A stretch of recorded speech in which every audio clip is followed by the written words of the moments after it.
everyone, and welcome to the second day of London Tech Week. My name's Katie Prescott. I'm Technology Business Editor at The Times, and it is a pleasure to be here today. What an event we've had so far, a showcase of some of the best UK talent, and a way more international event, I think, than in previous years. I thought I'd start just by taking a moment to reflect on the year that we've just had since we last gathered here. As always in tech, nothing stands still, but to me, certainly, it's felt particularly frenetic. Back in 2022, you probably remember, we were talking about the high level of investment that the UK was seeing into tech. We had some new statistics that showed we were second only to the US in terms of inward investment. Well, that's changed, hasn't it? It's dried up somewhat in what Atomico referred to in their State of European Tech report as a year of two halves, as we saw the economy become more gloomy, inflation persisting, and interest rates continuing to rise. Elsewhere in the world of tech over the past year, Elon Musk announced he was buying Twitter, and then there was that huge period of will he, won't he actually go through with it, until of course he did, resulting in seismic changes to that business. We've seen layoffs in the seemingly untouchable world of big tech as the downturn hit across the board. We've seen the collapse of the crypto business, FTX, which US prosecutors now say is one of the biggest frauds in American history, and the knock-on effect that that's had to confidence around crypto.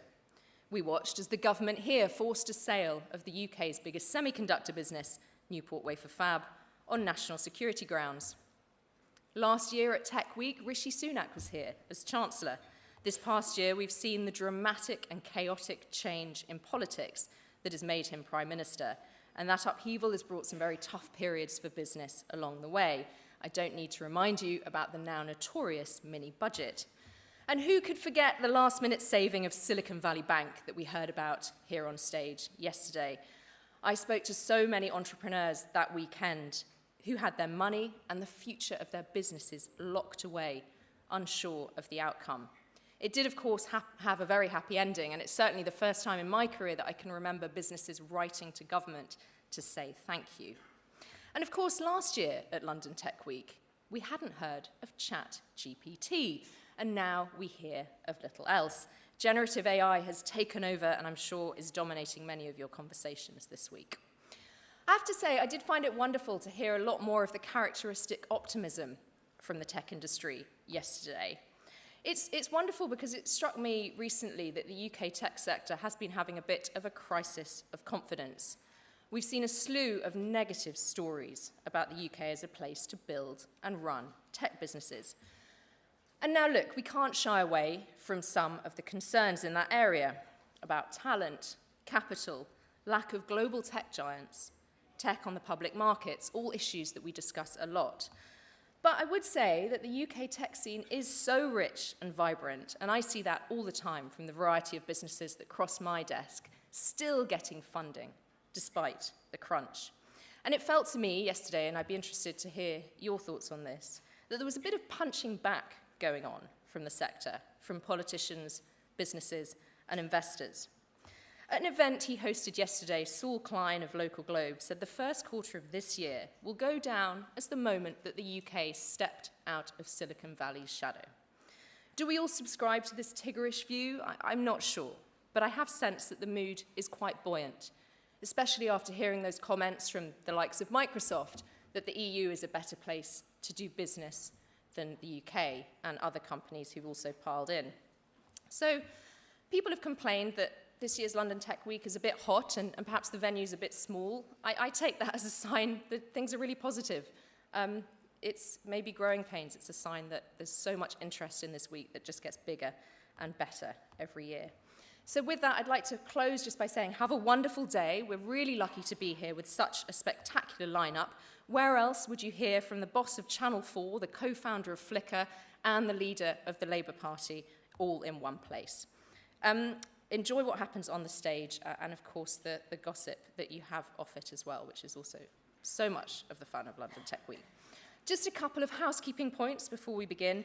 There are no planned fire alarm tests, so if you hear a signal to evacuate, please do leave by the nearest exit. If you haven't already done so, please switch off your mobile phone. And now it's a pleasure to welcome to the stage Janet Coyle, Managing Director of London and Partners. Thank you.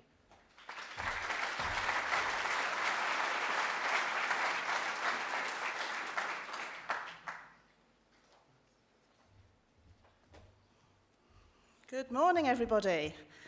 Thrilled to be back for day 2. How many of you were here yesterday? Show of hands. Probably about half of you. So I hope you really enjoyed all the content, and Katie's run through some of it already, but it really was quite incredible just to have that real sort of mix of government with the Prime Minister, with obviously then Sadiq Khan, but also some really fantastic keynotes from really prominent tech leaders here in London. So I'm Janet Coyle, Managing Director for Grow London at London and Partners. So we help about 1,000 tech scale-ups each year, either help them choose to set up an office or a business here in London, help to connect them into the ecosystem, help them to access investment, access new customers, access talent, but we also help homegrown companies here to win international business on the global stage. And we run an innovation fellowship, and also one of the co-founders of London Tech Week. We created London Tech Week 10 years ago, can you believe it? Really small venue in Shoreditch, so really excited about the scale of it this week, and huge thanks to the teams at Informa, Founders Forum and Tech London Advocates for really helping us on this journey to get where we are today. So, as Katie said, there's been lots and lots of talk over the last day, and conversations continue around the UK being a real powerhouse for AI. The Mayor talking about how technology is really genuinely addressing some of those big climate tech challenges. And I also went out to a couple of fringe events yesterday. For those of you who get the time, do try and have a look and see what's going on outside of this campus.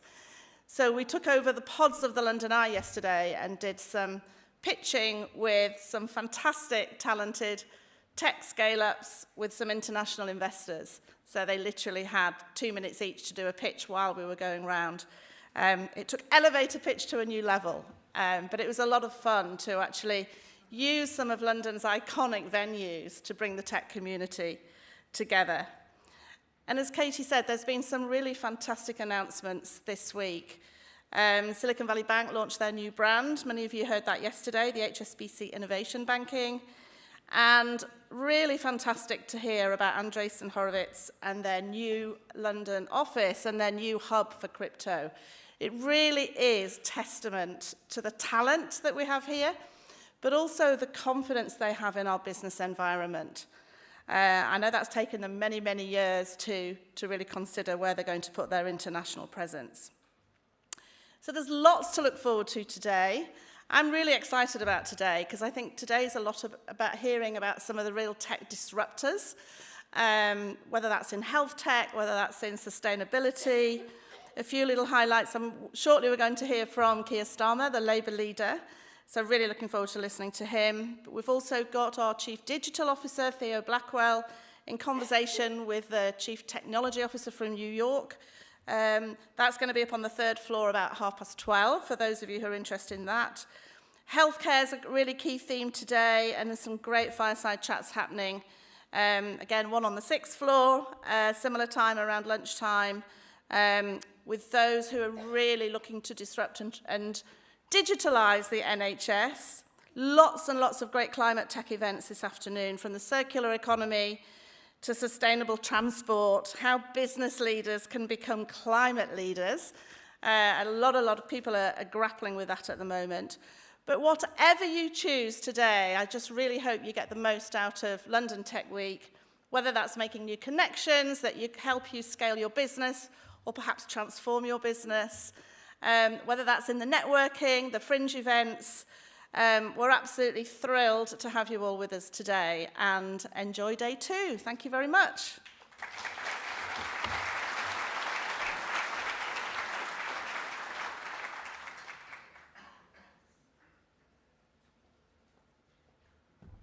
We're going to kick off this morning with our keynote address about the topic of the moment, generative AI.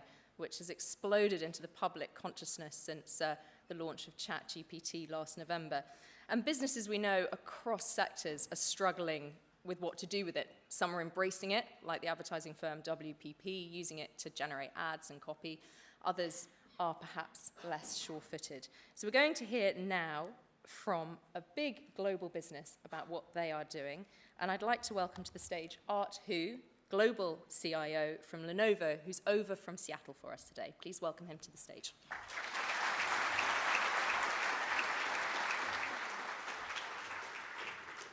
All right, so get out from behind the lectern. Good morning, welcome. Whether you're here to hear me or the wonderful agenda we just heard about, or you just thought there might be some AC, you're mine for the next 10 minutes at least.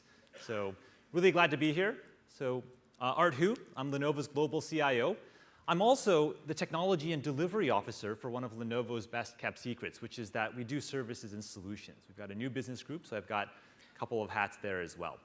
But I'm here to spend some time today to talk about generative AI, Gen AI. So I'm going to save us all a few syllables through this keynote and maybe the rest of the day as well. Gen AI has really burst onto the scene, I think many of you know. So ChatGPT got to 100 million users in 60 days. So there's basically no technology that's ever scaled so quickly in terms of the user adoption. And why is that? If we look at that, it's really because it represented a step up in the capability to create some novel content in ways that really couldn't be done with the previous instantiations previously. And so we can see that already, right? Whether it was about creating text, photos, 3D models, images, audio, there's all sorts of interesting things that are now happening with Gen AI that just weren't there before. And it's not just a theoretical exercise, and I think that's really the tribute to how relevant that it's shown it to be. It's actually pairing up and syncing with the real world. Right? It can pass the bar exam. That's a pretty real thing. It can write college essays. Also very real. It can help you win a music competition. And so it's the combination of new technology capability, such a speed of mass adoption. Right? And it's those things together that are really making this and propelling it to be one of the most interesting technologies to watch. Not just for the next year, but I firmly believe for the next 5 to 10 years as well. When you have a new technology, though, what happens? Right? There's all this hype. And so when people talk about Gen AI, I find it very useful to get underneath that. You don't want to be carried away by the headline of the day. You want to be able to think about it and look into the box and understand what's behind it, what's underneath it, what powers it, so that you can think about it in a rational way, that you can be level-headed and you're not carried away, and that you can reason about it, because there's a lot that's going to change, but you can reason about it from first principles. So what it really is Gen AI. Right? Gen AI is about getting trained on a large body of data, and then from there creating new remixes, new interpretations, and new output based on what you've been trained on. It's still AI, but it's a specialized subset. It uses powerful algorithms. And if we take the chat use case as an example, so ChatGPT and many of the other models, what are they really? They're really probabilistic text determinators or predictors. It's like autocomplete, but on steroids. Instead of predicting the next letter of what you're typing or the next word, right, you're actually giving it a prompt or some input, and it's predicting the next paragraph. Right? You're scaling this up so that it's working at the next chapter, at the next book, at the next paper level. And so with that in mind, we can start to think about it in a little bit more sophistication. And you've all heard the headlines. You've all read the articles. There's a lot of concerns about this. I'm just going to pick a few. Right? So the first one is it accurate? Right? Is this technology fundamentally accurate? Because there are things that are called hallucinations. But let's dig underneath, because hallucination is just a word, and it doesn't mean the same thing in the technology context of Gen AI as it actually means elsewhere. Hallucinations are just something that it created, one, and two, it happens to be untrue in the world as we understand it. Right? So that can happen. Right? There's a little bit of a training issue here, and that's not unexpected. You can train anything to be wrong. Right? We could train a large language model to confidently tell us that the capital of Earth is Mars. It could happen, right? There's also questions about security, whether it's for consumers or for companies. You maybe have read some articles. We've had some companies where their engineers have said, hey, please check if this product code is going to be performing well in our runtime. Oops, right? Thank you. You've just contributed your company's product code to the public domain. Right? Or if you're someone in marketing who has gone ahead and drafted a press release for your upcoming launch, oops again. And then there's a question about whether or not it's safe. And safe here really means whether or not it's going to be operating in a way that is within the parameters you would like. And there's nothing inherently that stops Gen AI from creating content that is offensive, might be biased, might be illegal even, depending where you are. So all those things are real. We should face up to that. And we need to understand how to proceed in that context, because like another revolutionary technology, fire, right? The right answer is not to run away, right? We didn't put down, at the dawn of humankind, we didn't put down flint and kindling and do something different. We figured out how to engage and how to channel that. And I think the same is true. For accuracy, how do we have the right data to train it accurately and generate the right outputs? How do we make sure we put the right guardrails around usage so that data doesn't leak? We can deploy it in different ways. We can get contractual guarantees about how to use generative AI. On safety, making sure that we can actually run algorithms to flag things that might be offensive or might exceed the parameters of what we normally engage with and go from there. And so it's small wonder. You can see with these things, yes, there's risk, and there's also things we can do to go mitigate those. But you can see why it's such an interesting problem space right now. Lenovo did some research. We just released our 2023 CIO report, and we found almost half, so 43% of CIOs find an urgent pressure to really keep up in the space because of the intersection of all these issues that are coming into play. And so for us, it comes down to something that helps anchor our belief. How do you reason and how do you think about this in a place that's changing? And for Lenovo, one of our core beliefs is, what does the A in AI stand for? Right? And for us, there's the mechanical answer, which is that it's around artificial. Everyone's like, AI, it's artificial intelligence. Sure. But there's a deeper one for us that we hold very dear, and that's what we call augmented. Right? That's another A that helps ground us in how we think about it. And augmented is so important because that means putting the human at the center. AI is something not being done to us, right? To each of you, to me, to us. Right? By saying it's augmented intelligence, it puts humans at the center, and it elevates our capabilities. And these are the stories if you start to ask around. I have a friend who's an advisor to many startups, and he says that ChatGPT and generative models around text, it's like having an infinite number of business analysts who can help make him smart. And you talk to data scientists who are 2 times, 3 times as productive using this. You talk to software engineers who are zipping through their engineering tasks like never before. And so by having and thinking about it as augmented, rather than just artificial, as something foreign, right? Augmenting it and augmenting your intelligence emphasizes the fundamental humanness of how this technology can help us elevate. And so that's why I'm optimistic. And if you look at Lenovo as a company, right, there's a couple of words about how we've been reasoning about and approaching generative AI as well. And we're both committed and we're adaptive. Right? Committed because in 2016, our CEO, Yuanqing Yang, he announced $1.5 billion in investment for R&D and AI. And over the past better part of a decade, we have been smartifying every part of our value chain and our ecosystem. Right? We now have, whether it's around marketing, around sales, our e-commerce, our quality, our logistics, there's nothing in the company that hasn't been transformed and uplifted by applying AI. And I think the same will be true around generative AI. It's a subset, but it unlocks a whole new world of possibilities. And it's not just within the company.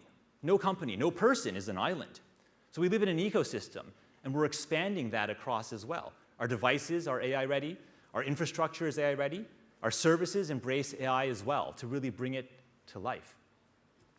And we also have, for example, an AI Innovators program where we partner with startups and many other companies, dozens, to bring hundreds of solutions around virtual assistants. And we're going to infuse generative AI to Lenovo's best-kept secret, right, our solutions group, to help bring empathy and engagement into how we deliver these software solutions and services to the world. So we've covered a lot in our brief little chat here. Right? We've seen why this is such an interesting place to be at the intersection of all these forces and all these trends. A few things to remember. We have to remember that it's early innings. For those of you who aren't into baseball, it just means that there's a long way to go. We think we know a lot today, but you look at the pace of change, and we've got to keep up. The second part is that don't think of this as a black box. Right? If you understand the technology, you can be level-headed and engage with it in a much more productive and objective way. It's also a brave new world, because it's raising pretty profound questions. What does work mean? What's the nature of work in the future? What happens to the economics of our society as the marginal cost of previously scarce things like content? What happens when the marginal cost goes towards zero? What's our responsibility to workers, to each other, at a time of such rapid transition? And so I think it's incumbent upon all of us to experiment boldly, to push the pace, but also to experiment and pioneer responsibly with the right guardrails so we can manage the terms of how Gen AI creates value for us and our society on ways that we like. It's going to be a fascinating journey. Right? As a provider of the AI and computing and the services that bring that to life, we look forward to being with you on that way. Thank you very much.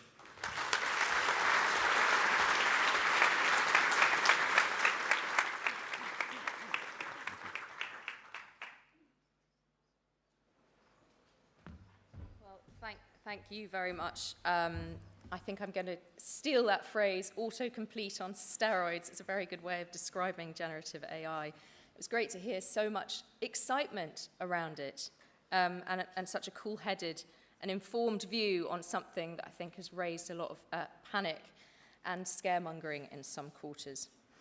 Well, we heard from Art Hu there about the intersection and pace of change, which leads me nicely into my next panel, where we're going to discuss bridging the gap between science and technology, bringing data and research to life from the lab to the real world. And I'm delighted to be joined on the stage by Gordon Sanghera, founder of Oxford Nanopore, and Daphne Koller, chief executive and founder of Incitro, who previously founded the edtech business Coursera. Please welcome them to the stage.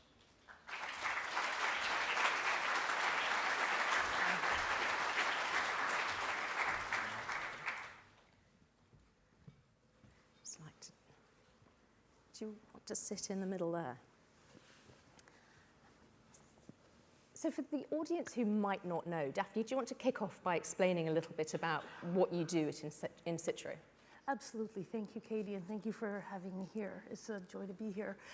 So Incitro is a drug discovery and development company. We aim to address the terrible gap where currently it takes 15 years to bring a medicine to market, and the amortized cost of such medicine is $2.6 billion and rising. And the reason why it's so difficult to bring medicines to market is because we don't understand the underlying biology of disease. We often have educated guesses based on some small-scale experiments, but we don't truly understand what drives different patients to exhibit certain symptoms that we call disease. So we believe that in order to address that gap, we need to truly unravel the underlying biology by, first of all, measuring it in the appropriate way at scale, and then using machine learning to really understand the language of biology. So we heard a lot about ChatGPT and large language models. At Incitro, we're building, if you will, medium language models that aim to take large amounts of biological data and then learn the language of drivers of disease and how they manifest in the kind of data that you collect from human patients and from cells that are derived from human patients. And so we're collecting very large amounts of data that we generate ourselves. We have a beautiful automated lab that makes cells and measures cells and perturbs cells using CRISPR so that we can introduce disease genetics into cells and see what happens to the cell when they are sick versus healthy. And we similarly collect data from human patients in collaboration with partners that have consented cohorts of patients that allow themselves to be measured. And that gives us address that underlying language, the large language models of human biology, at which point we can start to understand what kind of perturbations might move a patient from a sick state to a healthy state, and that gives us the beginning of a therapeutic hypothesis, which is a target that can be perturbed in a given patient population, moving away from the one-size-fits-all therapeutic approach, which is currently the norm, into something that is much more targeted and data-driven based on the very large amounts of data that we hope to collect from human patients, so that we can really get to the vision of personalized medicine using machine learning. And just briefly, when did you start the business and what sort of stage are you at? So we started the business just about 5 years ago, and we've spent most of those 5 years building the capabilities to measure and interrogate biology. Building a wet lab, an automated lab, is a fairly substantial effort, but we now have some very exciting targets across 3 therapeutic areas, both in neuroscience, which has been our core effort for several years. We're working in both genetic epilepsies as well as in neurodegenerative diseases, ALS, Lou Gehrig's disease. We have exciting targets in oncology, and we'll talk more about some of our oncology efforts in a little bit, and then in metabolic disease as well. Thank you. Gordon, a lot of people in the room will have heard of Oxford Nanopore, but for those who haven't, tell us a bit about the business. Well, I don't know much about AI, and I don't know much about medicine and genetics either. So I'm not quite sure why I'm here. I've just remembered, 18 years in the making. So we were founded out of Oxford 18 years ago to look at single molecule sensing. So we're platform developers. It is the geneticists and the Daphnes of the world that create biological content. What we've done is fused single cell biology with electronics, with chemistry interfaces to produce a new class of measurement, which is this electronic label-free ability to read native DNA. And that is hugely significant and important. Today, conventional systems are like mainframe desktop, large mainframe centralized systems, multi-million dollars to access DNA RNA information. It's pretty much the preserve of the G20. It's a rich person, rich countries game, DNA RNA information accessibility. What we've developed are small, portable, low cost, in fact, the actual platforms we give away for free. We make money from revenues generated from consumables, which means we are going to see the same revolution as we saw with the information age, with the genomic information age. We will enable affordable, accessible, real-time access to DNA, RNA information, and that was beautifully illustrated during the pandemic. We sequenced over 2 million COVID genomes on nanopore sequencing, and 85 countries were low and middle income. We dominated in Africa, Asia Pac, where it's hard to find tens of millions of dollars. I'm glad you're bringing the device I up. always carry a sequencer with me because you never know when it might come in handy. But this is our basic Genomic Explorer model. For $1,000, a PhD student can go after data. This data, just to emphasize, is rich in content. And it's unparalleled in terms of actually reading native DNA. And our view is affordable, accessible access to a lot of information will lead to tens of thousands of people being able to generate data, which people like Daphne will absolutely use in amazing ways. There's great synergies between what you're both doing. Let's talk about this idea of a gap. Where do you see that being when we talk about the gap between science and technology? So many people will think that the two blur. Well, there is the gap, I think, is adoption.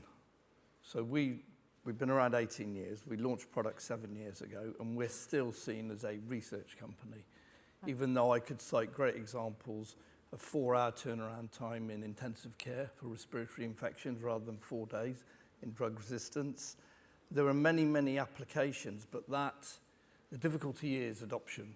And that's because we have creaking, ailing healthcare systems across the world, aging populations, and there's got to be some mind and phase shift in how you bring all this innovation, particularly the wave and the pace at which things are changing now.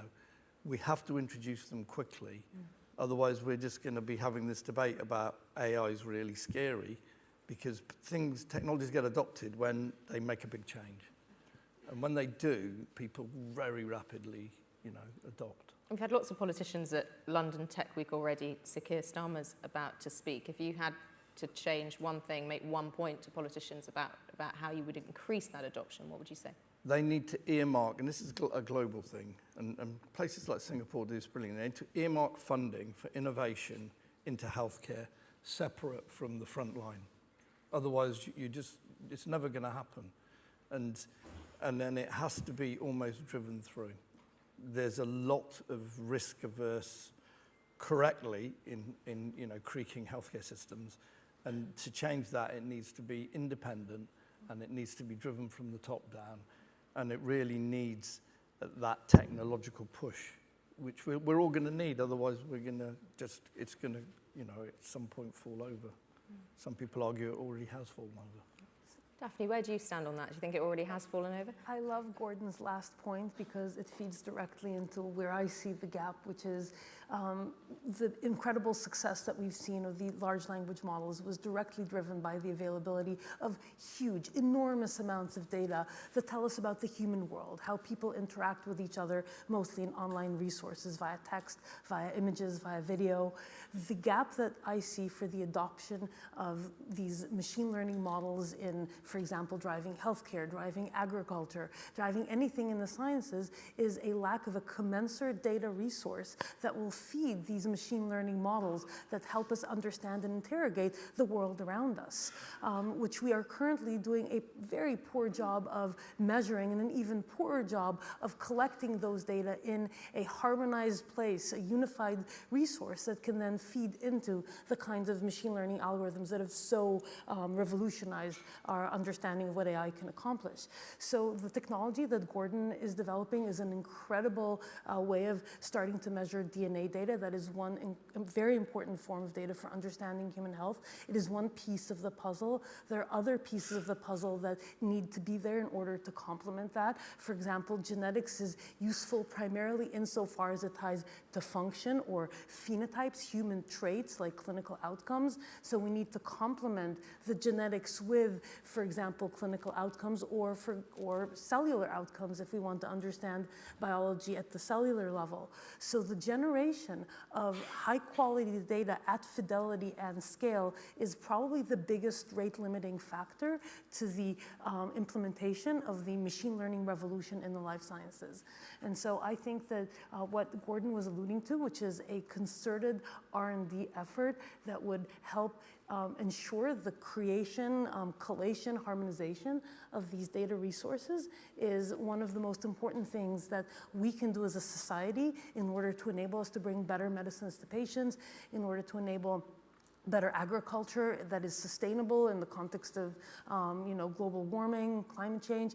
All of these will be driven by better data that feed into machine learning models that help us come up with better solutions. So how do you make that happen? Where do you get your data from at the moment, for example? So we get our data from two sources. First of all, we print data. We have a data printing factory. That automated lab that I mentioned is something that you turn the crank and it generates data and more data every day, and we're really excited about that. But that is data about cells, which informs your understanding of the underlying biology, but it doesn't inform patient outcomes. And so in order to get an understanding of patient outcomes, we have created some partnerships. And I would say that the UK is probably the best data ecosystem that I know of today anywhere in the world in terms of the scale and the quality of the available data and resources such as Genomics England, with whom we announced a partnership almost about a year ago. And we're about to announce one in a few days with the UK Biobank, which to my mind is the poster child of how one generates a truly high quality and incredibly valuable resource around longitudinal outcomes in human health. So kudos to the UK for having supported these efforts here, enabled by the National Health Service, which gives you this beautiful harmonized look at patient outcomes. And I would hope that the UK government continues to make an investment in both enhancing these resources and generating other ones, because they are among the most valuable things that I've seen for truly closing the translatability gap between what you measure in the lab and what you can do in actual human patients. Thank you. Gordon, does that echo what you see in the Yeah, UK being sort of absolutely. at the top of its game for data? I think two things. I do know something about machine learning. For the last 5 years, we've been using language models, and for the naysayers out there who said Nanopore would never be accurate enough, it's now going to push past existing technologies because of the phenomenal rapid pace of change in machine learning in the last 2 years. Now, that's at the rear view, mirror view. If you look out forward, when we think about one of the areas that we're seeing real traction is because of the real-time data being generated near the point of origin. So in critical care, in intensive care, looking at rapid drug resistance, respiratory metagenomics, you can start to, over time, build models around your country, your region, and then machine learning AI will allow you to start to predict where you are seeing various drug-resistant strains emerging. Right now, there's rampaging drug resistance in gonorrhea in South America, HIV in Cape Town and South Africa. TB is prevalent. There are over 100 mutations. And these are all things that people are now, low and middle income countries, are accessing this technology. And that generated data and the way we'll be able to amass and look at trends will inform public health policy. It really is a big breakthrough moment. But it all stems from high quality data in real time, all the time. And then absolutely the regulations to make sure that data is consistent across the planet. Otherwise, we are going to fail at the next pandemic, which is coming. Consistent and made available to researchers so that it's not little silos of data here and there, none of which are at sufficient scale to drive discovery and innovation, but really something that is a harmonized resource that is available to the creative juices of everyone so that we can drive forward the frontier. And do you see that happening, and who would be behind that? Well, so as I mentioned, here in the United Kingdom, I think there's been some of the more advanced efforts along these lines, and I would encourage that to be something that the government would lean into and provide additional resources to create and continue to enhance these resources. And I would say that one of the beautiful things about the UK Biobank specifically is how it has created this private-public partnership model where a relatively modest amount of public capital has been multiplied tenfold by private capital that has flown in to make the resource better and better, which is the nature of the partnership that we are going to announce with the UK Biobank in the context of cancer. And I think it's the gift that keeps on giving. You create large, multimodal, high-quality data that where you continue to enhance the resource, add additional data modalities, additional data sources. I think it just continues to give rise to new insights and new discoveries in public health. I mean, the UK Biobank drove a lot of the insights that we have about COVID and long COVID in new drug targets, in pretty much multiple ways that really help us drive better patient outcomes. We started by talking about the gap between science and tech. Where do you see the fusion? Have you seen where are the best examples of I think, like, great outcomes in from that? football vernacular, we're in a moment. I mean, life sciences is huge at the moment. You know, the vaccines, genomics, this country has really got a leadership position. There's a lot of political will across the political spectrum, but that's got to be made into operation and action. And we all talk about, and Daphne is one of the few people who's actually accessing this great data set we have. We've actually got to do something with it and not just talk about the biobank and gel. And so there needs to be some brave decisions to push new tech and embrace it. I mean, embrace it with proper regulations, with proper controls. But if we do this right, this country can become an AI life sciences superpower, and it really can export that to the world. You know, what did the Victorians ever do for us? It's possible, and it's so close. And we have to get those regulations and those rails, guardrails right, and this is a great place to do science already. It could become a really even more amazing place to do tech. Daphne, where do you see the breakthroughs coming? So I think this is the century of digital biology. I think over the last 15 years, the community has developed, actually 2 communities have developed in parallel incredible capabilities that are about to come together as 2 tidal waves of innovation. On the one side, I mean, now we're all aware of the tremendous progress that we've seen in AI and machine learning and the ability to interrogate large amounts of data and find patterns that are far too subtle for, in many cases, for the human mind to see.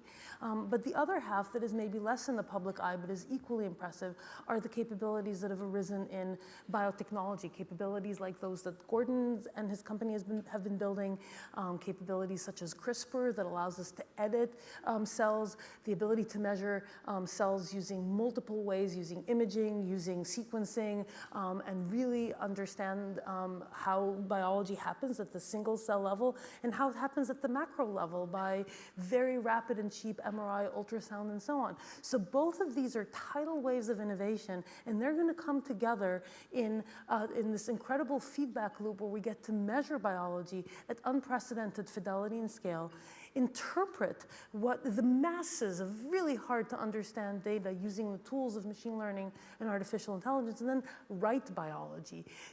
Have it do something different than what it would otherwise normally do. You can write biology using CRISPR, you can write biology using different types of chemical interventions, and you can start to engineer the biological world around us, whether via treating people using medicines or engineering plants to be different than they would otherwise be. And I think it's an incredible opportunity for us to sort of read, interpret, and write biology and get to a better world than where we are today. And I think this is the century and the decade in which this is going to happen. It's incredibly exciting to hear you talk about it. And Gordon, we've got just under a minute left. Sure. In terms of your... So think about this. 20 years ago, 3 billion human genome mapped took a worldwide effort. At Stanford, 6 months ago, Professor Ewan Ashley took a 3-month newborn, severe epilepsy, hard to diagnose, went from heel stick, full whole genome sequence on Nanopore, to result in 7 hours. Yeah. In 2.5 hours, he read that newborn's genome 60 times. That's one genome every 90 seconds.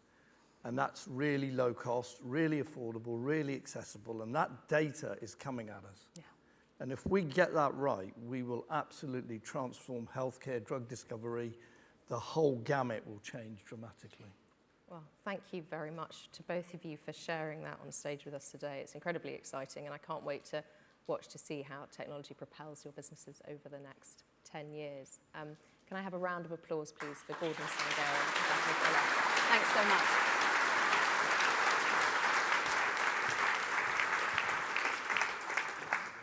Right, now for our next fireside chat, I'd like to welcome to the stage Francine Lacroix, Editor-at-Large at Bloomberg News, and the Right Honourable Keir Starmer, Leader of the Labour Party, to talk about Labour's plans for the tech industry, something I'm sure you'll all be very interested to hear more about with an election looming. Please welcome them to the stage. Thank you.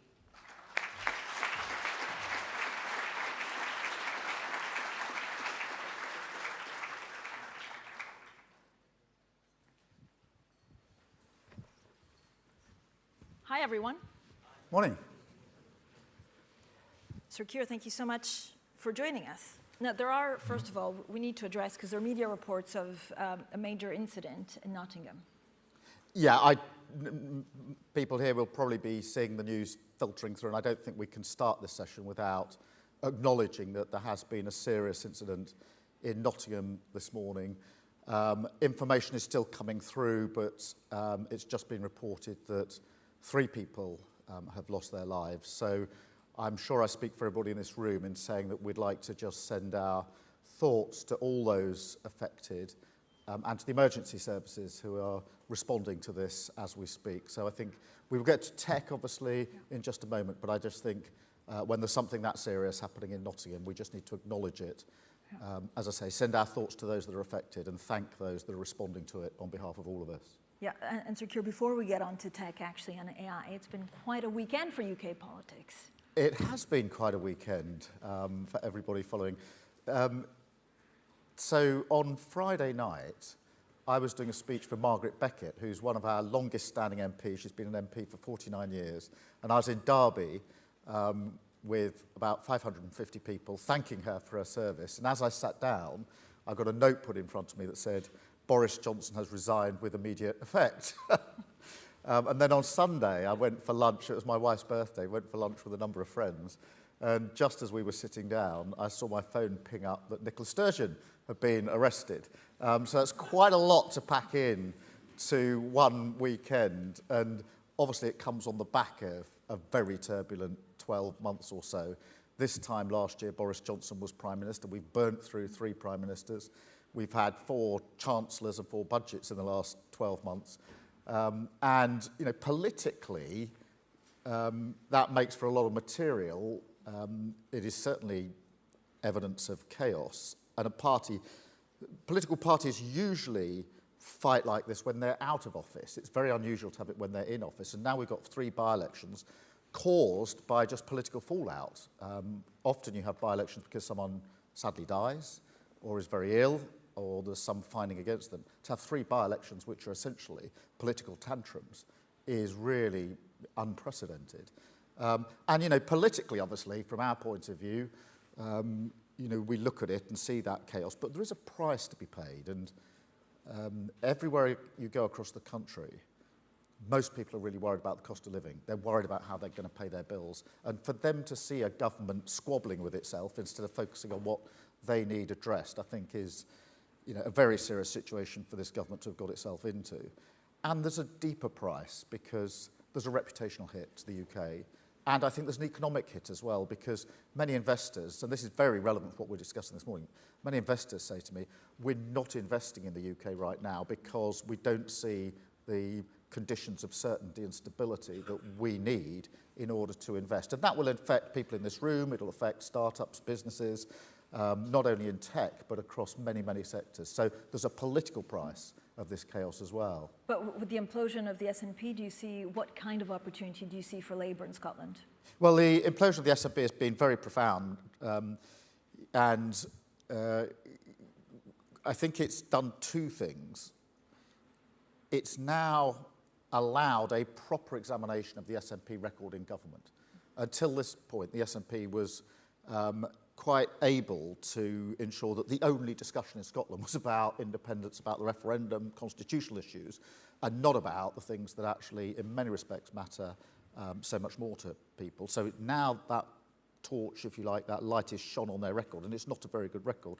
From our point of view, it obviously gives us an opportunity to make an argument about Scotland, about the future of Scotland, that, you know, means we are more likely to be heard as we go forward. We've got a strong case to put in Scotland, a very positive case to put in Scotland. It doesn't necessarily flow that because the SNP implodes, SNP voters necessarily move to a different political party. We've got to earn every vote, we've got to make our case, but we've now got the chance to make that case. So we're at London Tech Week. Yeah. When you look at AI, is it a risk or a benefit? I mean, a bit of both. There are huge potential, and everybody in this room knows that, and you know, incredible opportunities. I did a speech on the future of the NHS a few weeks ago, and my main thesis was the NHS is face down on the floor. It needs to be back up on its feet, but more than that, it needs to be fit for the future, which is a different question. Part of making it fit for the future is using technology to a much greater extent. There's an important report come out this morning on that. And one of the examples I used in my speech, which is about AI, was if a radiologist works with AI when doing scans for cancer, particularly liver scans, they're 60% more likely to get them at an earlier stage, which makes a massive difference, obviously, to the individual patient and a huge difference to the NHS as well. So huge, huge potential. But of course, risks of misinformation, risks that it's used in ways which we wouldn't consider to be good. Risks more broadly that AI is accelerating so very fast that some of the jobs that are being done now by people will almost certainly be being done by AI, already are to some extent, but I'm really struck by the speed of acceleration of development in AI. And so we need to put ourselves in a position to take advantage of the great benefits, but guard against the risks. Do you use ChatGPT? And if so, what do you ask it? But so, I have a masterclass on ChatGPT almost every day because I've got a 14-year-old son who looks at it all the time and shows me what it's capable of. And it's really incredible on a number of respects. One, that for my 14-year-old son, this is not seen to be outlandish. It's something which he thinks is really interesting and will be a major part of his life. So I see it developing there, see what it's capable of doing, see what he puts into it, and information that you can get out of it at the drop of a hat. Absolutely incredible. You only have to see that to realise the impact it's going to have on jobs. I was talked through the example of the radiologist and AI at a cancer roundtable to understand for myself how that works. But it comes up all the time. A week ago Monday, I was at Hinkley Point C, the nuclear reactor that is being built in Somerset, and they've got 9,000 people on that site, in the construction site, and they have to bus. It's a massive site, biggest construction site I think in Europe. They have to bus them around the site the whole time. And already the question is AI going to be used to drive the buses, and therefore what's the impact for jobs? So it's all around us.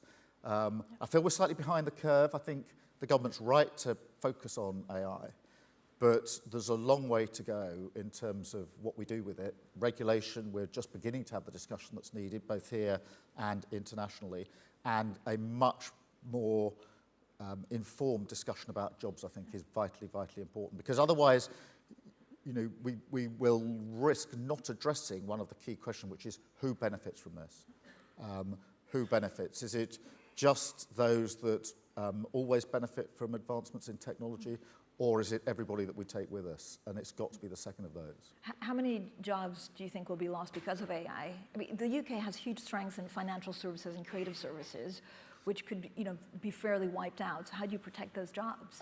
Look, I don't know the number, is the honest answer, and I'm not sure anybody really does. But the percentages that have been put out there are quite staggering. And you can see why, because AI is now moving so fast, capable of doing things, drafting contracts, writing documents, assessing financial material, helping with driving buses, radiologists scanning. So it is obvious it'll have an impact. The question is, how do we harness that good? And this is where I think there's a real point of distinction. So do we agree with the government that AI is really important? Yes. Do I think it's right that Rishi Sunak has set up a summit here later in the year? Yes. But what's the substance? And how do you... I mean, this is being developed predominantly by the private sector at speed. We've got an advantage. Google DeepMind is here. We've got brilliant innovation. We've got brilliant universities. So we've got all the attributes, if you like, to make a real success of this. But we're nowhere near where we need to be on the question of regulation. There's a bit of piecemeal sector-by-sector regulation, in the medical field, the legal field, etc., financial services. But we haven't got an overarching framework. And so we've got to get our hands around this. We do need to be clear about what we're doing about jobs. And then there's a mindset. An incoming Labour government will be a government that partners with business, with a clear long-term strategy, a skills strategy, and an industrial strategy that means that we work together with business. So we will be a government that rolls up its sleeves, gets on the pitch, and works with business to make sure that we harness the great benefits of AI and together work against the risk. And most businesses I've spoken to in relation to AI say, look here, it would be a good thing to have regulation because we think that will make it more likely that we can succeed. So I think that working in this way, we can make a real success of this. The risk is in a way that we don't take that opportunity. So concretely, what does it look like? Like an AI ministry focused on regulation? Oh, I think there's going to have to be an overarching regulatory framework of some sort. The government's talking about principles in legislation which then find themselves in each of the sectors. I think we're going to have to have something stronger than that. I think foundation AI needs regulation as well, and that requires international leadership as well as leadership here, but also working with businesses, because you need a government that's on the pitch, working with business to say, if there are to be changes in jobs, let's say, there are job losses, what are we going to do about the workforce? What's the skilling, reskilling agenda? And how does that work at pace as we go forward? And that's something which has not happened now for many years. So does AI mean we should seriously consider universal basic income? Well, I'm not attracted to universal basic income. I think that the advantage here would be for AI to take some of the jobs that AI will be able to do, and for us to make sure that we can train and reskill the workforce into other areas. But so that's where I would put my energy. And I think almost every business I speak to says to me almost all the time, I haven't got the skills I need. And therefore, there's a huge, huge opportunity here to get this right. The apprenticeship levy is constantly complained about and ought to be changed, so there's stuff we can do there. We've proposed Skills England, which is a body to oversee skills, and I want to devolve skills also closer to where businesses are in their area geographically. So I think we need to seize the skills agenda and see that. So I wouldn't go down the UBI route. I would go down the skills and reskilling route. But how difficult is that, given we don't really know the jobs of tomorrow? I mean, I should have asked ChatGPT what they see as the skills needed. You could have got the answer to this. Yeah. We have to ask your son to do it for us. Yeah, but I mean, I think rather than sit and try to identify each and every job that might be affected, and there's going to be many, I think it's a sense of what's the infrastructure, the framework that a government needs to set up, and are we ready for the speed of this? Because I think there's still a bit of a feeling that AI may affect us in 5 years or 6 or 7 years. I think it's more likely to be in the next 12 months, 18 months. So we've got a plan for rapid change. And at the moment, under this government, we don't have that infrastructure, that framework in place. So what does that look like for R&D funding? If you look at R&D funding totally in the UK, it's still smaller if you take government, business and university. I think it's less than Google and Apple between them. Yeah, I think Google and Apple put in more in R&D than the government does. I think that's... Well, government and business. Yeah, government, I think that's similar in other countries, if I'm right. So that's not peculiar to the UK. And I think it's probably wrong to just think, well, this should be a competition with each side sort of upping the numbers. I think it's how we work together. This is why the partnership model that we want in government is vitally important.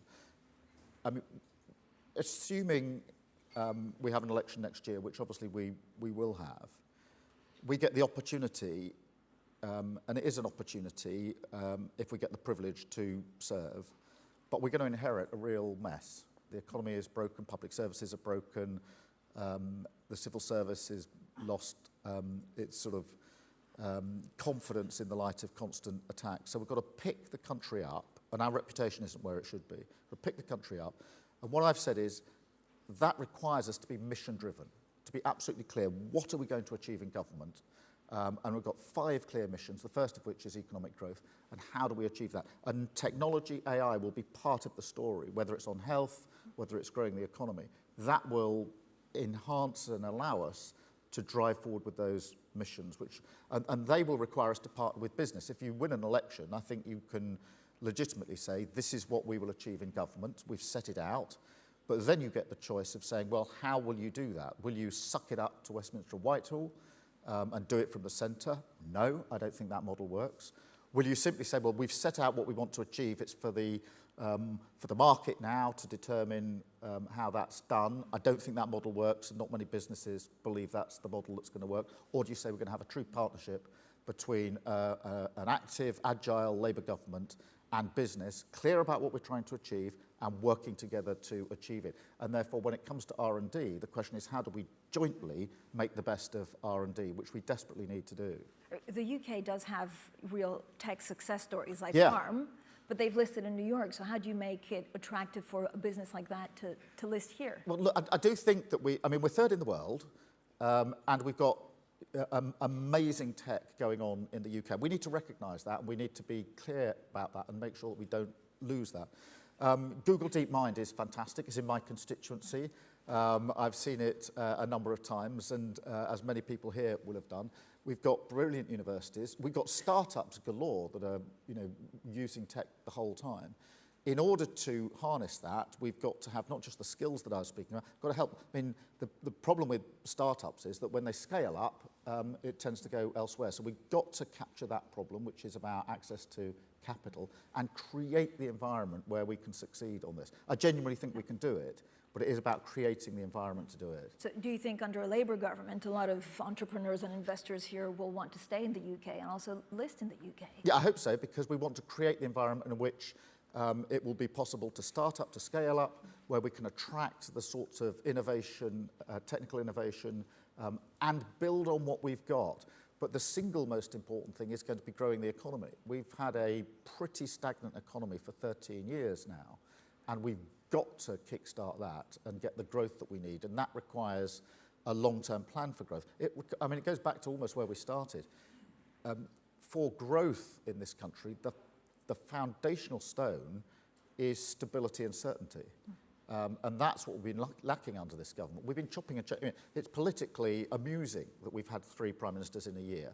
When it comes to growing the economy and investing, it's hopeless. It puts people off investing. It creates the sense this isn't an environment where we can be sure what's even going to happen for the next 6 months. If your business secretary changes all the time, then you can't make key decisions. So stability, long-term strategic thinking, that's why I want missions, by the way, which is to answer the question, what's the 5 or even 10-year strategy for this government? So everybody in this room, everybody listening to this knows, right, that's where they're going to put their attention. That's the focus they've got. And we can make investment and other decisions based on that degree of certainty. But how much of your attention would you focus on, for example, chip manufacturing? If you look at NVIDIA that makes chips for AI, they became a $1 trillion company. Yeah, look, we can do, we do have expertise in some areas here, but obviously we've got to get the relationship with the US right in relation to chips. So there's that international heavy duty pulling as well. And that is another area that I'm worried about, because I think the turmoil we've had, the chaos in government, does affect how other countries look at us. I went to Davos earlier this year, and one of the big takeaways from me was other countries lamenting the fact that the UK is not on the international stage in the way that it used to be. And I wanted there and here to have a statement of intent, which is an incoming Labour government will put us right back on the international stage and leading on some of the discussions that will have a profound impact on growth, stability. What's our response to the Inflation Reduction Act in America was a critical question.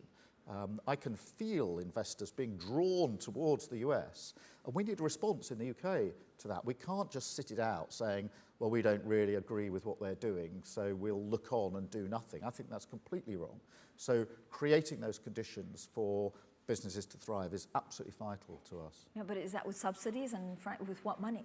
Well, we've got what we call a Green Prosperity Plan, which is a plan which sets out what we intend to achieve. One example of that, for example, is clean power generation by 2030. It's a stretch target. I think it can be done with technology, with AI, running towards the problem. It'll give us lower bills, security, independence from tyrants like Putin, and a real chance to grow our economy. And we need money put behind that, but it's also about the partnership working. So we've got a plan that will be our equivalent, if you like, of the Inflation Reduction Act. What I don't believe in is a government that just looks at the problem and then sits it out. I think it would be a huge mistake for our country. We've got to be on the pitch, agile and active, working with business to reap what will be the very great rewards if we get this right. This has the potential to be the sort of next generation of jobs, skilled jobs in place across the country, all bundled up together. That's a huge, huge prize that we need to go out there and seize. So we talked a bit about the opportunities very quickly as we end up. Are we in a AI Terminator 2 situation? What are you most afraid of when it comes to AI and technology? Firstly, I don't want to just get into the business of saying I'm afraid of it all, because actually I do think it's got brilliant potential. Obviously, misinformation is a problem, and if it gets to a stage where people don't trust the information they've got, I think is a real issue. I do think that we need to fast forward on the regulation side. I don't see that going at anything like the speed. And I'm not in the sort of existential question, but I do think, because I tend to sort of be much more grounded than that. I think most people who are beginning to talk about AI and understanding what it means will probably be thinking, what does this mean for my job? Will I be all right with my job? What happens if AI does a bit of my job? And it won't just be some of the people who have been most affected by tech in the past. It will be, I think, at all levels. I can see in the legal profession, I mean, obviously I was a lawyer before I became a politician, I can see in the legal profession that AI could have a profound impact on drafting of contracts, you know, the sorts of things that routinely a lawyer might do. And so we've got to answer that question about what's our answer to people say, I want a skilled, secure job of the future, which is totally understandable. I know it's going to be affected by AI. What's my government doing, working with the sector, to ensure that my future is secure and that I benefit, along with everybody else, in something that could, and I'm sure will be, you know, a real game changer for the country. Sir Keir Starmer, thank you so much for your time today. Thank you so much. Thank you for having me. Thank you.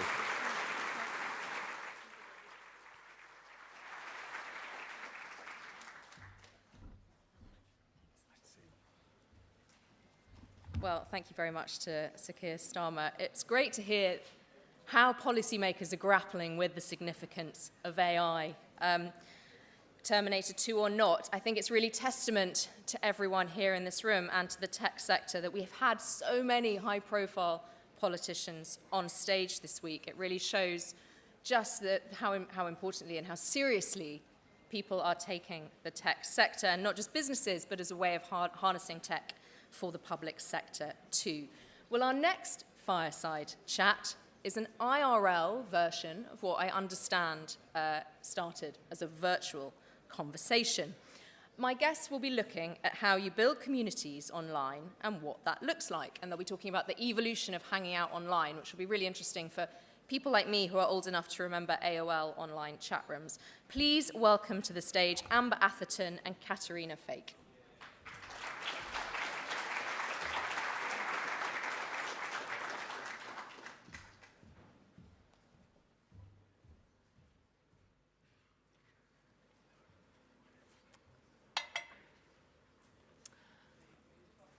Well, good morning. Thank you so much for joining us here. We're going to be talking about a huge array of topics this morning: virtual communities, hanging out online, the future of investing.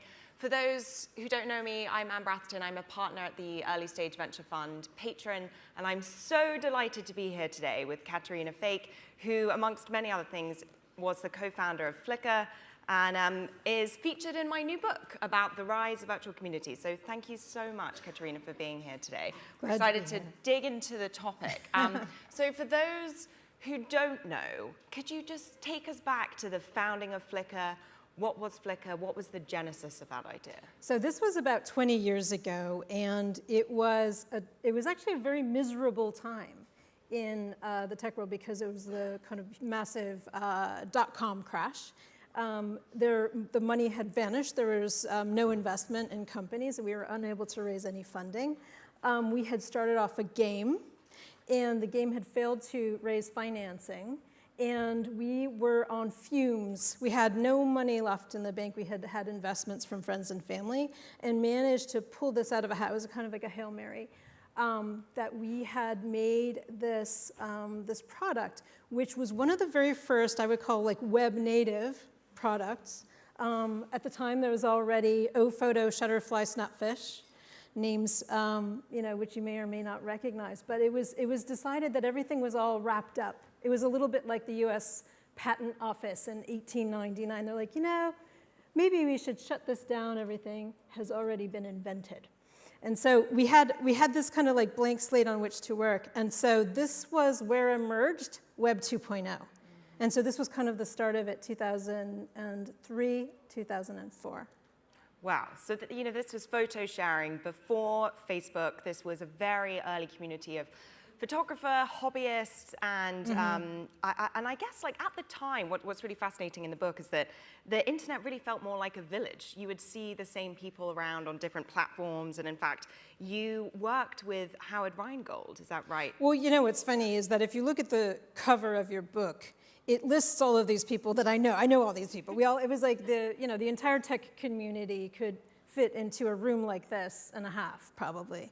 And so, you know, Philip Rosedale, Angelo Sotira, all of those people, Sampo Karjalainen, all of those people were known to each other. We actually spent a lot of time with each other. It was a very small tech world, and very communal, and very community-based, and very collaborative. And so it was a very friendly place to be.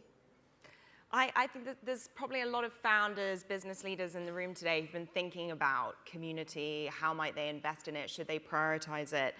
What would your advice be? Like, how should businesses think about measuring ROI in community? Is there a friction point there between venture objectives and community building? Love to get your thoughts. So it's an interesting thing because it tends to often be a bit of a mismatch, you know, kind of business and community.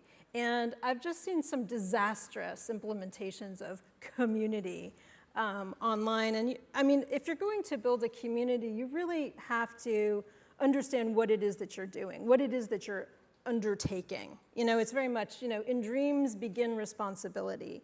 And one of the most terrible things that you can do, actually, as a business, is create a platform and a community arrives and kind of, you know, participates and, you know, interacts and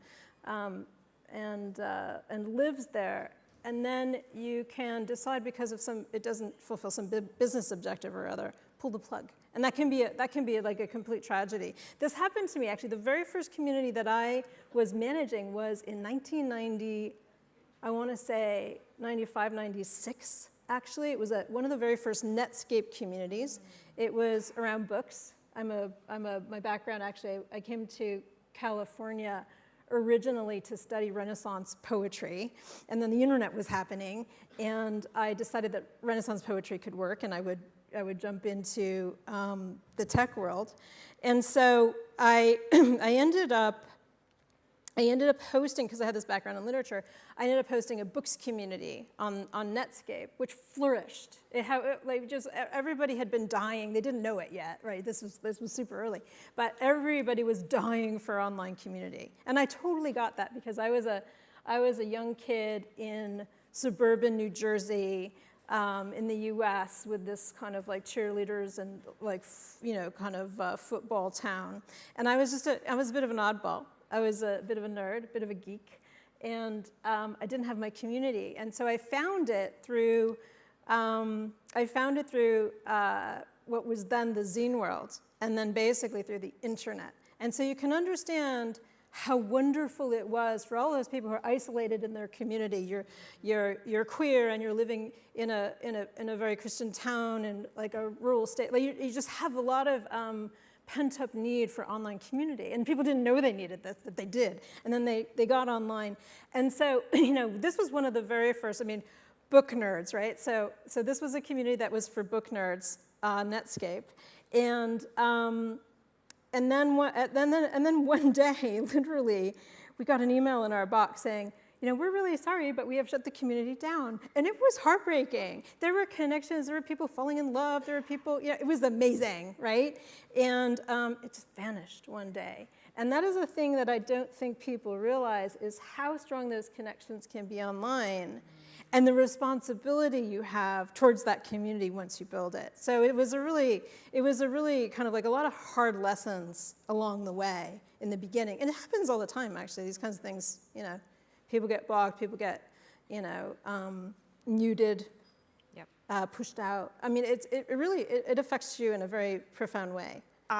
You mentioned this literary community in the book, and it's the Argentinian writer whose name I'm definitely going to mispronounce, Jorge Borges, who said, that was my best shot. Borges. There we go, thank you very much. I've always imagined that Paradise will be a kind of library. So what does a Paradise community look like to you? Oh, a paradiso community. Yes, like what does it have? What are all the elements?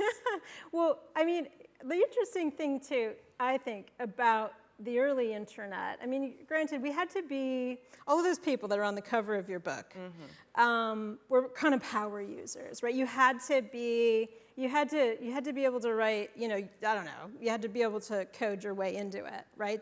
These platforms didn't really exist. And so it was a very specific kind of community. And it was, in some ways, actually kind of a monoculture. So everybody was coming from the same place. We were at this point in history when it was clearly this exciting new thing was happening. I just happened to land in the right place at the right time. It just happened to be in San Francisco, you know, in the mid to late 90s when all of this was blowing up. And so everybody around it, we were all just kind of like, you could kind of feel all of the excitement. And this only happens maybe once every 20 years. You know, it's funny because in the tech world, there's always these hype cycles, right? This is like a hype cycle. The last hype cycle that we went through, the big one was probably Web3 crypto, which I never got fully on board with. But then AI, this is actually the next one. This is actually, I do think this is transformational. So it was like Web 2 and then now. And you could kind of feel yourself getting kind of like swept away. Whether there's a paradiesal community or not, I don't know. But a really good, strong community is one in which it is possible to disagree, and it is possible for people to have differing points of view and continue to get along. So this is a thing that you actually do not see in a lot of communities today. You do not see a lot of the platforms pursuing, you know, kind of harmony. And to me, that would be a successful community. Now, here's an interesting thing. Can I add just one thing? There's a difference between community, I would say, and what later came to be called social media. Social media is a package in which you're kind of prisoner and which you're being served ads. A community is one in which you are participating. It is one in which you know that there are rules and mores and an understanding of how you get along with one another. In social media, which was renamed, right? Renamed to social media. That is a very different thing. And so I think that the objectives of that are quite different from an online community. And it's important to know the difference. Which am I in? Am I in social media or am I in a community? You mentioned in the book that one of the key things to do to create a flourishing, healthy community is to greet the first 1,000 users, or maybe the first 100,000. Oh no, it was like 10,000, 10,000. 100,000. Yeah, it was a lot of Be users. Be a great host. It's like hosting a party, welcome people in. Yes. And Andy Warhol has this great quote, which I think is so applicable to online community building, about Studio 54. You know, it was a dictatorship at the door, but a democracy on the dance floor. On the dance floor. Which I feel like is so appropriate for online community building. You want to have a high bar. And so I guess outside of hosting, making sure, you know, you're curating a great space, like any other foundational pieces of advice for, you know, any founders who are in the room today thinking about? Well, community is not the kind of thing that you can you know, ramp up quickly, actually. You have to build it gradually. I'm actually an investor in a company called Gradual, which is an online platform, which came from a conversation that I had with the founder, in that you have to build them gradually, right? You can't just, I was working at Yahoo after the acquisition of Flickr, and one of the things that they wanted to do was run a Super Bowl ad against a nascent community that we were building. I was like, oh, that is a recipe for disaster. And so I resisted that, and they couldn't believe it. They're like, there is not a single product under this roof that would not love to have a Super Bowl ad. And I was like, not an online community. It really takes nurturing. You have to kind of know your community. You have to know the people. You have to set an example. You have to be there every day. You have to participate. All of those things are very important. It's not just plug and play. Just can't let it go. Somebody has to be in there all the time and maintaining it. And that's another thing too, is that the back end of Flickr, the administrative interface, the kind of the place where we manage the community, was just as big as what was on the front. So I think a lot of people don't realize how much hand-holding and management it takes to actually run a community. It's an undertaking. Yeah, I agree. I think that people don't understand the investment that is required. You have to invest in good moderators. You have to invest in, you know, a great community manager who's going to facilitate that. And it is interesting. Like, can community exist when you are a venture-backed business where you mentioned, you know, community takes a long time to foster and to grow. And to grow. And you now spend, you know, a lot of your time investing as a general partner at Yes VC. So I'm curious, like, what advice do you give to founders who are coming to you, looking at growing a community, but also knowing that they have to meet very aggressive growth targets. I mean, I'm a big believer in the responsibility and like kind of the responsibility that people take on when they build these communities. I actually am a bit of an outlier in this regard. I actually do not think that communities in and of themselves are necessarily a good business, just because in order to have a healthy and thriving one, that is not exploitive, that's not kind of being used to, harvest data from their users and kind of create an environment in which they are willing to disclose things to you in order to exploit them. I actually don't think that would necessarily be an area in which I would invest. That's not to say that they shouldn't exist. I actually have a podcast that's called Should This Exist? I think they very much should exist, but I'm not sure venture is the way that they should be funded.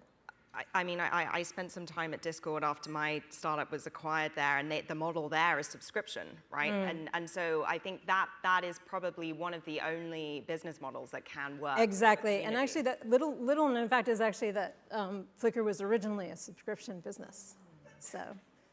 Which I think is fair. Like I think if you're paying for kind of the moderation and the maintenance of the community and the health of the community, it's a reasonable model, subscription. So you served on the board of Etsy for nearly 10 years, which is an extraordinary business.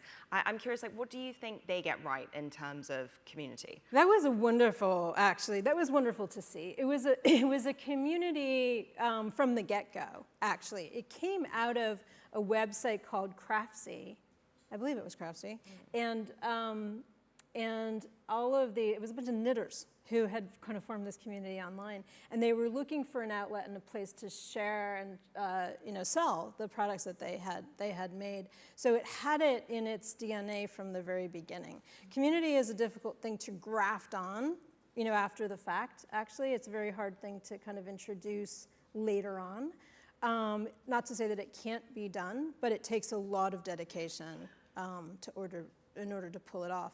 And honestly, your community, some of them will become the biggest advocates for your product. I mean, that's really how you know when you have a really strong and thriving and healthy community. Is when there's like kind of like a lot of back and forth between you and the members of your community, and there's a lot of dialogue, and you listen to each other, and you talk to each other, and you know each other. You introduce each other, like I said, you greet everybody. So there's a lot of that. And I think that is one very tangible thing that businesses can measure, is that participation rate in community and the idea that your community members will become your biggest evangelists for the product. One thing I want to ask you about as we have our final minutes here is that you've spent a long time being an advocate of the responsibility of entrepreneurs for the outcomes of their technologies. So we're living in a world, half of US kids play Roblox every day. How do a new generation of entrepreneurs who are building virtual worlds and games take responsibility for what they're building? Well, it's interesting because we did come from, when we were building Flickr and a lot of the companies that you talk about in your book, there was a kind of a naive techno-utopianism, I think, that we lived in. And I'm one of these sort of outliers in the tech world in that I hosted a podcast called Should This Exist? And I don't think a lot of people are necessarily asking this question. Or were, but I do think it's interesting because that's very much changed. You can actually see in the apprehension around AI that people have been burned. They've been burned by the tech world. We're no longer in this sort of, we're just going to accept it. We're just gonna not read the terms of service before we sign up for Facebook anymore. Everybody will be kind of conscious of the exchange of what's actually happening. And I think that's healthy. And what's interesting is that I have a new podcast coming up, which is called Ingenious, which should be launching in a few weeks. And for part of that, I interviewed a bunch of kids, and the kids were using ChatGPT for their homework. What was interesting about that conversation was that you could always cheat. We could cheat before, ChatGPT. Cheating was always something that you could do. Plagiarism, existed. And the kids were surprisingly hesitant to use it. And their fear was that they would lose the ability to think. They wanted to learn. They were kind of like anxious. They would use it for certain things, right? Finding information, search. It's exceptionally good at searching for things. But they said that. They said, I don't want it to replace my mind. And I found that very heartening. Wow. Well, thank you so much for joining us, and thank you everyone for listening today, and thank you, Katrina. Thanks, Amber.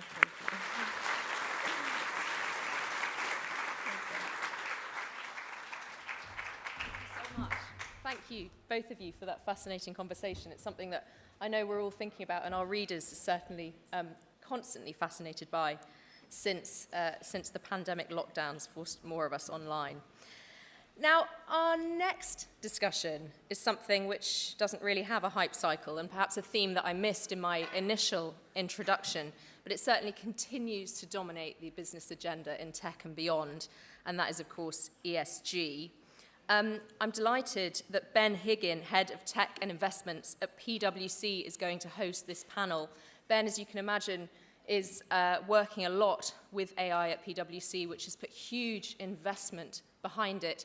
I know the question that everybody wants asking is, does that mean that their services will be cheaper? And perhaps he'll be able to tell us that.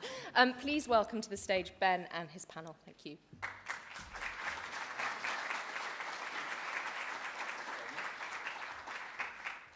Hello, everybody. All right, just give us a minute. Great. Well, it's nice to be here. Thank you for inviting us. We're here to talk about ESG, but in particular, purpose-driven innovation. So I'm the head of technology and innovation at PwC, so I look after our team that innovates our business and also has innovation services that we offer to our clients, and I guess that's why I'm here. I'm also a trustee of Tech She Can, which is a cause I'm very passionate about, which is about getting more young girls and women into technology roles. I think that anybody who works in technology will empathise with that. We are looking for sponsors and supporters, so pitch over, but I thought I'd add that. I've got two amazing people here with me who, when you talk about purpose-driven innovation, they've done it. Right, and I work with lots of companies of lots of different sizes, and actually purpose is really difficult for lots of people to understand. Innovation is really difficult for lots of people to understand. So when you bring the two together and you can actually do it, I think it's a massive achievement. So I'm going to let my guests introduce themselves first. So Mette first. Yes, thank you very much. Yeah, my name is Mette Løkke. I'm CEO of Too Good To Go, social impact company. Before that, I co-founded a company called Endomondo, which was also within the impact space, making fitness fun. Brilliant. And Matthias? Yeah, hey, I'm Matthias Lauk. I'm co-founder of T-Mobility. Before that, I started Lieferando in 2009, or known here now as Just Eat. It's all been moving together. Yeah, been 5 years now in the mobility sector. So, well credentialized to talk on this topic, I think it's fair to say. So I guess if I start with, what does purpose-driven innovation actually mean to both of you? I mean, Mette, if you... Yeah. So for me, it's the only kind of innovation there really is. Yeah. Because as a social impact company, we really try to align. We are constantly asked about, what's business and what's purpose. We try to align the two, so there's no separation between them. So every time we innovate, it serves a strong purpose. Yeah, and that's throughout your organization then. It's not a project, it's not something that somebody's working on. It's not a CSR department or an ESG team that's working on this on the side. It's really embedded in everything we do. Which I think is really interesting. That must present some challenges, right? Because, the growth of a company, the ability to raise funds, to operate at different levels as you get bigger and bigger, there are going to be some challenges. How, as an organization, do you think about that and try and manage some of that? Yeah, so one of the things we do is we really try to challenge ourselves on the types of impact we can have. So we're mostly known for our app and our marketplace, which saves a little bit more than 300,000 meals every day from going to the bin. That's fine in itself, but we want to build additional layers of impact on top of that. So for example, we work with date labeling, we work to improve that. We work with regulation to improve the legislation around food waste and actually drive the waste down. And then we also try to inspire businesses, especially the hopeful younger entrepreneurs who are just embarking on the journey, and try to motivate them to start something that matters. Okay. And Matthias? Yeah, when you ask me about what purpose-driven means for me, I think it's really about solving a real-world problem that I'm personally also attached to. In my case, that was when I brought my daughter to daycare. I had to pass like one street, and like telling my child at the age of 1 already, look left, look right, there comes a car, there comes a car, and just going across the street to the daycare there. That was quite annoying already, and felt like this is not how life should be inside of the city, which comes to the point it's a real world problem that has been solved for a community. And then is when I'm particularly getting very passionate about it. I think that's really interesting. When you, to achieve that then, what do you think it takes for an organization to actually achieve, well, I guess innovation first, because innovation in itself is really hard. Yeah, truly. Like I've said before, like you solve a problem for a community. So the best thing you can set up your entire company is to hire from that community. And then people bring in their ideas, people experiment around on how did I been faced with the problem and how I would solve it. And you have a wider representation how the problem has been exposed to this entire community. And then is when innovation actually comes to the surface, because you're actually understanding the problem. And then you can think about what kind of tech can I throw at it, what kind of product can I throw at it, or what are simple things to avoid to not even require tech.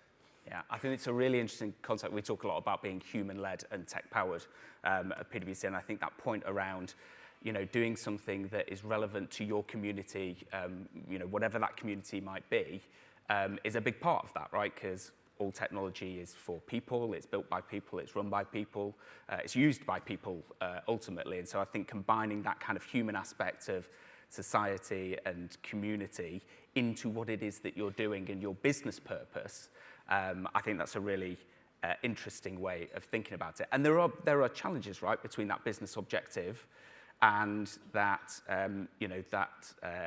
purpose and innovation. Actually, in both of those cases, how have you sort of managed that? So as you got bigger and bigger, I would imagine those challenges become bigger, right? Because you want to recruit out of a community that shares the issue that you're trying to solve, but you need to recruit a diverse set of people, and you don't want everybody thinking the same way. So how do you kind of keep the focus on innovation and that purpose innovation as you go through that process?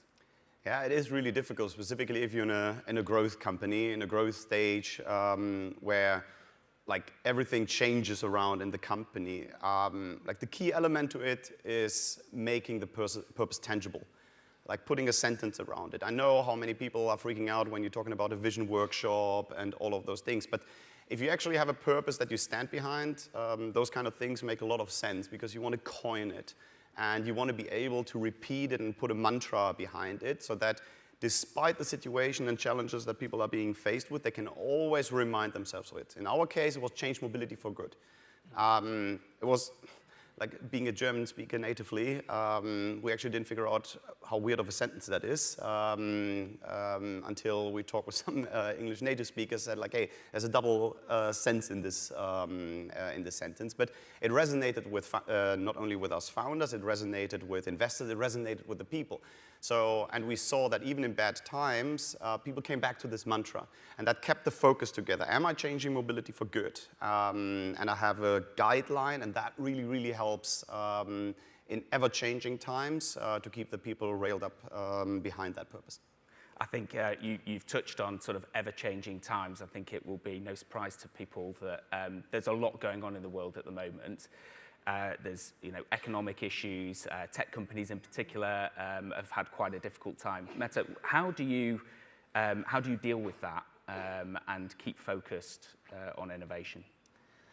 Yeah, so I think one of the things that's a little bit difficult maybe to manage as you grow is that you have to constantly raise the bar in a growth company. That's really how you get to the next phase. And what that also means is we sometimes have to shut down things that had a nice impact and they were good stories and there's nothing wrong with it, a noble purpose, but they just don't scale.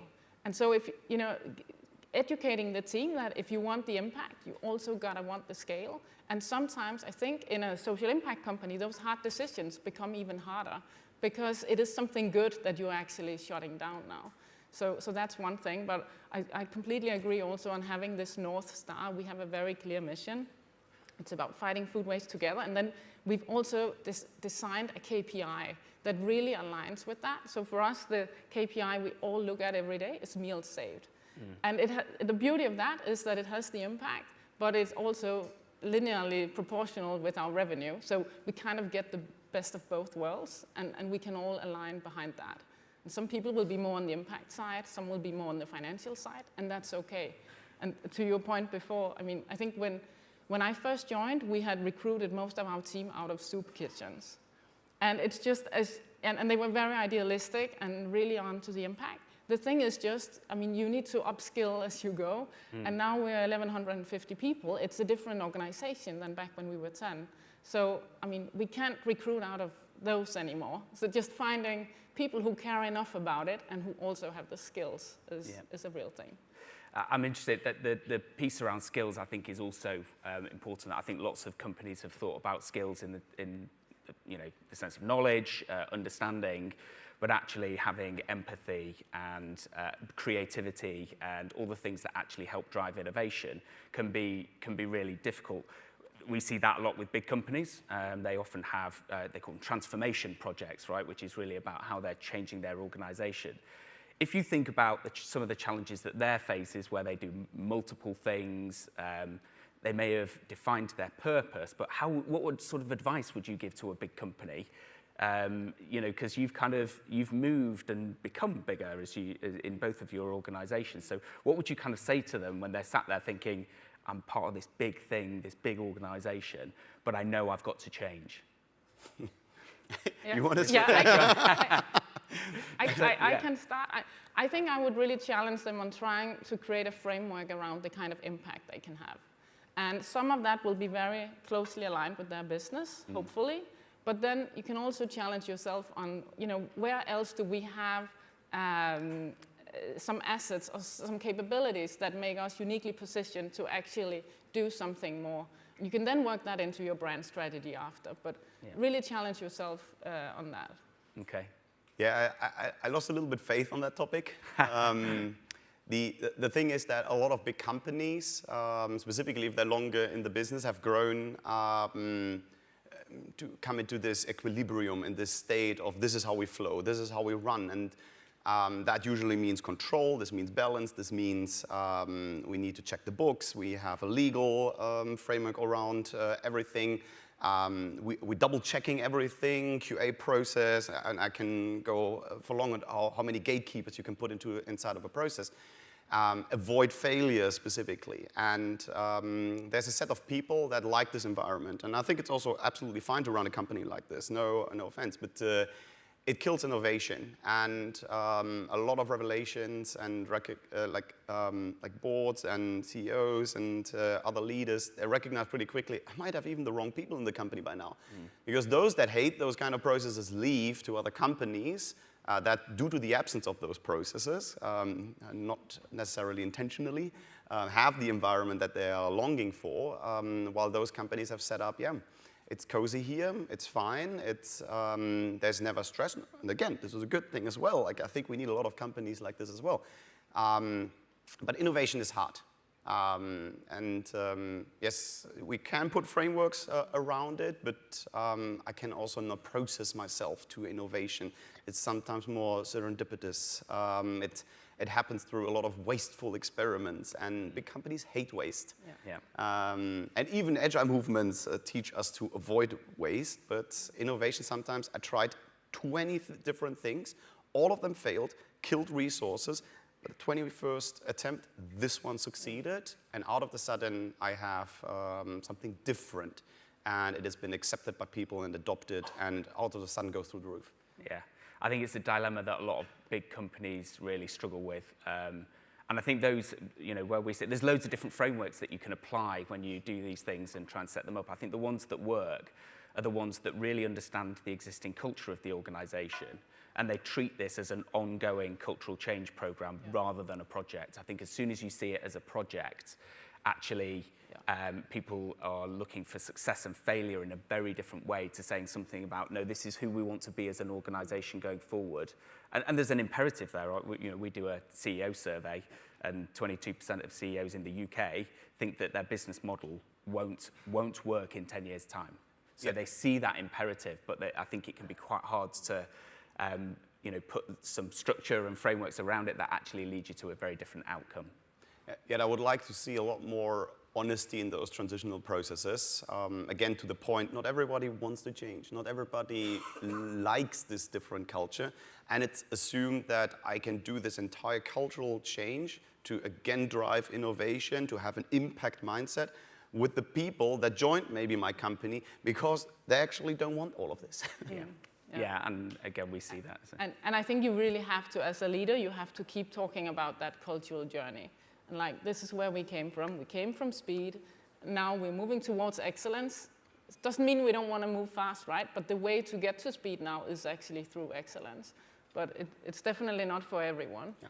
But I think it's actually powerful if you can manage to keep some of those people on board too, because you also have functions where it's pretty good to just have someone who's happy to come in and do their thing and leave. Yeah. And then you have the other entrepreneurs who will really help keep the innovation going. Yeah, I mean, as a partnership, obviously, our business is run by the partners, and so we value that entrepreneurial spirit, but you do have to contain these things at certain times, because you can spend a lot of money. One last topic, obviously Gen AI, big deal for everybody. My AI team get really annoyed. They're kind of like, why has the world just woken up to this? But the reality is it's happened much faster, and it will drive a lot of change and innovation potentially in companies. How do you think about that kind of Gen AI or emerging tech that lands really fast and really impactfully into an organization? How do you handle that? I think there's a lot of opportunity in it. I personally think there's a lot of content created inside of companies that is not leveraged. Being CTO in most of my career, documentation is a pretty good example of that. It has been usually written by many, read by few, and it ends up, I'm still calling up the person that knows best about it, so you are my documentation, not that piece of paper. I think this can accelerate really the way that we are managing content, and will make companies way more efficient in the use of what has been produced in the form of content. My hopes for it are truly that we see significantly more smaller companies that are just great and successful, and that you don't have to have a big company anymore with thousands of people to be vastly influential inside of any area of business. This is really my hope. I think there's going to be a lot of great 10, 15 people companies that can actually continue to grow on that level due to leveraging those kind of technologies. And I'm curious on, one thing is how we build this into product and tech. That's maybe the most straightforward thing, and what are the new business opportunities. But I'm more curious on how do we embed this into the culture? How do we make people across finance and legal and the commercial teams and sales and so on, how do we embed it into their workflows? And that's just, organizationally, that's a real challenge, because we don't have anyone whose role that is today. So that's one thing we're talking about now. How do we even organize to get this going? Yeah. And who has that expertise? And I think that's the reason why it's so widely adopted. Due to the natural language, asking someone to naturally talk with something, even if it's not a machine, is way easier to explain. Here's your new tool. With this UI, you need to click this. Oh, when this one blinks red, then you need to act on this. It's just natural, and therefore people might be more receptive to it. But they're obviously also doubtful, like what is happening behind there's still the uncertainty, and then there's still the habit change, and that's always tough. Agreed. Yeah. We've obviously we've done a deal with Harvey, which is comparatively a smaller organisation to us, and I think it is really interesting. You do have to embrace some of those smaller companies who have got some really incredible capability, and you have to make sure there's not organ rejection when they come into your organisation, and they can do things faster and smarter and in a very different way, and that your compliance function and that your risk managers actually get comfortable with that and say, okay, this way that we used to control everything before has literally just been thrown out of the window, but we still recognize we need to control it. So getting those teams to work together is a real challenge. I think there's one important signal that needs to be recognized by people. Like we had an industrial revolution before. The result of it was that we need less workers to produce the same output, and people lost their jobs. Now we're at the brink of a same breakthrough where a piece of technology and innovation is potentially making certain jobs far more efficient. What do we do with it? Yeah. Do we again cut workers, or do we say, we're actually approaching an age where certain kinds of skills, we just need them to complete the 20% to do this human innovation, which a machine, in my opinion, will never be able to do. The novelty, the new thing, the serendipitous things, a machine is still, in my opinion, far away from. But connecting the dots, the machine is very strong at. And do we let those people now say, hey, I had before 100 analysts in the finance sector, now I have this tool that can do all these things together. Maybe I'm letting them work not 120 hours a week anymore, but actually I'm getting it in the finance sector back to 40 hours a week. Maybe that's a good thing. Well, and as a company that talks about human-led, tech-powered, I think that's exactly right. Very quickly, because we've got seconds left on the clock, one piece of advice in achieving purpose-led innovation from each of you. So Meta. Find that core North Star KPI that everyone will rally around and that will motivate everyone. Okay, great. Matthias? If your entire impact and your entire purpose has been driven by the marketing team, that's a smell. Okay. And for me, I'd say don't treat it as a project. Right? This is a culture, it's a way of working where you need to embrace it and do things differently. We are out of time. I can't believe how quickly that went. So a big thank you to Meta and Matthias, and we hope you found that helpful. Thanks.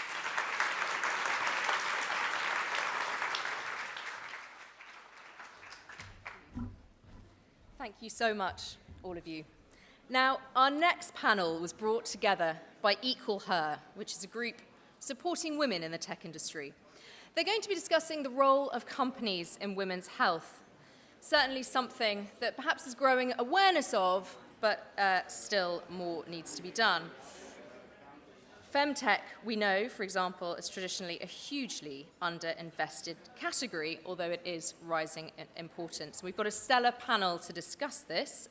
Please welcome to the stage Dr. Helen O'Neill, founder and chief executive of Hertility, Alex Mahon, chief executive of Channel 4, and Dame Vivian Hunt, formerly of McKinsey and now chief innovation officer at United Health. Thanks so much, all of you. Thank you.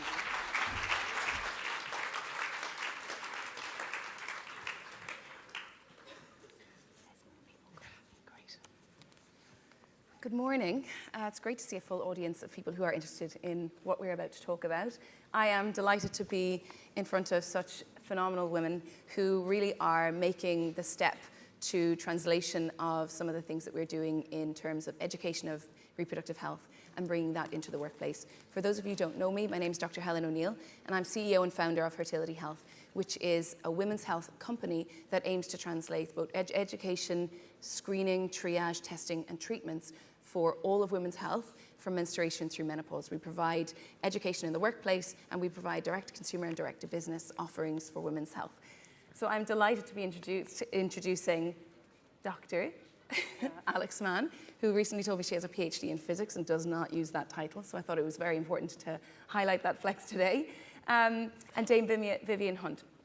So why don't we just start by setting the scene for why, and I really find it painful that in 2023 we have to actually even ask the question why women's health is important in the workplace. Alex, do you want to start? Well, it's odd that some men have left the room, but hopefully some other strange men. Some there. There's some in the audience, right? Double points for all of you. Double points. Look, the reality is, and Vivian knows the stats better than me, that all studies forever show that diversity in the workplace and a more representative workforce leads to greater commercial success. I mean, the facts are uncontestable. So given that 51% of the population is women, understanding more women's health issues in a way that stops women being held back at work, I believe to be really important. And I'm very lucky to have a job where I can be outspoken and to have a job which I can use as a platform for making change for diversity and standing up for underrepresented groups. So that kind of means, to me, women's health and getting those issues talked about is really, really fundamental. I love that you're using your voice and the fact that it's an unimpinged voice to actually make change, because you know that where you work, you can actually reach such a large audience. Dame Vivian. Well, your voice can be unimpinged as a function of the role and leadership responsibilities that you have, as well as the range of the platform.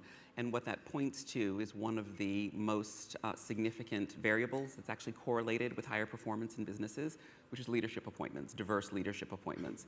So the correlation of high business performance and higher productivity with more diverse teams, led primarily by gender diversity, just because there's so many women, wonderful women in the world, isn't an accident. But 2 or 3 things make an even bigger difference. One is sustained representation over time. So not kind of getting to 15% or 30% or even 40% of the management team and churning, but sustaining and building out, different types of women, different types of profiles in different roles.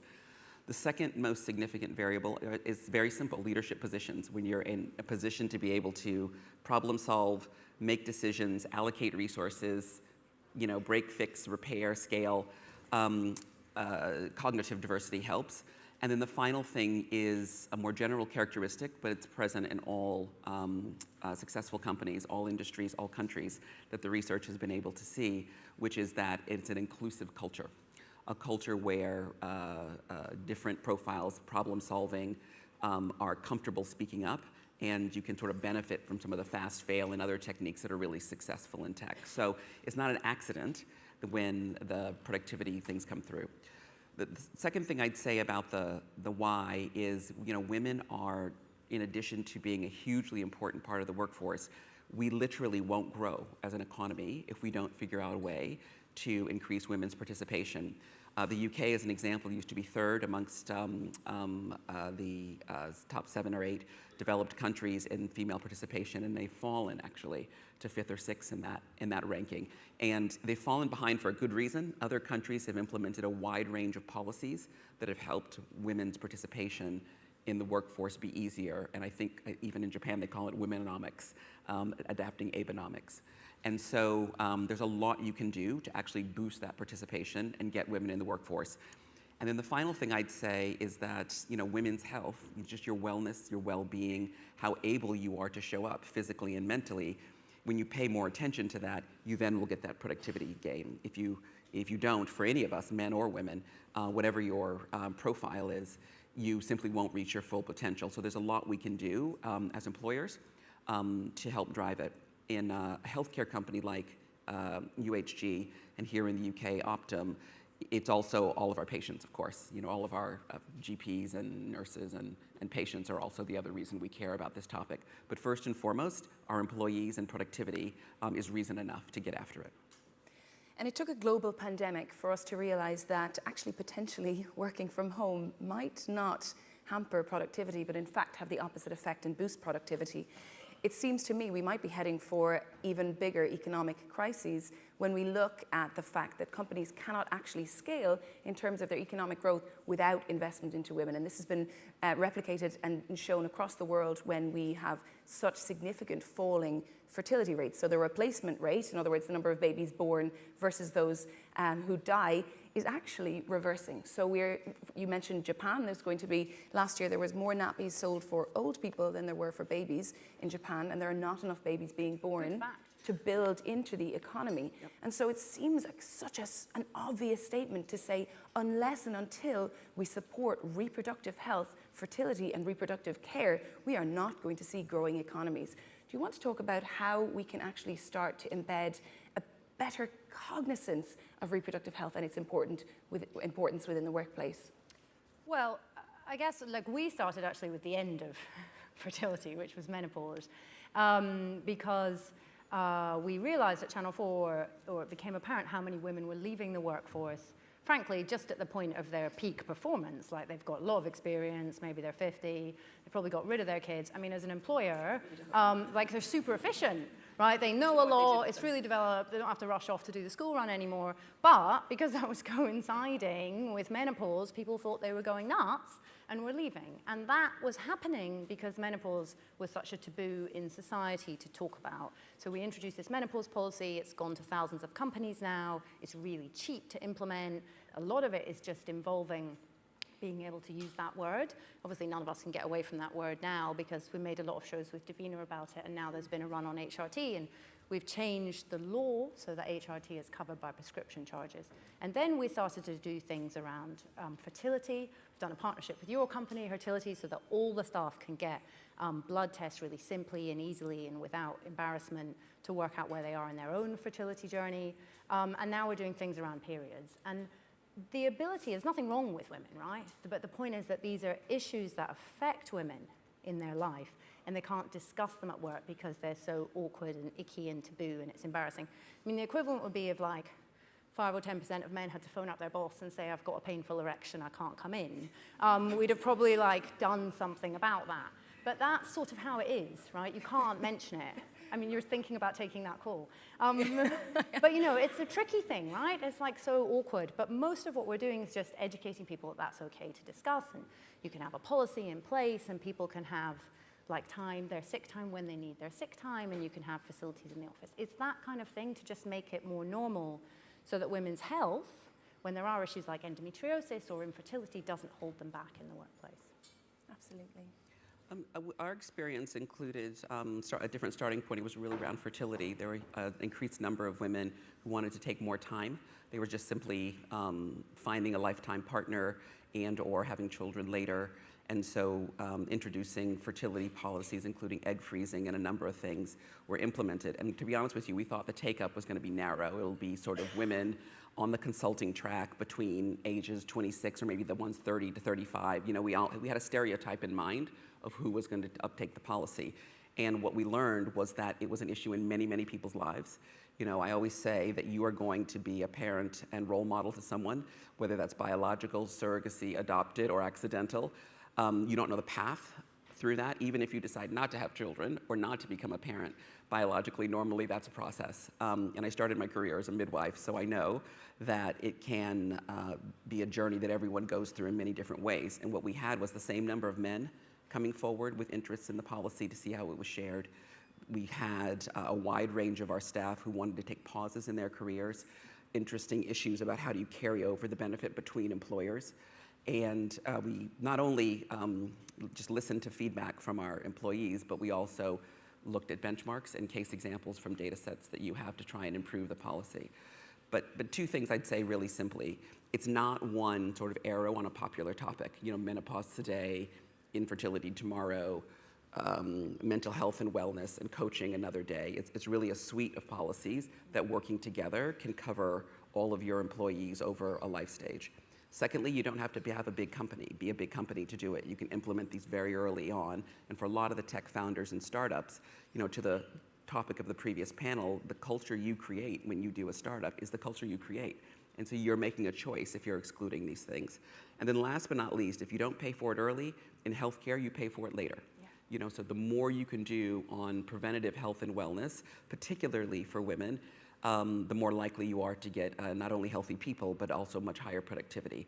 And so there's just lots of evidence, including, you know, plain old economics, to have the right policies in place and use them earlier, because using other types of healthcare later are not only more difficult for all of us as individuals, but it also is much more expensive. Absolutely. I think in terms of, even if you're just going to talk about the expense of certain reproductive conditions to the economy, endometriosis, for example, affects 1 in 10 women and costs the UK government 16 billion annually, and it takes on average 8 years to be diagnosed. That's just one of the many prevalent conditions that women experience and actually are very poorly understood and certainly underfunded and under-researched. When you talked about the life course approach, it seems intuitive that we would say we can predict certain things. So you cast a stereotype on the type of individual who might uptake this because you said, well, they're going to be of a certain demographic age and they're going to be thinking about this. But actually, innately, we do have an internal biological clock which does tick. And we also witnessed from the uptake of fertility. We saw 200 people uptook the fertility offering within 24 hours at Channel 4. So it was amazing to see that it isn't just one specific type of woman, but many women and men for their partners instantly wanted to take this up. And when we look at the life course approach, those who suffer with their periods tend to be those who suffer with fertility, can be potentially, we're doing studies on this, those who suffer with menopause. And so drawing a line as opposed to putting these different categories into siloed groups is really important. And therefore addressing the workforce as a whole and each of the different reproductive life stage events is really important. We know 100% of women will go through menopause if they're lucky enough to live that long. 100% of women will have hormone-related issues. And so when you started with a menopause policy, did you feel the need to then address the different areas, or was it pressure that came from different groups? No, I mean, we've got an amazing women's ERG, so to be honest, they come up with all these ideas. My job is merely to say yes. So menopause made a massive difference. Then we focused on fertility, and we particularly focused on pregnancy loss. Yeah. So stillbirth, miscarriage, abortion, what should the HR policy be in place for that? And then recently we've been working on periods. We've also got changes to sort of coverage of private healthcare providers to make sure these conditions were covered. I think the big difference I've seen over the past year is the interest of men in this. It's obvious that women will be interested, although women themselves were not sharing knowledge or talking to each other. We were falling into the, oh, can I talk about that? But now I've seen a big kind of swell change of male business leaders being interested in thinking, you know, they all have mothers, many of them have daughters, some of them have wives or girlfriends, or wives and girlfriends for some of them, I'm sure, still active. So what I've seen actually is male business leaders start to go, hold on a minute, I don't know enough about this. And this is not a comedy topic. And let me think about how I can make change in my own workplace for economic advantages and benefits, but also because it's probably the right thing to do. And that gives me like quite a lot of hope and delight, because by making things that were previously taboo normal in conversation, you start to get progress in society. Agreed. And what you made a reference to the learnings around flexible working during COVID, it also was true about caring. And so it's not a life stage as you do it chronologically following an average. It's when a set of circumstances happens in someone's life, they might have these support needs. So you could be a same-sex couple who partner and decide, okay, yes, we'd like to start a family. That couple could be in their 50s, perfectly qualified for adoption, and therefore need the benefits. They don't fit any stereotype that you had before, but they're the absolute profile of characteristics. We all became carers, you know, closely or remotely during the pandemic period in different ways, and we recognized it in terms of the need to get more support around it for men and for women. And so I just think it also takes some pressure off you as a business person, and particularly if you're male trying to think these things through. How do you lead the discussion? You don't have to lead the discussion. You can work with companies that have the expertise. You can give your women and other employee ERGs scope and problem solving. You can benchmark with other companies. You can try something and say, if it doesn't work, we're going to stop. But the most important thing is that if you were to change roles, that the policies continue. You know, it can't be a function of you as a particularly sort of heroic, enlightened male leader. It has to be a system that works. Anecdote, single data points are interesting, but this audience knows that it's the trend and the patterns that really make the difference in our lives and in healthcare. And so what I would say is use the resources and tools that are available. There are great companies, and the UK really is a global leader in this area because of things Alex has described in gender pay and many other things. You've got a lot to learn from right here in the UK. And if you're not sure, just ask and get help. Companies like yours can provide a lot of resources. So don't be hesitant about being proactive on this, even if you think of yourself as an unenlightened male or not sure what to do. There's plenty of help out there, just like you would do for any other policy. And like everything, you'll try it, probably get 80 to 90% of it right, change a little bit and adapt, and be much better off for having done it.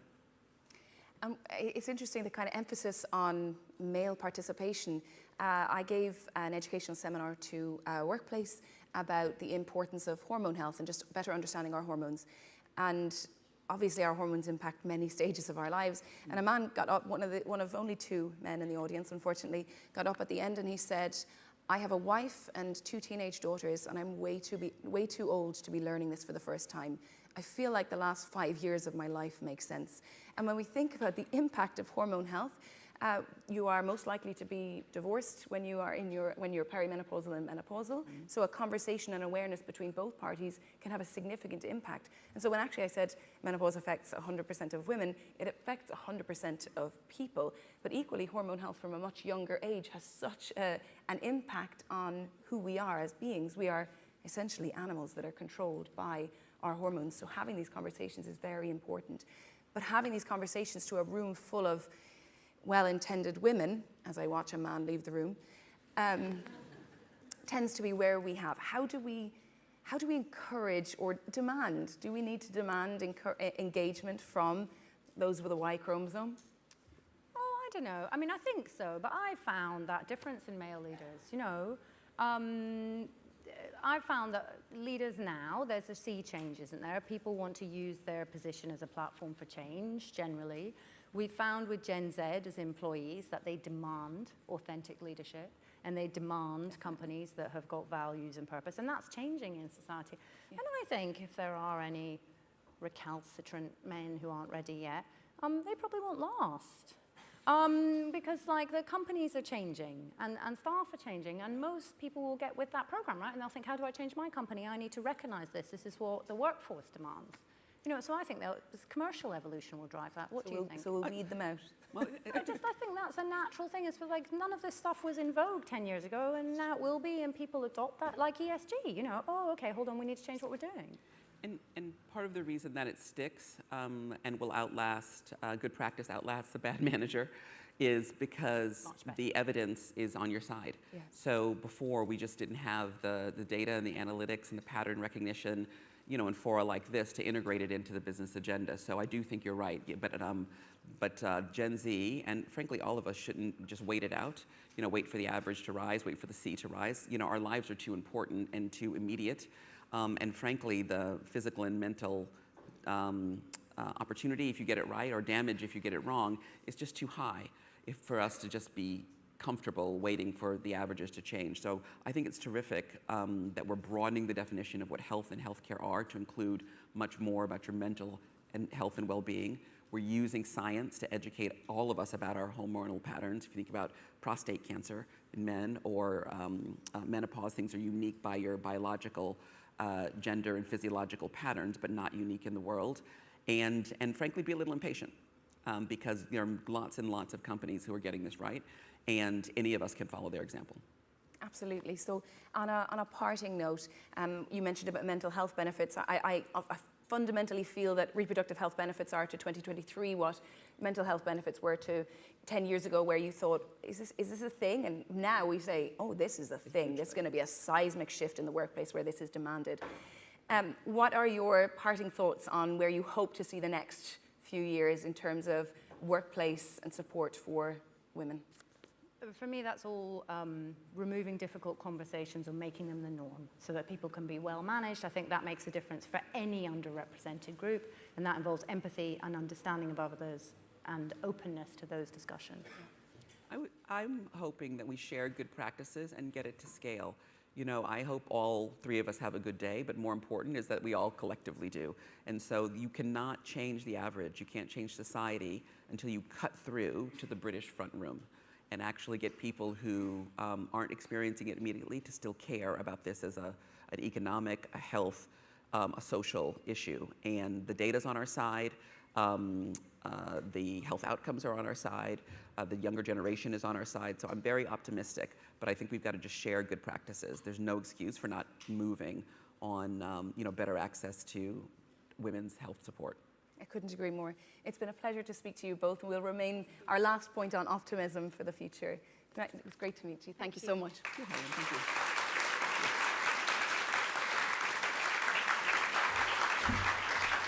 Thank you. Thanks so much, all of you. It's heartening to hear that you are optimistic that men are paying attention to this issue. I was quite gobsmacked by the number of blokes who got up and left at the start of the panel, I have to say. So props to those of you who stayed. I just wanted to say a huge thank you to all of our speakers on the stage this morning for sharing their insights with us. It has been a brilliant reflection of the UK tech scene in all its diversity and a showcase, really, of the different sectors that we are so strong at. I think it also showed as well just how international and diverse London is as a global centre. We knew artificial intelligence would be the hot topic today, and of course it has been, and it's been fascinating for me to hear some practical solutions from companies about how they are using it and grappling with it, and some optimism as well, I think, to counter some of the fear-mongering that we've seen. I started this morning by running through some of the events of this crazy last year. I'm sure the year ahead will have many more unpredictable moments, but it is really heartening to hear from the people that I'm talking to that tech is so much on the agenda at the moment, and there's so much support for the industry. So enjoy the rest of your day today and the rest of Tech Week as well. There's, of course, many more events around the building on the transformation stage, looking at the state of cybersecurity, the next tech stage, looking at the metaverse, and all of the many fringe events that are going on throughout London. Thank you very much and enjoy your day. Thank you.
good morning, everybody. Welcome to London Tech Week 2023. Yes! Go on, go. They promised me Alicia Keys to come on to or something. That's so awful. I'm terrible. I said, welcome to London Tech Week 2023. Yes! Oh, dear, you're not sure, are you? All right, okay. Welcome. Thank you for being here. I'm Ollie. I'm your host for this next session. Heaven forbid. I've always been a fan of London Tech Week, if I'm honest. This year's the first time I've needed a big fan at London Tech Week. Yes! I'm here for 2 hours, don't you worry. But actually, will you give me a yes if you were born outside this great city of London? Yes! That's the majority. Fantastic. And will you give me a yes if you're visiting us from outside this great city of London? Yes? And a final yes if you're visiting us from outside the UK. Yes? Well, can everyone else give those final guests a special cheer and a warm round of applause, because you are so welcome in our city and our country. Thank you for being here. I'm slightly obsessed by startups. I love helping to start things. Co-founder of Startup Britain, I started Fiverr and Tenor in now thousands of primary and secondary schools. So my final yes of this opening is just to say, are you in the process of starting something right now? Please raise your hand and we'll look around the audience. We'll see hands high in the air. And everybody else, let's give them a cheer and a round of applause. Kudos to you. Good luck on your way. What you do matters. Thank you for the problems you solve. Thank you for the people you're hiring. And thank you for your energy and positivity and ideas. We need more of those. We've got 4 sessions this morning. We'll talk about the personal side of being a founder, the stress, the ups and the downs. We can relate to those. We'll talk about cutting through the noise on investing. That's going to be a crucial session, really getting to the bottom of what's on the minds of great investors. And we'll talk about London in a global context as well. But also, how are you going to scale up and not trash the planet in the process? So I want to say thank you to everyone who's going to appear on this stage. No fire drills today. If you are sharing, we're at capacity here, so we'd be grateful if you did share. LTW 2023. Someone asked earlier, are those your real eyebrows? Yes, they are. Thank you for asking. Now, we're going to get on by saying that actually, London Tech is only a small part of London Tech Week. Because the truth is, we're a global family. We connect with each other, and it's important to zoom out. So for this moment, we're going to try to think about how London fits into a global tech ecosystem. I see even on the front row, the Centre for Entrepreneurs, the Global Entrepreneurship Network. This is an important conversation. Now, the person and the organization with their finger on the pulse of who's doing what in startup ecosystems around the world is Startup Genome. They're about to make some very big announcements. We've asked them to give us a very sneak peek this morning, so I'm very grateful to them for that. Please give a huge London Tech Week welcome, all the way from the Startup Genome, to Stefan Guster. Welcome. Thank you very much. Thank you, Stefan. Thank you. Good morning, London Tech Week. It's great to be with you. My name is Stefan. I'm a partner in Startup Genome, and I came to this wonderful city in 2005 as an expat, as so many of us do, to start our businesses, more even so to scale our businesses. And how far have we come in this great city when we look at tech? At Startup Genome, we were founded as a research company. Today we are a policy advisory firm and still a research company, founded by serial entrepreneurs in the Valley who noticed about 10 years ago that tech created a lot of wealth, incredible employment opportunities, but also that tech was incredibly concentrated. The top 10 ecosystems just 10 years ago absorbed 93% of all the value created in tech. Today, we are down to 63% with so many more cities participating. And that's our mission, to bring knowledge, to bring research, to bring insight to as many places in the world as possible, so that all founders, regardless of location, can participate in the very opportunity that our tech ecosystems do bring. We operate a global network of cities, of ecosystems, of policymakers, of ecosystem leaders to better connect and build this fabric of global connectedness that's so important for our scale-up founders, to connect to other like-minded individuals, to get mentorship, to get advice, and to have the opportunity to build market relationships and to scale. Enough of us. I want to give you a very sneak preview of our GSER, Global Startup Ecosystem Report, that we are putting together every year since about 5-6 years' time, ranking more than 300 ecosystems around the world. And first of all, I would like to say a big thank you to all the entrepreneurs who have taken our survey, over 50,000 to date all across the world, all the accelerators, workspaces, incubators, others who have participated in this body of research that allows us to depict the state of the global startup ecosystem every year and to share a few of the insights that we have. Key findings for London. Ecosystem value, 364 billion in the reporting period. That's 2.5 years. We always pack together a little bit of a longer timeline, so we have constant data that are really up for interpretation. When we look at the UK overall, and that neatly ties into what I said in the beginning, many more cities participating. The UK overall, with its 10, 14 tech hubs all across the country, today has an ecosystem value in our research of more than $1 trillion. And that's a very, very elite club. The UK joins China, it joins the US as the only 3 locations in the world with an ecosystem value of that size and magnitude. And I think that's something to celebrate and evidence of what has happened in London, but also what has happened in the rest of the country. 102 billion invested in VC funding in the last 2.5 years. And I'll show a little bit where we are today, because we will see it's a tale of 2 stories where we are in terms of funding. London has the most companies valued over $1 billion in the region being Europe, far ahead of any other city all across Europe. We've seen growth in large exits. We define those as exits over 50 million, over 100 million as a yardstick. We are far ahead of any other location, and this dynamic is increasing, and I think that's an important message also to keep. It signifies the ability of London to scale companies. So many of us come to the city with an idea, with a concept, with a startup, only then to embark on their scaling journey. I've seen that firsthand in many years of working with Tech City and others here in the ecosystem, and that's great to see in our data as well. Lots of data points which you can find on our website. I don't think that's the main point. The main point is London remains the number 2 ecosystem in the world in our rankings, including this year. We had the positive news to tell last year as well, tied with New York. So Silicon Valley, London, and New York are the top echelon of ecosystems. That's unchanged.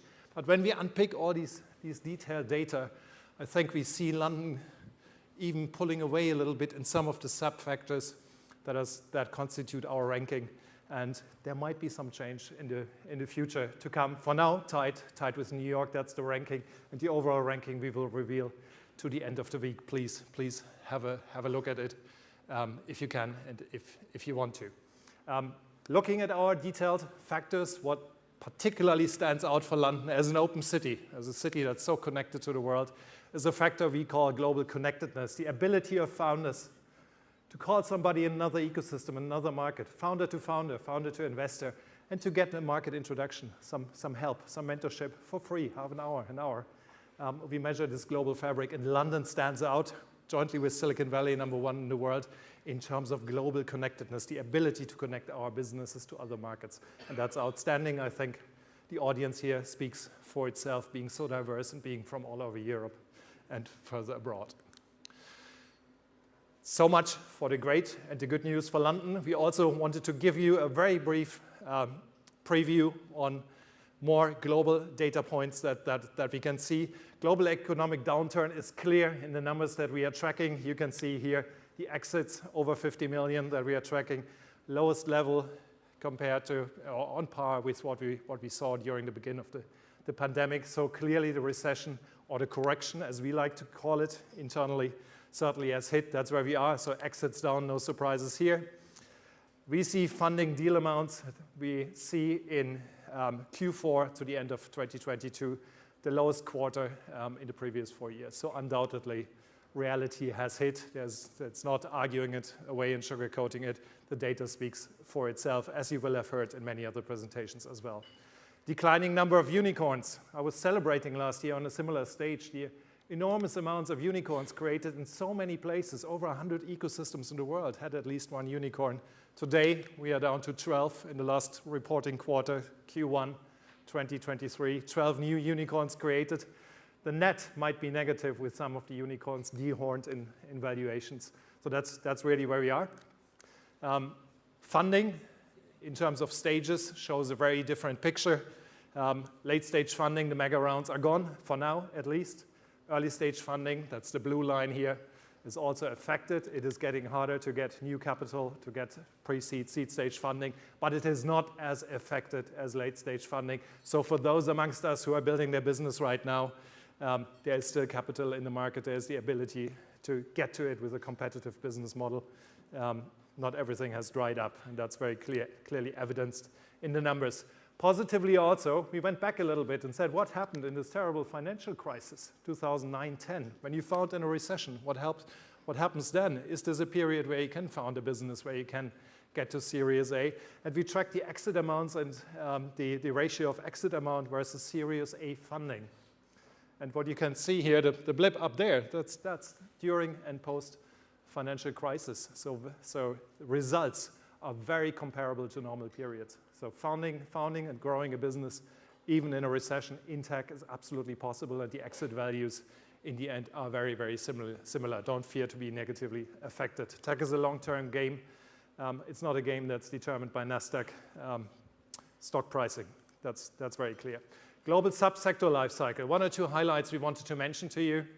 We are showing here as exits on the horizontal axis. These are the mature companies exiting into the market. On the y-axis, we show the dynamic of new businesses coming in, Series A funding as a yardstick. And the matrix overall tells us, when you're on the upper right-hand side, lots of exits, but also lots of new dynamic, new companies being founded. Where's the dynamic at the moment? Advanced manufacturing, robotics, the drive to productivity gains continues all over the world. Great sector to be in. IoT, Industry 4.0, or as we call it, AMR.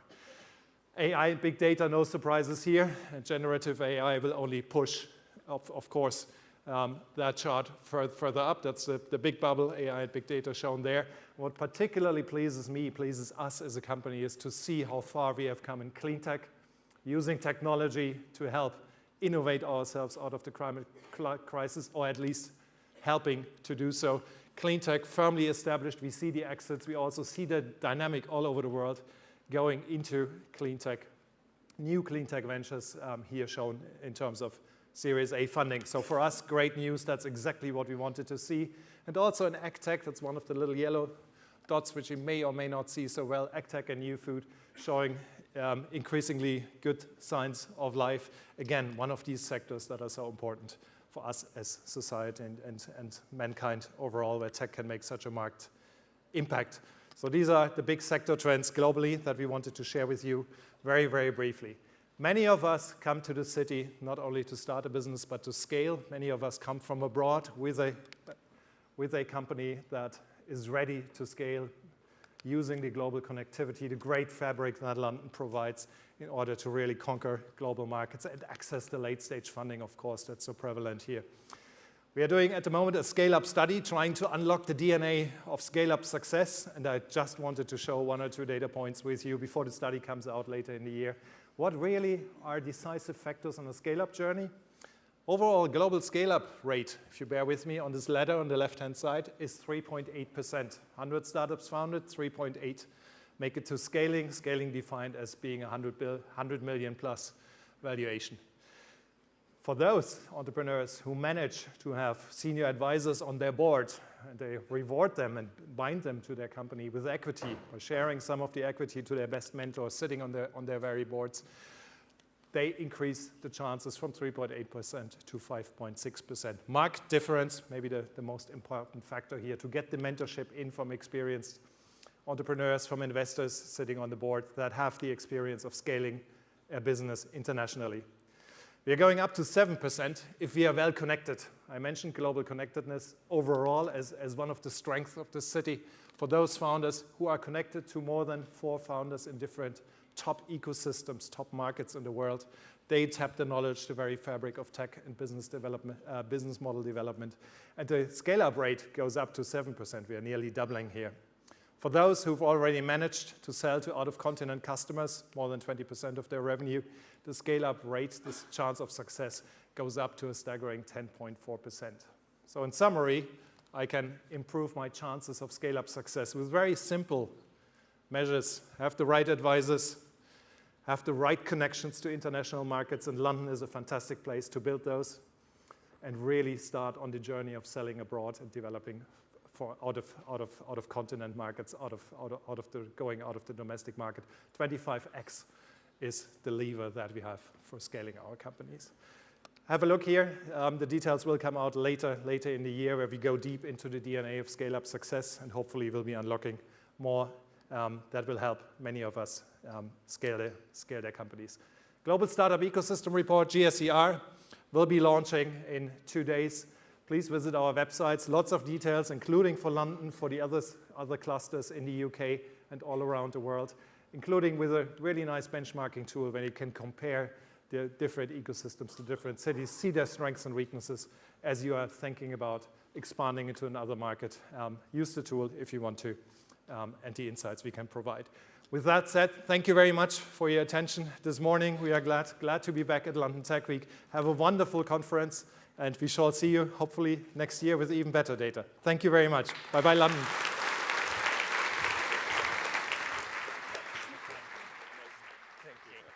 Thank you. Let's have another round of applause for the brilliant Stefan Kuster. Thank you, Stefan.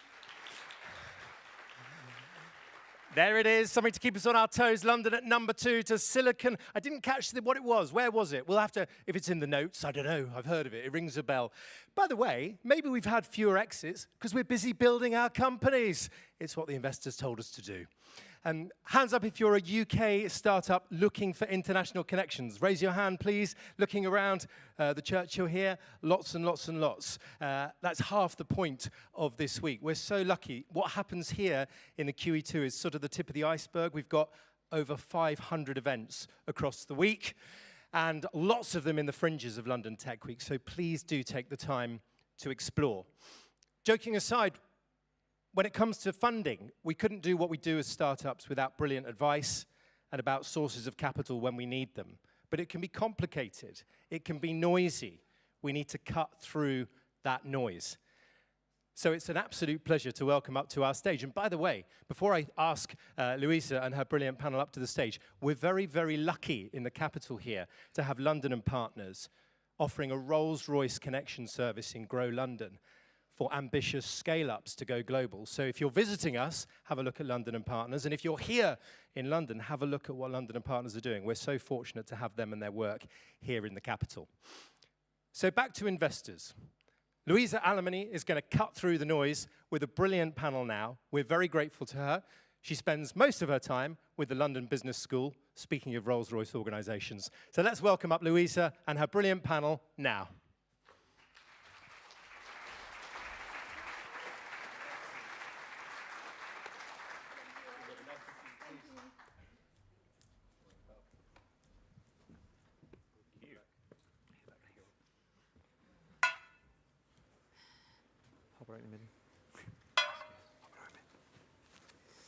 Okay, well, we are very excited to be here.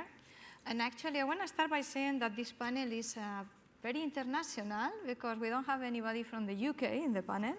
In fact, I'm Spanish, as you can tell by my accent. And I came here 5 years ago for 3 months. Then my kids like it, the place, and they say, okay, let's stay another 6 months. And here I am, 5 years later. So, you know, be careful. For those of you that are not from the UK, you might stay longer than you think. And I have in the panel with me also, surprise, surprise, 2 people from Denmark, which I don't know how many Danish people we have in the audience, but they happen to be the 2 men from Denmark. And we have also Eva coming from Greece. So a very international panel. Let me start by saying their names, who they are, and we kick off our panel. So I have here by my side Jeppe Singh, his partner at Northzone in London, a venture fund investing from very early to late stage. He will tell us more, 1 billion, so big fund. Then next to Jeppe, we have Eva Dimitriadis, which is CEO and managing partner from the Conduit Connect, which she will tell us more as well, but she's focusing on impact investing. So we have 2 different types of investors here. And finally, we have Yannick Malling, which is co-founder and co-CEO of Public.com, which is bringing or allowing everyone to invest. So he's a serial entrepreneur, but he's allowing people to invest, and he's also involved in this noise that sometimes we get in the markets. So the first question I have for them is, how do they got into this entrepreneurial or venture ecosystem? And then what are they doing right now, and what is their role in the ecosystem? So maybe I can start with Jenny. Yeah, sure. Hi, it's incredible to be here. Although warmer, it's a little bit London than last time I was here. Not sure what happened there.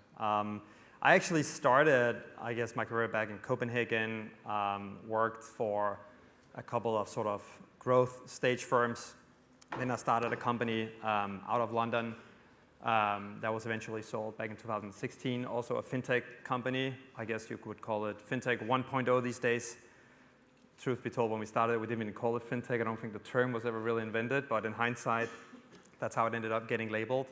And then I moved to the US in 2017, and in 2018 started Public.com, which is a multi-asset investing that allowed people to invest in equities, treasuries, fixed income, but also alternatives.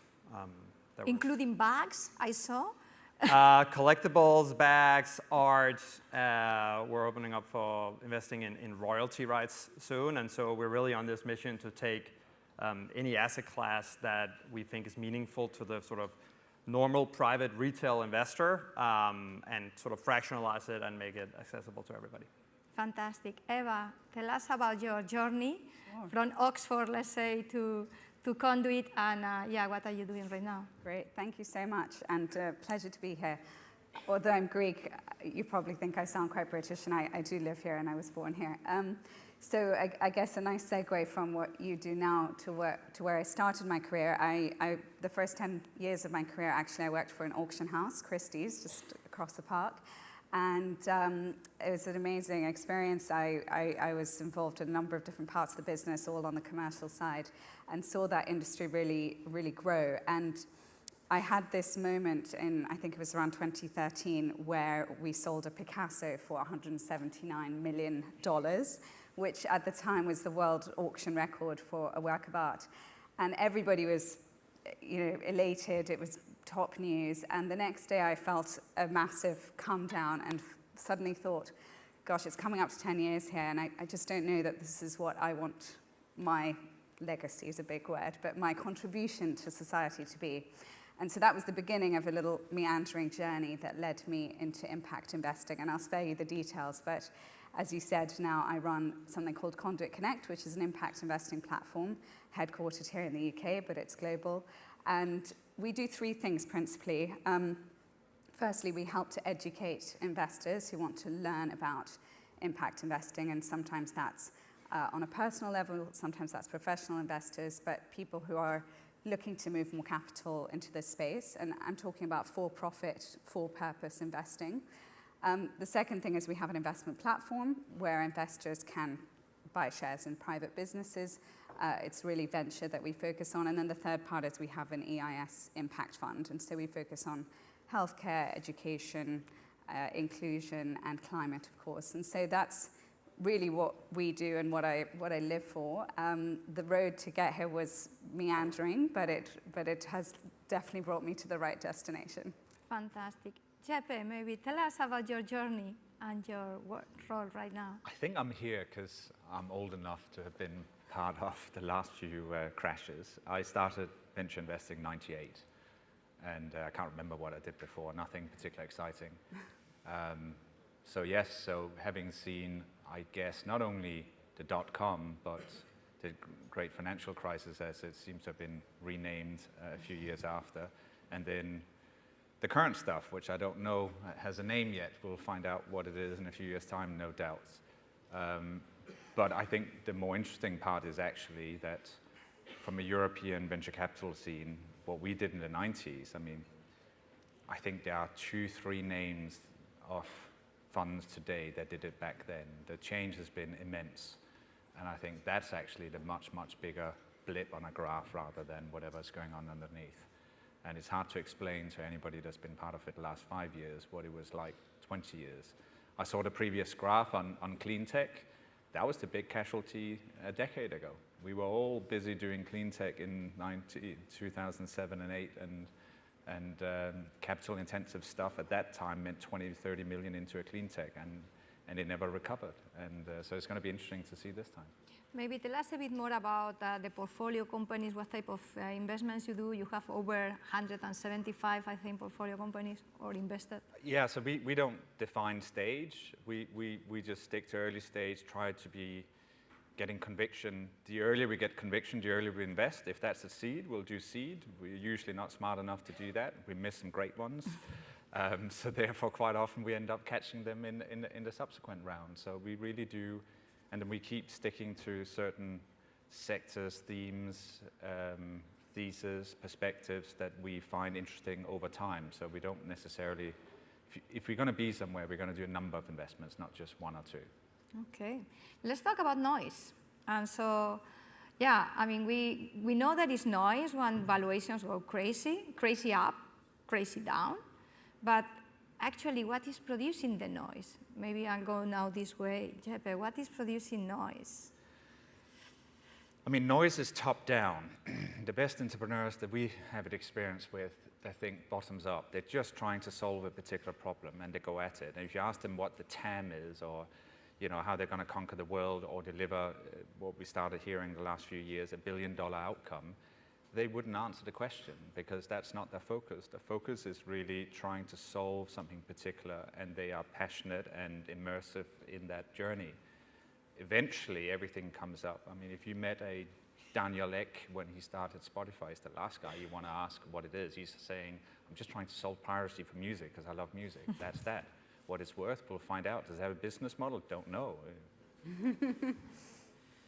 Eva, noise, what is producing noise? And maybe we can talk about the good times. What is noise in the good times? Yeah, I mean, I think there are a couple of things. You said valuations, and obviously that does create noise, right? There are certain industry publications that we all read that won't report on something unless it has a certain number of zeros. So that then attracts attention, which creates hype, which creates swell and competitive rounds. And I think for a long time there's been so much money in the market, and particularly the US, sort of hyping up valuations, maybe not necessarily to the benefit of the underlying companies. We have a portfolio company that a couple of years ago had a valuation of 45 million. Now it's sort of limping through a fire sale. So I think it's a few things. I think there are fads, if I think about things like crypto or cannabis or psychedelics. I'm not saying that there's nothing to these, but I think when you're experimenting with new spaces, A, you need to either understand them or be experimenting with a kind of small allocation.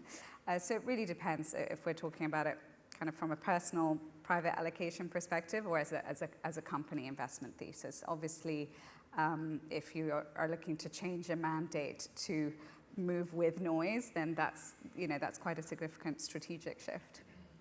Yannick, I'm going to ask you two questions. So the first one is, of course, what is producing noise, but the second one, you are on the two sides in a way, because as an entrepreneur, it's good when there is noise for fundraising, and we were discussing about fundraising before. But on the other hand, if things go crazy in your app, like crypto or other type of things that we have seen coming up and then down, suddenly that might be not so good for your customers. Yeah, I think so. I'll start by saying the way I think about the most simple framework that I've at least told myself kind of works is, I think in different market cycles, I'm not quite as old as Jeppe, but I've seen one less crisis, but I have seen two. And I think there's this spectrum between promise and performance. And when it comes to evaluating companies, and I think this is actually true for public equities as well as for private ones, which I think we're also finding tends to be more correlated, just with some lag in between, obviously. And I obviously think that the further you get into a bull market cycle, the more we sort of swing towards evaluating things based on promise. And then at times like these, that sort of fades away, and you just kind of focus on performance. And I agree with Jeppe that I think there's a big difference, and especially for founders, the number one thing you can do is just realize the fact that there's a huge difference between the price of your stock and the value of the business that you're building. And I also think that's true, by the way, for many public equities. And I guess don't want to get too philosophical, but like as a species, we're just really good at overcorrecting across that spectrum. And it's very, very hard to stay in a sort of like equilibrium, sort of balanced, moderate place because of competition, right? You mentioned it. Then, if everybody agrees that let's align here on this spectrum, then ultimately somebody wants to win deals and they start sort of pulling people out of that equilibrium. And so I think the noise tends to come from where you are in the cycle. Obviously, I think the most fundamental driver of that has proven to be the interest rate by the Fed as well as the kind of ECB. So maybe that's one of the more kind of leading indicators. But that's sort of the framework that I think about. And I think noise, in terms of what's the noise, what's the signal, I think you can kind of overlay it on that spectrum as well a little bit. And so at times like these, it's very much about cutting through the, we're not allowed to swear, right? But cutting through the BS and focusing on what's the performance, how do you get from A to B, how do you get from B to C, instead of necessarily focusing on crafting this whole vision of how you get from A to Z over the next 30 years, because frankly, it doesn't really matter. It's about taking one step at a time, especially at a point in time where the spectrum sort of leans towards the performance side. Yeah, if we go back to 2021, early 22, and I mean the FOMO was there. Like people were crazy.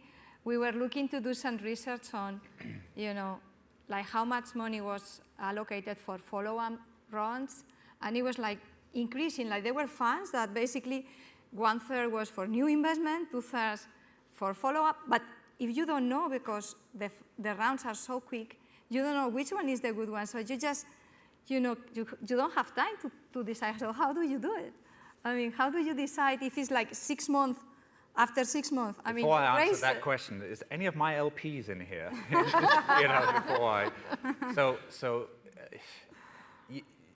The reality is nobody is smart enough in a portfolio of 25 to 40 companies to say which one is your greatest. I always get the same question.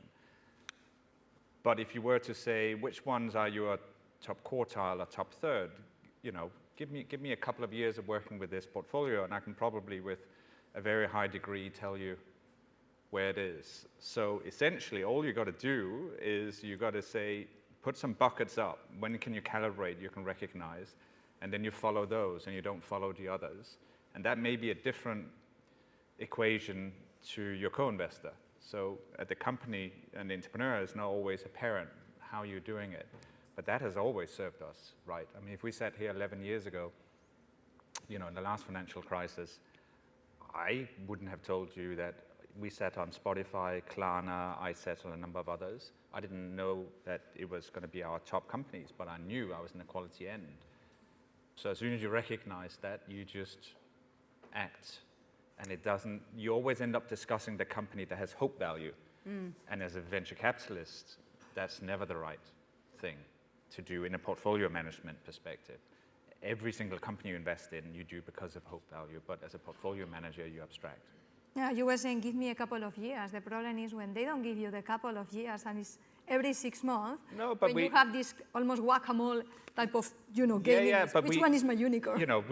And this is our brand new fund. The truth is for 90% of our companies, we have been with them for at least a couple of years. So we do have that input. I'd love to take the opportunity to disagree on some level. We promised we would disagree.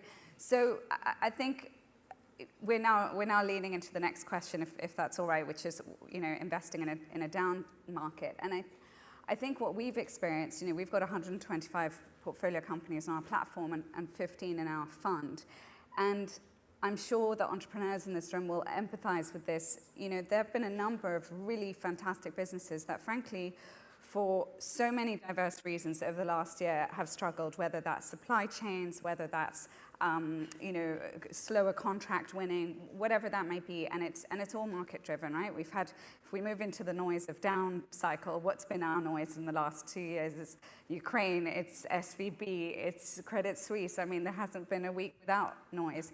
and all these micro noises, how many times have we said the word noise? It's a great drinking game, you know, there's a butterfly effect. And if you ask an investor, oh, why are you reticent right now? They probably don't name one thing. It's all of this build-up. So the point I want to get to is there have been companies, you know, I think of a really fantastic example in our portfolio of a business that is a circular economy solution that uses bioreactors to convert whiskey waste into algae, omega-3 rich algae. And so they're solving two fantastic problems in the world. Without going into detail, they needed these bioreactors from China, and that just took longer than expected. And there's a really valid business, there's really great contracts, the IP is there. We followed on because we want them to get there. And there's that bridge where you have to take a leap of faith and make sure. And you would maybe say, well, then that suggests that's in your top quartile. But in a small portfolio, right, it's too soon to tell. So I think there are times where the alternative is quite ugly, and you have to stick by your portfolio and look after them first, right? You save your children first in a fire, then you go to the neighbors. Janik, any advice for people that might be in the room that are fundraising right now? And of course, we were discussing you were lucky or not lucky, but you fundraised before the current crisis that we don't have a name yet, or correction of the market. So any piece of advice for somebody that is now struggling because of this noise? I think, you know, general advice is always hard, but the one thing I would say is look at just capital as a resource, and you take whatever money is there and you kind of move on, and don't get too hung up on whether it's precisely the right valuation that you want, or whether it's better or worse than what somebody else wants. And like this whole industry is driven by multiples, for better or for worse, and there will inevitably be somebody that gets a lower multiple than someone else, even though they think they have a better business, etc. And what that can do to them psychologically can be quite hard, but also honestly just a massive waste of time and energy, which at the end of the day is the single most scarce resource of any seed stage or early stage company, right? And so I would say just have your priorities in order. Obviously capital can be important for a business, but it's certainly not the number one most important thing. That is actually your own time and energy and that of your team, and that's something that you're much more in control over. And so I would say focus on that, which you can control, and look at it a little bit as like a job to be done if your business plan is such that you need to raise capital to keep growing the company or take it to the next stage. I think one of the key things on raising capital in Europe, I think we've got to remember that the vast amount of people investing the money, experience is less than 5 years. So if you look at the experience curve, it's a bit of a shell shock, never mind the entrepreneurs, but for the investors. Certainly the vast majority out there. And right now, what you do as a human when you have it, you live with your fears. You don't live with your greed, you live with your fears. So therefore, at the moment, risk-taking in Europe is in a poor state. People are trying to do what they perceive as safe from an investment perspective. Safe right now means, I don't know, B2B SaaS, because you have metrics. There's a false sense of security in, look, it's on paper, it's rational, it makes sense. It's not burning cash. It's not taking a leap of faith on a single factor where you're trying to say, yes, you can lose all the money on that one thing, but if it goes right, you're off to the stars. So at the moment, anybody raising capital, I'd say, watch out for that. You will find those people very quickly that are still there for the proper risk-taking, but the vast majority at the moment, I don't see it. Should we name some names? Or? Yeah, well, I was going to say, and hopefully there are some investors in this room, not just entrepreneurs, and I think this is the time to invest, right? This is when some of the most profitable and opportunistic businesses will be born, and if a company can be resilient enough and lean enough and creative enough and focused enough to weather this kind of storm, that is the innovation that leads to greatness. I mean, Thomas Friedman in his book, Thank You for Being Late, talks all about how 2007 was sort of the year that, created some of the most valuable, innovative businesses, literally before, a recession. And I suspect we're going to see, if you can dare to not just focus on what everybody else is focusing on, but follow things where you believe there is a market, where there is a need, where there is an opportunity. There's some very exciting things to be had. This is great. This gives me an opportunity to disagree. So Great. This is what we want.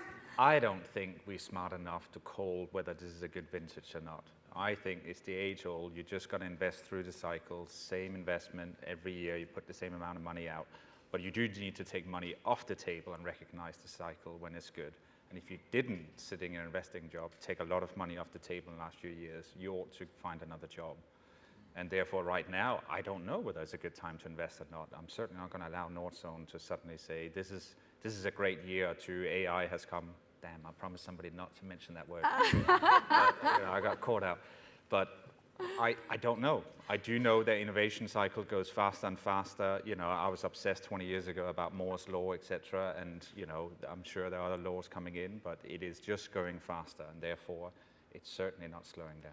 I would like to open for questions from the audience if we have any questions, and we have some microphones. Maybe while you think about the question, and we don't have a lot of time, I want to ask you about down rounds, because we are seeing an increase in down rounds. So, what is your advice for founders in your portfolio if they have to take a down round, or whether you are doing it? Are you very tough with the conditions? Not so much, maybe. Can you comment on that? What makes you think I know anything about down round? I'll pass that. No, look, as an investor, when we're coming into a new company, we love a down round, right? It's an opportunity to get a great valuation. I think, to be honest, I think it's not just about valuation, right? It's about the cap table, and it's about where the founder sits in the whole, set of economics. So I'm not shy about down rounds. I think if as an investor that's holding a business, obviously we prefer something flat or a convertible if someone needs to extend runway. But in the UK, as we all know, we're obsessed with EIS, so some people don't like convertibles. But I think, not to get too technical, I obviously you don't want to downgrade your whole portfolio, but I think it's a necessary evil sometimes. And just going back to your point, by the way, I want to now agree with you. I wasn't suggesting we should suddenly, all invest 90% of our funds this year. I think you should be consistent year on year. And there was a great report published, I think, in 22, where they just looked at, I think JP Morgan published it. If you'd invested £10,000, this is of course in listed equities, between 2002 and 2022, you maybe made a 9.5% annual return. If you had missed the 10 best days, you would have made 5.4%. So the rule here is, do not try to time the market one way or another. Be consistent. Yeah, I think down round, the word being such a taboo, I think is actually pretty bad for the industry overall. I think what most people, at least in the retail side on the public platform, does is they do dollar cost averaging, and they've done that through this cycle as well. And so if a stock price is sort of like this, sometimes you'll buy it a little bit overvalued, sometimes you'll buy it a little bit undervalued. But if you invest through the cycle, if you kind of stay consistent, what really matters in the end is your blended average price that you get over time relative to the ultimate outcome. And the exit scenario. And so I think it's too bad that down round is such a taboo thing. Like, I'm pretty sure Facebook had a down round, actually. I think Coinbase had one, right? And so I think much more people should just recognize that and really don't look too much backwards, look forwards, look like, okay, we need X amount of capital because we're going to solve X problem now. It's going to take us to this next level. And I would just approach it in a very sort of pragmatic way like that. I agree. Let me see if we have a question over here. And there is another one there, and I don't think we have time for more than two. Hi, I've got a question about, I suppose, the disparity about raising funds very, very early. They say about his friends and family and savings, etc. Do you feel that then precludes certain people from ever entering into being an entrepreneur because they don't or they can't get those funds? And do you feel that you might miss lived experience entrepreneurs from entering the market and missing that innovation that they can bring through that lived experience that may not have gotten to a point where they have money to start? I'd love to. Yeah. It's a fantastic question. So at Conduit Connect, diversity and inclusion is sort of, I would say, a horizontal rather than a vertical. It's at every level of what we do. And we absolutely don't want to miss those sorts of entrepreneurs. But you're right. It's a big disadvantage that the beginnings of creating a business rely so much on people you know. I do think, encouragingly, there is a proliferation of pre-seed funds and investors now that are looking for those. And even government is playing a role, you know, whether it's BBB or, you know, regional accelerators that are looking out for these opportunities, or, you know, a new fund, Cornerstone VC, that's focused on minority founders from across the UK. So I do think there are now more and more opportunities, and it's about creating the match, right? The deal flow needs to find those honeypot resources. But it's a valid point. There is definitely an inequity in that first stage. I think there was a question over there, and I'm not sure we're going to have, maybe we can take the two questions at the same time. There is also one here. Hello, my name's Tim Ensor, and I'm from Cambridge Consultants, so I'm not looking for investment. We basically help the entrepreneurs deliver on their vision, done it many times. My question is, it's London Tech Week, and so how do you guys view a position of defendable technology when you're making your investment decisions? Okay, and there is another question. Yeah, if we can take the question together and answer. Just quickly, I'm Judith from Mexico. I was wondering what is the big mistake for startups when we cannot build trust, that trust between the VC or investors, founders. What are the big mistakes? Okay, shall we go for the first question? Who wants to take it? I mean, on an investment side, so in the last few years, people have mistaken top-line growth for some sort of fundamental signal that this is a great company that has a great position. And the faster the top line is growing, the more the moat must be. And now everybody is trying to figure out what is the moat. Obviously, what everybody wants to end up with is a business that has such a strong position that it can have superior margins.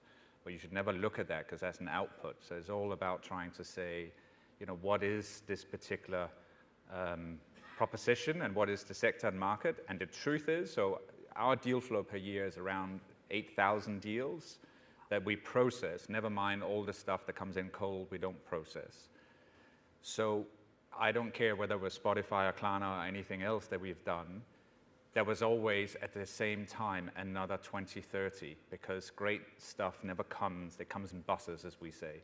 And therefore, we can analyze it as signals and look at it and saying, is it possible here to build something as a moat? And the key signal we look at is there a big offline data set that comes online, and does it come online fast? If it comes online slowly, you're not going to build a single big winner.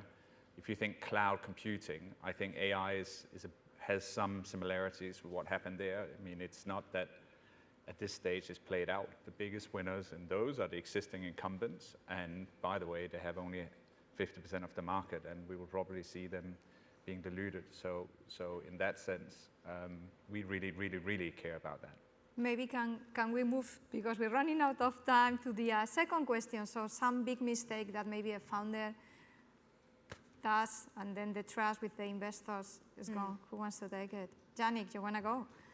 To break trust, I think it was. I think the most obvious one is like not being honest, frankly. There's a lot of selling going on out there, and there's a lot of not wanting to display your vulnerabilities. But I think the best investors will tell you that, like, when they look at the person and they analyze those vulnerabilities, they can actually end up becoming an advantage. You know, a vulnerability can also, by the way, be your passion for something, how passionate Daniel was for music, and other people have more of a chip on their shoulder, which ultimately leads to a lot of drive that is a fundamental ingredient to building anything. So I would just say, be as honest as you can and be authentic and be yourself. So passion, solving a big problem, looking forward, noise, there's going to be always noise in the market, so that's what makes this investing in this ecosystem also interesting. And maybe AI is not going to be able to replace investors in the short term at least. So thank you so much for being here, and please, if you can join me on giving a big applause to our panel. Thank you very much. Thank you, everybody. Why don't we have another round of applause for a great panel? Thank you. Very ably chaired by Louisa. Thank you. And, well, I can see there's going to be some movement in the room, so don't miss this next session. But before I introduce it, I never like sitting down for longer than about half an hour myself. So especially if you're staying, why doesn't everyone be up standing now just for a minute? Up on your feet, here we go, because it's about time. Yeah, even you, go on, here we go. It's about time to meet someone you're fairly sure you haven't met before at London Tech Week. So why don't we fill the room with conversation, fill the room with connection, fill the room with noise, even if you hate this sort of thing. Let's do it, go. Here we go, turn around. Good morning, nice to see you. Good afternoon, nice to see you. Good afternoon. We'll do 3 minutes, 3 minutes.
Okay, everybody, if we could start to take our seats.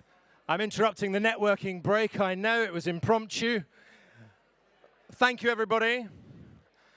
Welcome back. If you're just joining us, come on in. Feel free to take your jackets off. It's fine. Roll your sleeves up, roll your trouser legs up. Doesn't matter to me. We're all friends now. Thank you for those questions in the last session. We'll have more in this session. One of our guests from Cambridge. I'm not looking for investment. We all know that's code for please invest in me. We know. We've done this before. Thank you to our male guests for getting a generation of British VCs to go out clothes shopping this weekend. I'm grateful to them. Let's raise the bar. By the way, shout out to the BBB, the British Business Bank, coordinating our Startup Loans Fund here in the UK, over £1 billion into very early stage businesses. How about that Cornerstone VC shout out as well? What about Included VC, making sure the next generation of investors themselves are as diverse as the founders they should be funding? And if we had more time on that panel, how about the fact that such a dismal amount, 1% of VC going into female-founded businesses? And how can we shift the dial on that this year and next year and every year? So lots more to discuss, including some words which mean very different things to different people. Like growth, what does it mean to you? Opportunity, What does it mean to you? And crucially, prosperity means something very different to every person in this room. So we're going to have a really interesting conversation now. It's going to be chaired by someone brilliant herself. Founders Factory, you've probably heard about. They invest in and create companies. They're increasingly interested, and always have been really, but really dialing down and dialing up, whichever the right thing is, more interested than ever in impact. And also, I notice, partnering with some of the biggest brands and corporations on the planet to develop those relationships with startups. So really, really interesting. Welcome in, everybody. Why don't we give a huge London Tech Week round of applause to the chair of this next panel, which I know is going to be fascinating. Please welcome up from Founders Factory, Olivia Brooks.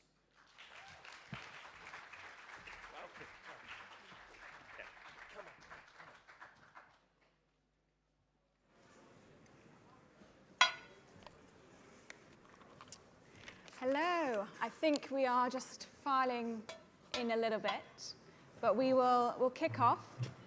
I'm Olivia. I'm an investor at Founders Factory, investing across the impact space, but very excitingly at the moment in the ocean tech space. So we are going to talk today about global tech ecosystems and how we can build them, maintain them, and sustain them. So to talk through this, we've got Rupert, founder of the Blue Action Labs and on the Port Authority in the Bahamas, and we've got Claire, founder of Mshule.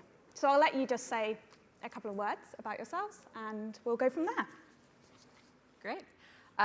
Thank you so much, Liv. My name is Claire Manjo. I am the founder of Mshule, which is a Kenyan social enterprise edtech company. We want to make it possible for every learner, no matter their age or what type of device or internet connectivity they have, to get access to the most impactful learning and training tools. So we built a platform that was launched in 2017 that combines artificial intelligence with SMS and WhatsApp to deliver education and training to the offline mass market in sub-Saharan Africa. Since we launched in 2017, we've reached more than 40,000 families across Kenya, Uganda, and Tanzania, worked with learners from the age of 5 to 75 in multiple international and local languages, and have worked with many multinational nonprofit organizations in the work. That's fantastic. That's awesome. And we'll talk about that more in a second. Ru, over to you. Thank you. Well, good afternoon, everyone. It's a pleasure to be here again. So I wear a couple of hats. The first one is Executive Director of the Grand Bahama Port Authority, which is ostensibly responsible for the governance and development of a free trade zone on the island of Grand Bahama. It's about 230 square miles. It's unique in the sense that it has a number of quasi-governmental powers devolved to it, so it acts like a government agency. We've got one of the largest ports in the Western Hemisphere, container ports, one of the largest dry docks.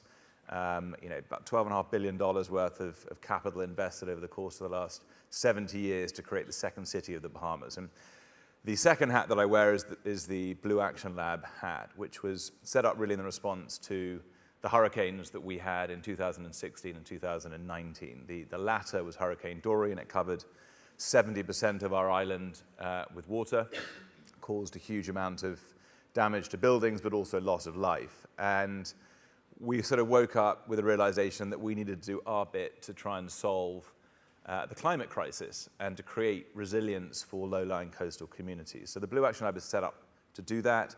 We do it in a number of ways through special projects, whether it's creating a restoration hub where we have a coral farm growing corals up to 50 times faster than they grow in their natural environment. We have an aquaculture hub for conch and native species that are dying out through overfishing. And we have a mangrove restoration hub as well, which is restoring the mangroves in the North Shore and moving us into the blue carbon conversation as well. But right at the core of what we do is about empowering entrepreneurs and innovation. And we do that in partnership with Founders Factory. We have an LLC investment vehicle that provides capital plus operational support to founders and entrepreneurs looking to solve and help solve the climate crisis. That's really all mitigation adaptation technologies. Yeah, absolutely. Unfortunately, I'm still in London whilst Ru is in the Bahamas, but I'm waiting to go out there to do the investments. So just kind of talking back to the start and the building of these tech ecosystems. Claire, on the Mshule website, you say that you target hard-to-reach populations. So can you just take us back to when you started and how you first sort of integrated with the local ecosystems and ways of working to make sure that you were building culturally relevant solutions? Yeah, so I spent the first decade of my career in India and then living in Nairobi in Kenya, working with government schools and low-cost private schools. And one thing that I was really realizing as I was working with schools and working with my colleagues and some of my friends and partners was that a lot of the solutions that were available to parents and teachers in schools that were spending so much time and so much money trying to give their learners better education and better opportunities just weren't giving them that return that they were looking for. In Kenya, at least, minimum wage is $100 a month. Parents often in the informal communities make much less than that. And parents are also spending between 10 and sometimes up to 30% of their income on education expenses for their children. But the options that they have available are, textbooks, maybe paying for extra tutoring for their learners in the classrooms, which is great, but none of the really impactful adaptive learning technologies, and we started back in 2017, so this is before AI was really hot and pre-COVID.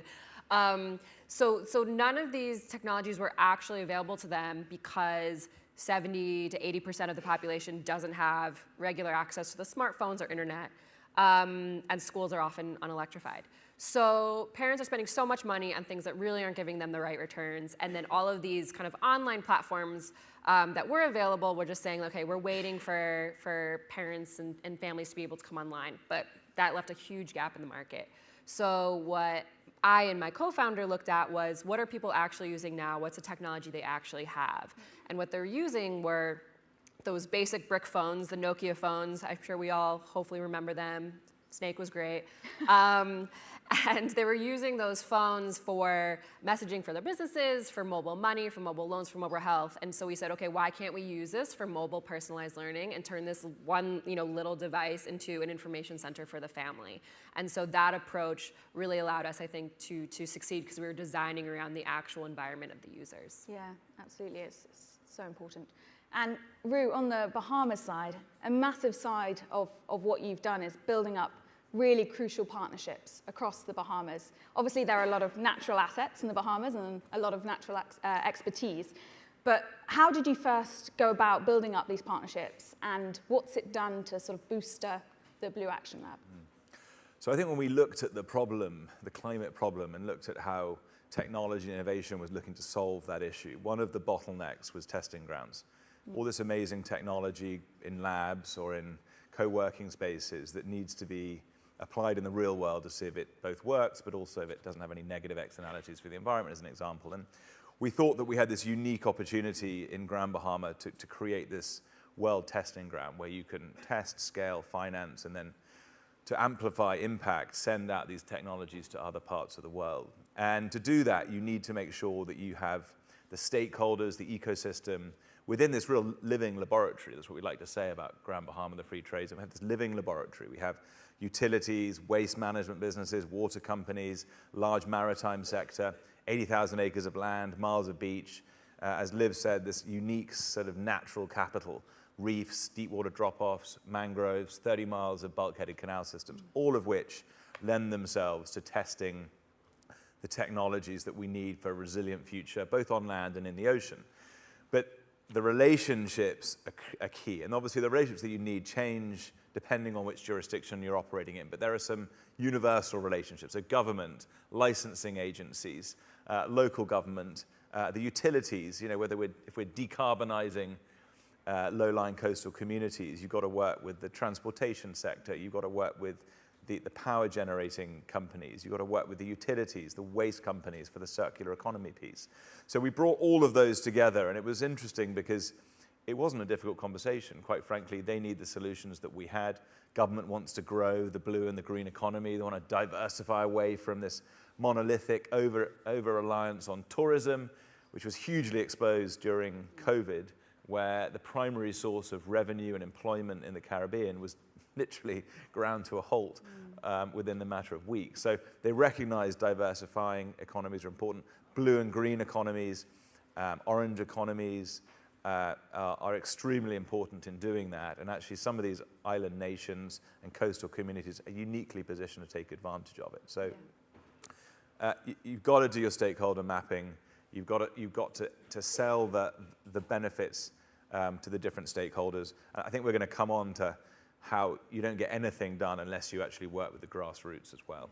Yeah, absolutely. And then this is where there is such value as well to the startups as well, because it's incredibly hard for startups to get license agreements and access the government. And so then working with organizations like yourself is a key part of that. I want to kind of turn now to something that was actually brought up at COP last year. And it was a big topic, was the sort of innovations and investments made by the global north and how that affects the global south. And a massive part of that is, we can build things in London, but actually, is that easy to be integrated and viable and inexpensive to be integrated in, for example, low-lying island nations? And so I want to kind of ask you both, on an ecosystem level, how do we ensure that we are actually investing or building solutions that are beneficial and not a hindrance? Yeah, I mean, I think it's all about starting with the people. It's kind of what I was saying before, and as you were just saying as well, if you're not designing, and it's not even just with or for, but like in support of the people who you're trying to implement solutions with, it's never going to succeed. And I think there's definitely, I mean, I'm American, we can all probably tell that. So, when I was working and came to Kenya, I really wanted to make sure that what I was doing was working with, people who really understood the ecosystem a lot more than me. And what I found was there is really an idea that all the innovation is happening in the global north and then it can be adapted and brought down to the global south, which is not true. Mobile money, for example, started in Kenya, M-Pesa, if anyone knows about Safaricom and the story of M-Pesa, it's incredible. Launched in Kenya to allow people to exchange money through USSD before Venmo launched in the United States. So mobile money started in Kenya and then grew around the world. So, but that was in response to looking at the local context and what people actually needed and wanted. And then so many other businesses like mine could develop from there. So, I think there's a lot of challenges when people say, oh, here are these great innovations that are being invented. We can just tweak them a little bit, make them a little bit cheaper, and then kind of deposit them in these communities without even thinking about, is it relevant? Is it what people are looking for? Is it not even tools they know how to use, tools they want to learn how to use? Is it the most important problem that you're solving? And people know what they need, and people are often already doing what they need. They just need a little bit of more resources or investment or support. So I think, making sure that, we're offering innovations as options, but not just saying, here's what you need to do is really, really critical. Yeah, absolutely. And we're on the Bahamas side. Obviously, we're having to look at this a lot from an investment standpoint now. What are your thoughts on sort of investing in solutions and then implementing them in the Bahamas and making sure they're appropriate? So you have to have the top-down approach. These are big, holistic, systemic problems that the whole world's trying to solve. And normally these technologies are very relevant and they serve a very important purpose, whether it's decarbonization, whether it's protecting fisheries. But that's something that we might understand in this room, but it's not something that might be understood by a fisherman in the Bahamas or a local community member in the communities there. And if they don't understand things, people's immediate reaction is to be fearful and to not accept it. And so you have to do the bottom up and the top down. And the bottom up is about counseling, it's about engaging, it's about understanding the concerns, it's about making sure that when you implement these different technologies, you do it in a collaborative way. People should not be blindsided by seeing suddenly, a new technology floating in the sea that could be disrupting their fisheries, et cetera, et cetera. So educating is important, making sure that the solutions that you develop are accessible also to people in these jurisdictions. I mean, people hear about all these wonderful things that are going on, and there's no doubt there will be a a piece in the papers in the Bahamas about what we're doing here today. But most Bahamians would look at it and say, that means nothing to me. I will never be able to engage in it. It will never really benefit me. So the workforce and workforce training capacity piece is super important. Yeah. It's one of the core strands of the Blue Action Lab. It's to say we would have failed if we created the blue and green economies, but we didn't have the capacity and the workforce to take advantage of it. And through those training programs, you educate and you make sure that people become far more engaged and feel they can be part of the conversation. Yeah, and that's the key thing, isn't it? It's working, kind of building up a talent strategy in the local population as well. And Claire, I think that's obviously something that you did massively and continue to do today. So just touching upon the strategies you use for sort of training, recruiting and sustaining a local workforce. Yeah, and I think this really goes to the mission sustainability as well, kind of exactly what you're saying. And I referenced this before, but when we're thinking about it's not just innovation from Western countries that's coming to different emerging economies. There's a lot of systemic bias and systemic challenges to local entrepreneurs in getting the right type of funding and support to build their innovations and build their startups. So I recognized it was much easier for me with my fancy, American passport and, like name brand institution to be able to go get capital and funding. But that wouldn't solve the problem of actually building a company that responded to people's actual needs and education. So my approach was really saying, okay, my co-founder is Kenyan. He's an incredible technical genius who's way smarter than me, who understood how to build a business in the context. And then instead of kind of bringing a bunch of people who maybe could get some pretty PowerPoint decks and pretty financial models done really quickly, which we did need, and we did work on that together. But I really wanted to make sure that we were hiring and not even just training, but putting into leadership positions, people who understood the challenges that our users were facing, because then they would be able to actually listen and respond to their needs. So most of my team members, were single moms actually, which was very representative of the user population that we had. They had kids in school. They were dealing with the struggles of figuring out how to best educate their learners without a lot of resources. And we had to spend maybe more time training or more time building capacity at the beginning, which then delayed maybe some projects or investment timelines that international investors wouldn't necessarily understand. But what that meant in the long term is that when it was time for me to say, like, okay, I need to spend more time in fundraising and more time on strategy, or I'm going to go play this supportive role, those are the team members that are now leading all of our great projects today and making multi-million dollars worth of money for the enterprise, which is great, but also reaching tens of thousands of people. And so I think taking that long-term approach and building up the ecosystem has been really, really powerful. Yeah, absolutely. And you mentioned there in terms of sort of building and supporting for tens of thousands of people now.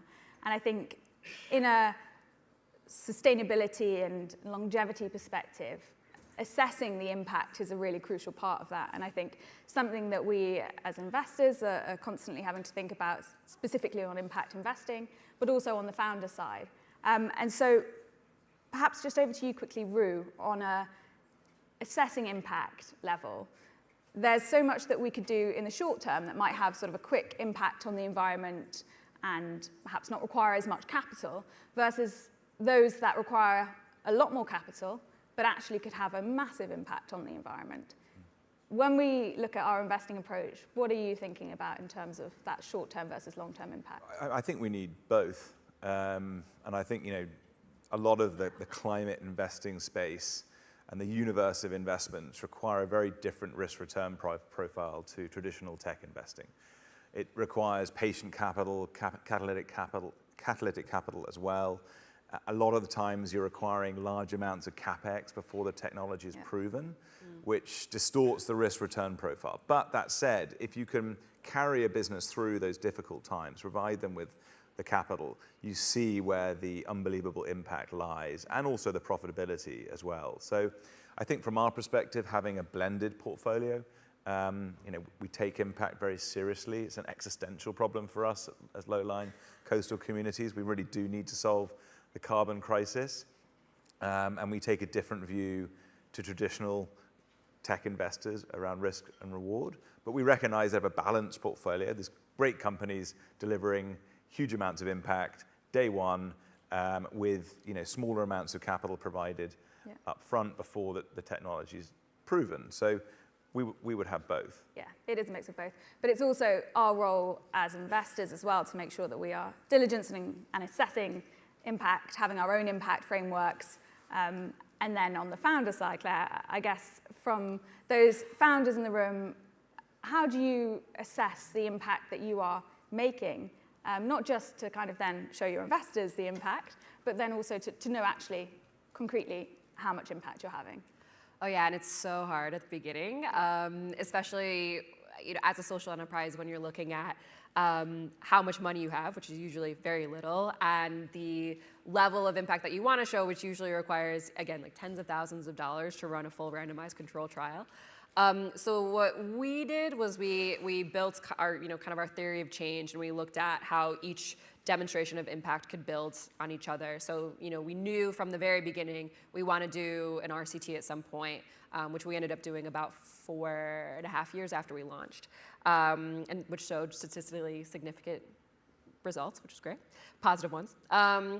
But at the beginning, we said, okay, the most important thing is if learners want to use it, and if they verbally tell us, this makes me feel better, this makes me more confident. So we did a lot of confidence measures. We got a lot of parental feedback. We looked at things like, does it make parents feel like they can better support their children at home? Are they having more fun in learning? After we got those initial qualitative results, we started looking at exam scores. Then we started looking at exam scores longitudinally, so looking at the same learners over time. And then after building all of that kind of evidence up, then we were able to move towards designing a study that actually, was able to represent what we're actually trying to do. But, from the very beginning, we told our investors and our funders, this is the pathway that we're following because we don't have the money or the right product, honestly, really, because you're always constantly iterating when you're so early to do this study. But we were able to lay that framework over time out, and that showed us that we were on the right track. Yeah. Super interesting. And I think collecting those metrics as early on as possible is crucial. It's what I say to founders all the time, is not just for yourselves, but also for prospective partners, prospective corporates that you're selling into. Those are really crucial things to be capturing too. Yeah, and I would say if you are a startup looking to solicit investment, you're operating in the impact space, you need to do your work and understand what your impact is and make sure it's quantifiable and verifiable, and you can stand behind it. Because as an investor, the first thing we do is go, is this impactful? If you're looking at the sort of blended profit, planet, etc. And we will always stress test it. So we have advisors who will look at what you're proposing, and we will work out whether it's true and accurate and possible or not. So spend time working on that. It's a really important criteria for investment, certainly for our fund and for most other investors. Absolutely. Just zooming out in the last couple of minutes in terms of scaling these ecosystems. On a macro level, how can we scale these across to other geographies, other ecosystems, to make sure that the impact isn't just localized into the areas that we're working on? And I know that Rue, that's something that you have been thinking about a lot. So just for those who are perhaps in the audience or working for a tech ecosystem, what would you say around that? So we have a successful model that works well in the jurisdiction in which we are now in Grand Bahama, but we have all these unique relationships, and the question is, can you transfer that model to new jurisdictions? Well, the answer is you can. You just need to know who the counterparties are, who needs to be in your ecosystem, how you engage them, the messaging that you need to put forward to make sure they become true and aligned partners. And each jurisdiction will be different, but you need your cheerleader, your champion, your Blue Action Lab in that jurisdiction who, they don't have all those direct relationships, knows how to bring a team of people that can build them, because that's how you elevate the model. The other way for us is obviously as we bring the startups through and embed them into Grand Bahama and we test them and we prove them and we finance them, we then have the ability to send them out to other jurisdictions, either where we have a footprint or through this network of ports that we built around the world. We have strategic relationship with Monaco, or Prince Albert Monaco and his foundation. Miami-Dade County, which is the richest county in the US, has Miami Port in there.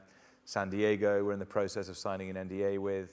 We're a member of the ASBAM, which is the Atlantic Smart Port Blue Accelerator Network, which is a lot of ports on the western seaboard of Europe who said, look, we want to house and incubate all these new blue technologies because it's good for us, it's good for our environment, good for our industry, and it adds a different value proposition to our offering. So, we hope that we do it by transporting our model, but also by taking the startups and then scaling them into new jurisdictions. And just quickly, the real success story was Coral Vita that came to Grand Bahama, 2 postgrads from Yale with an idea of restoring coral reefs using a technology that grows corals up to 50 times faster than they grow in their natural environment. Now, they came to us, we gave them land, got their operations set up within a matter of months, permitting within 4 months, government and Port Authority contracts soon after that, so they were commercialized. They won the Earthshot Prize. They now have the largest reef restoration contract in the Red Sea with the NEOM project. So that was the success story, and we're really building out on that template. Yeah. And And that's a very exciting case, for sure. Yeah. Fantastic. Well, I think, unfortunately, I can see the timer flashing angrily at me. So I think we ought to wrap things up there. But great to chat to you both about this, and hopefully we'll see lots more ecosystems developing around the globe. Thank you. Thank you. Thank you, everybody. Thank you, everybody. Thank you, Rupert. Thank you, Claire. A huge round of applause for that whole panel, brilliantly chaired by Olivia there from Founders Factory. We're just going to have a little bit of a moment while we let some of our waiting guests into the space. Thank you, Rupert, for reminding us about the orange economy. I thought that was what Donald Trump called his businesses. Thank you, by the way, for hinting at global networks. Shout out, if you don't know already, to the Global Tech Advocates, a spin-out, if you like, of the Tech London Advocates, now sister, brother organizations in over 25 different countries. So please do have a look at that as a global network, very involved in London Tech Week. Another shout out for the Global Entrepreneurship Network, meeting again this year in Melbourne, Australia. Why am I telling you this? Because we've heard from the Startup Genome that successful tech ecosystems are full of connected entrepreneurs. Connected to who? Connected to each other and to their peers around the world. So thank you if you're here to forge those connections. Your work is hugely important. What we'll do is we'll just take less than a minute to, I'm sure, by the way, will you do us a favor? Will you put your hand up in the air if you've got an empty seat next to you right now? Hands up in the air if you've got an empty seat so we can see we've got well over 100 empty seats. It would be a shame if anyone was queuing at the end of this, but thank you for putting your hands up. Thank you very much. But why don't we'll just take a moment in a second. But by the way, I want to say another welcome if you've just joined us at this bit of the session. It's our second day at London Tech Week. And someone said earlier, they said, Ollie, is everything happening here in the QE2? And I said, well, actually, no.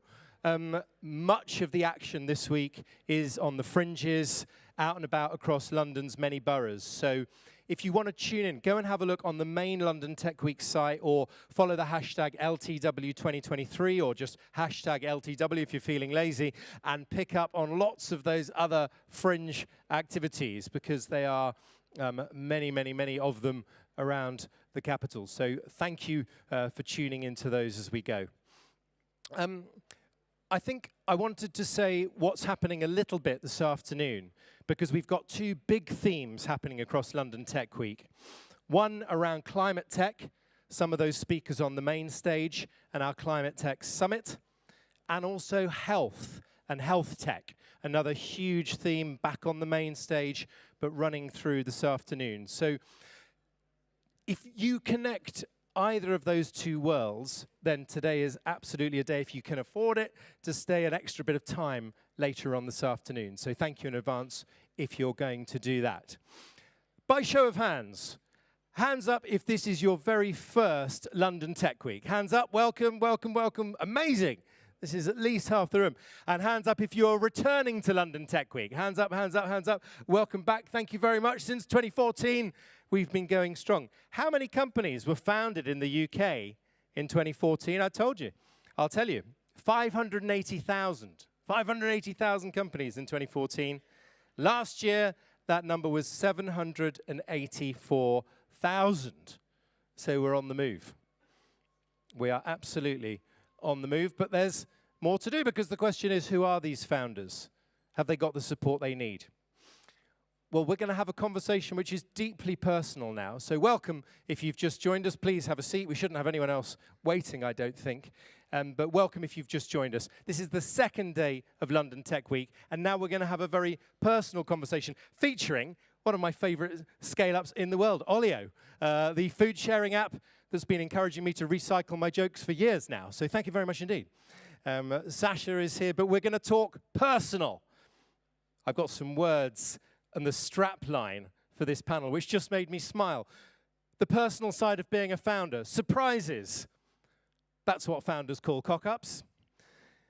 It says trade-offs. Is that investor disagreements? We'll find out, we'll find out. And learnings. That's what conferences call lessons, by the way. Learnings. So please welcome up to the stage our next brilliant panel. Rana Yared is from Balderton, and kudos to Balderton as an investor for taking burnout and the mental health and well-being of their portfolio and founders everywhere very, very seriously. We're in safe hands. Rana, welcome. I think we all go.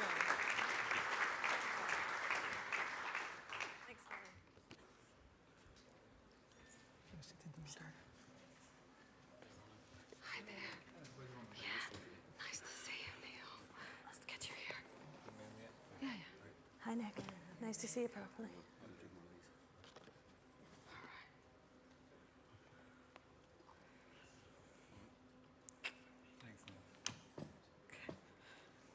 Hi, everyone. Thank you for being here. Let me begin by introducing the panelists next to me, and then we'll dive in. So immediately to my left is Nick Hungerford. Nick was the founder and CEO of Nutmeg, a fintech startup here in London that sold to JP Morgan. Next to him is Sasha, who is the co-founder and COO of Olio, as previously introduced by Ollie. And then finally is Simon, who was originally the co-founder of Depop, and now the co-founder and CEO of Deli, also in the food tech space. And full disclosure, Nick and Simon indeed have been in the Balderton portfolio in the past. So as Ollie has mentioned, as a firm, we spent a lot of time thinking about what it means to focus founder well-being towards long-term performance. We had several hypotheses that we went out and tested in a survey that ultimately received responses from about 250 entrepreneurs that were, in a diversity point of view, representative of the ecosystem. And what they came back to us and said is that 84% of them suffer from working too long of hours, which leads to 62% of them having burnout at some point or another, and 83% of them feeling as if they are trading off their ability to be creative and be the best problem solvers because of the amount of time and the number of hours that they end up working. All this collectively led me to the feeling that being a founder was not only a lonely journey, but it was an arduous one, and that it would be useful to hear from people who have walked that road and walked it on a successful basis. So I want to start by asking each of you, what has been the most challenging undertaking you have had as an entrepreneur? Maybe I'll start with Simon. Hi, everyone. I would say there are many different challenges in starting a company. It begins with, at least in my case, I'm known for starting companies who are try and go into spaces that where no one else has gone before. Depop was an example. Deli is another example. And so it starts with an idea, which has to be validated. Then it continues in trying to build the team, finding the money, finding the right people, putting all these pieces together, My co-founder, Marie, she always says it's like flying a plane as you build it. It's very, very complicated. But also I think it's a bit about the loneliness, as you said before, in trying to do something that you don't know whether it's going to succeed or not. So you show up every day in your office doing things that you think are the right things you have to do in order to achieve that vision that you had, which started with a gut feeling, but then you need to continue validating as you go, especially in the early phases. And yeah, the loneliness of not knowing exactly where you're headed at. You have this idea, and then things change as you move along, and you do all these things that you think you need to do. So it's a mix of all these things together, which makes it very tough in a sort of way. In my case, then there's another aspect, which is I was born and raised in Italy. I had this idea in Italy. I started it there. Then I had to move to London, or I decided to move to London, and I didn't start Depop at a very early, young age. I started it at 36. And I decided to just move to London on my own, leaving my family behind, leaving my wife behind. Felt a bit like an exiled person at that stage. That was a very tough thing to do. So. I would agree. I would say that for me, what I found the most challenging is that it's just absolutely relentless. It's sort of like you're possessed, and you're just going through the motions because you believe in something so strongly, and you have to like will it into existence, which takes all of your energy, all of your optimism, sort of like looking at facts that don't, when things aren't going your way, ignoring them, and when there's a sliver of hope, like doubling down and like persuading yourself that you're sane and that that's like the smart and wise thing to do. And it's just very, very relentless. And now 8 years in, or actually 10 years in, I have learned how to sort of like, the whole idea of it's a marathon, not a sprint, and like to be more balanced. But in the beginning, yeah, it's very overwhelming. Yeah, I think most people during, if you are an entrepreneur or founder yourself, most people also associate that relentlessness and responsibility they have with the idea of running out of money, and it's always so close, and you always get the check just at the last minute before you have to let everybody off or close the company down, or perhaps you don't. And, we're in a time at the moment where it's going to be harder than it's going to, it's been for a couple of years. And I just think, founders put everything on themselves to make that happen. There's very few people you can share it with until you've got used to talking with the team. So that's an incredibly hard moment. And the other one I'll throw in is right at the end of the spectrum, is when it comes to leave your company. Leave your baby and all this work you've done. You've just heard,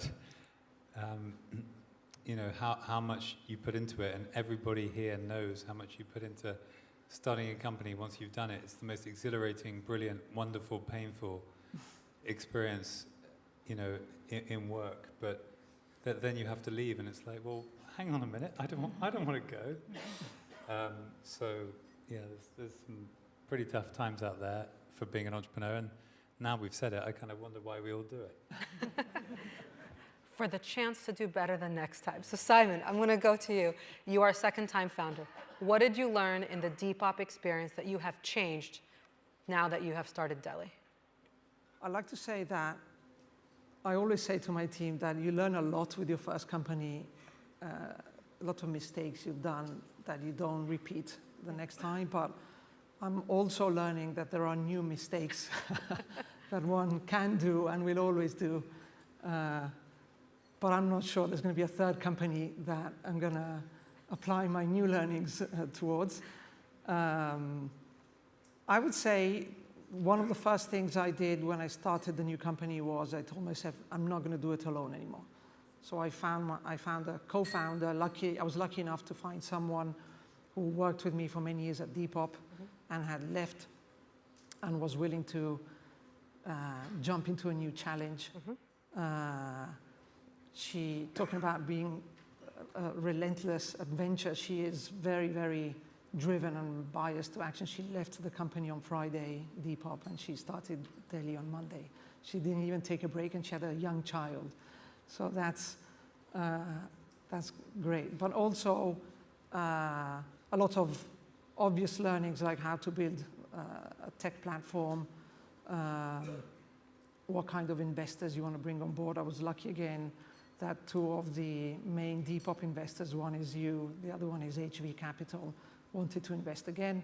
I think this is very important because you know how to build a marketplace, and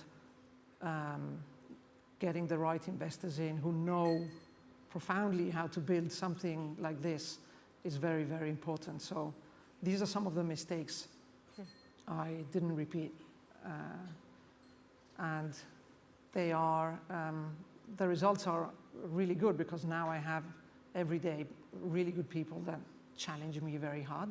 And we can challenge each other, and we are learning much faster. So I think these are the key learnings. I want to pick up on something you said because I'm hearing a good habit here, right? So there's a ton of research now on an academic perspective that says, you know, there's a false economy between lack of sleep and better results. And there's a whole bunch of habits, I won't lead the witnesses, that great founders implement to not be in this false economy. What are some of the internal and external to your company's habits that you've built over the course of time that have now made you more effective as founders and leaders? Maybe we start with Sasha. Yeah, I mean, actually, there's something you just said about this woman who's joined as your co-founder, how she didn't take any time off, even though she has a young child. And that actually sort of triggered me slightly, because I actually do think it's really important to carve out time between, you know, so that you can maintain your endurance and your energy level in between things, although she sounds like a superstar, so well done. So I think the main thing that we've done at Olio is just bake it into our values. So one of our values is caring for yourself, caring for our community, caring for the planet. And every decision that we do, all of our performance reviews, all of our recruitment assessment techniques, and we pass through our values framework. And it's just a really good way to, you know, just bake in something that you want everyone to do, which is to take care of themselves so that they can show up to work fully energized, inspired, and motivated to, you know, tackle a really big problem. The other thing Tessa and I do, we also started Olio a bit later in our lives, and it was really important to us to sort of create the life that we wanted as mothers from the very beginning. So Olio has been remote since day one, long before the pandemic.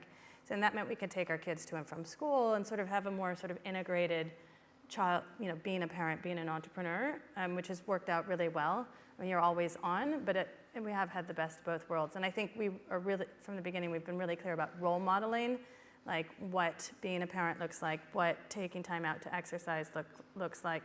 Not just because selfishly we wanted to do it, but it turns out that actually the team feels permission then to do it for themselves. And I think if you don't have that kind of role modeling, it can be quite difficult to ask your team to take care of themselves, but then not do it yourself. Nick? I won't add much, but just to say, you know, I'm very aware that physical and mental health are critical for any startup journey, partly because we all know it's going to be so hard. So why not get yourself in top condition? You wouldn't go to the Olympics unless you'd been training really hard beforehand. So I always encourage people who are starting companies to become the fittest that they've ever been physically and the most content that they've ever been mentally, and try and take that 1 or 2 months whilst you're either ideating or sort of getting in the groove with the beginning of your fundraising to do that. And then up until we had about 20 people at Nutmeg, everybody got gym membership and an encouragement to go see a trainer once a month, which went down differently with different people, but I did try and push them along just because I thought it was so important. That's maybe a personal value I'm imposing. And then doing something outside, like we used to have everyone do qualifications and exams. And of course that all kind of gets lost when you have, you know, HR saying, oh, we can't afford this or whatever. But I do think, especially for the founding team and the very core team at the beginning, making sure that you give yourself every chance. I mean, why wouldn't you? You're doing it with every other aspect of the business. So give yourself the best personal shot that you can being the best for this business. Absolutely true, and I love the analogy of the Olympian, because if you think about, let's say, an Olympic swimmer, they don't hard train every day until their race. They actually train, they taper, they rest, and then they win the gold medal. But we have an expectation in startup land that the path to gold is actually one in which you train every single day. So there's a lot to learn from how the Olympic athlete thinks about winning that we haven't yet applied here. Maybe just to take us to a different pivot. So the business happens, but so does life. And there's a conditioning that has to happen for your teams, sometimes for your investors, on how to handle when life happens for either the founder, for a major and important member of the management team. How do you create an organization that is kind of delighted for the gifts of that person, but not crippled in a time when they're not able to bring their full gifts to the organization?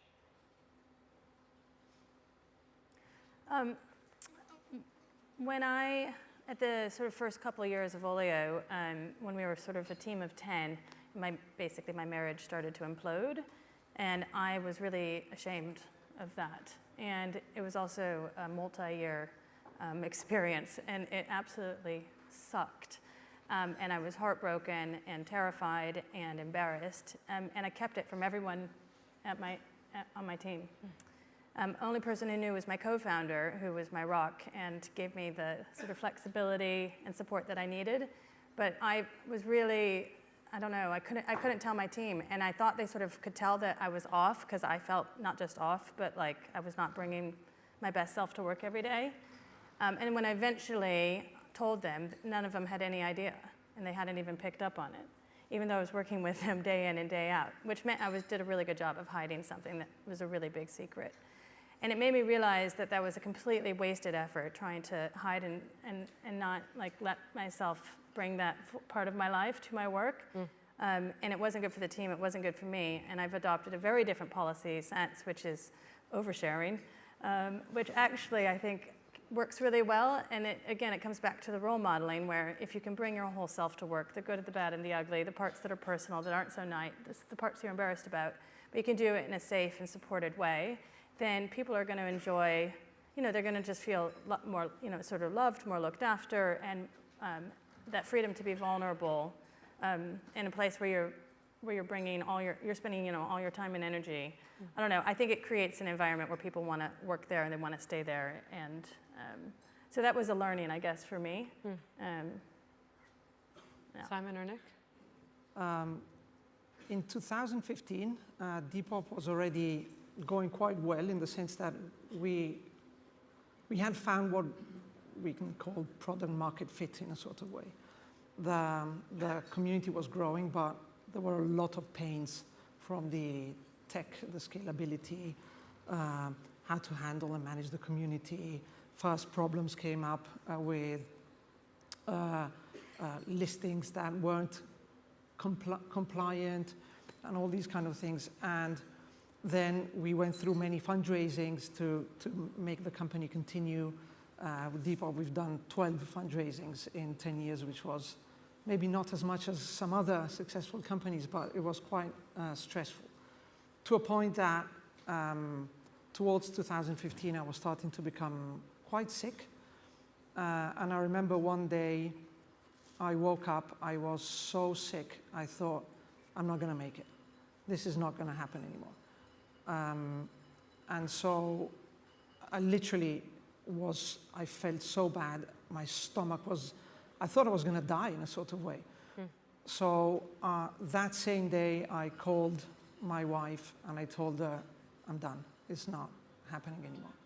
I called all the investors one by one, and I told them I couldn't do it anymore. Basically, I had a burnout. Luckily, at the time, we had someone else who was CEO at the company. And so what happened was that they allowed me to leave the company for a while. We didn't know how much time I needed, but they allowed me to stay on a salary. I went back to Italy for a year. And in that year, I got better. Then a year later, a new CEO came Maria, which I knew already very well. She did a great job. And at that point, I thought, okay, I'm ready to go back and help Maria. And the first thing I decided I wanted to do is something I've read that they were doing at Apple. When Steve Jobs was diagnosed, he set up, if I'm not completely mistaken, this division in the company called Apple University, where they taught senior leadership every aspect of the principles and the values of the company and how to behave in various situations. And they based all of these on case studies. And so I thought, okay, I'm going to do a mini version of that, because I've learned that one of the most important things is for a company to know what their principles and values are in order to be able to behave every day. And so we rebranded the company completely. We went through all of this, and suddenly the company was incredibly motivated and happy. They all came to work with a different energy. And within a matter of a year, the company skyrocketed. It was really incredible. So although we did a lot of things, team things, like we had yoga in the office, we had all these incredible things. We tried to serve the best food that we could. But I think that bringing the team around common principles and values and codifying those is a legacy that I think a founder should do as best as they can. You've given me a great launching point to our last question. So a lot of inches have been spent on what is success, a lot of podcasts on what makes a great founder. What is the measure that each of you use for your own success? And what is the legacy that you all hope to leave as founders? And I'll start with Nick on this one. Thank you. So, you know, I think when I get going on something, I'm pretty obsessive about it, whatever it is. And my story in terms of health or whatever, because thinking about legacy is quite important to me, is that I am living with a terminal cancer, and I have probably 2 to 3 months left to live. You know, I don't know whether, my wife is here, I don't know if you talk to her today and say how much has Nick's startup journey put pressure on him in terms of his health, what she would say. But I do think what you're hearing today about how to manage these situations, whether it's divorce or burnout, is something that you should take really, really seriously if you're starting a company, and think about it, you know, from day one. I did Nutmeg, and I did another company which really had to be abandoned and sold at not a very good price based on the development of my cancer. And since then, I've started a charity. We have a little booth outside called Elizabeth Smile, which supports children who lose a parent to terminal illness. And I've been working really, really hard with the team on that. And for the last 4 weeks, I've found that really hard because I've been mainly hospitalized. So people have come in and stepped up, amazing people, and have helped. And I think my legacy will be just about creation and helping solve problems for people who need it the most. And that was Nutmeg, with helping people who invest when everyone else was saying you're not rich enough. I just don't believe that. I think that everybody deserves a chance to save for a good life and have a good pension. And then with the charity, you know, these poor children who lose parents, and just have half the chance that everybody else does because they only have a mum or a dad, you know, giving them the same opportunities. And I think we can do that.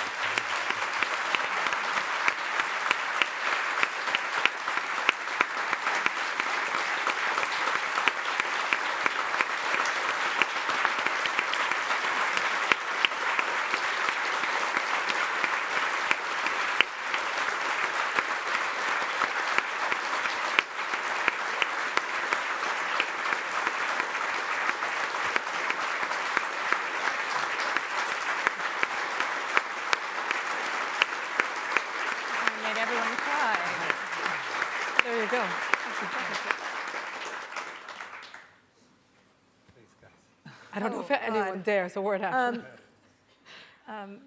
That's a difficult one to follow. Yeah. I guess what I really hope our legacy at Olio is to make the idea of sharing, right?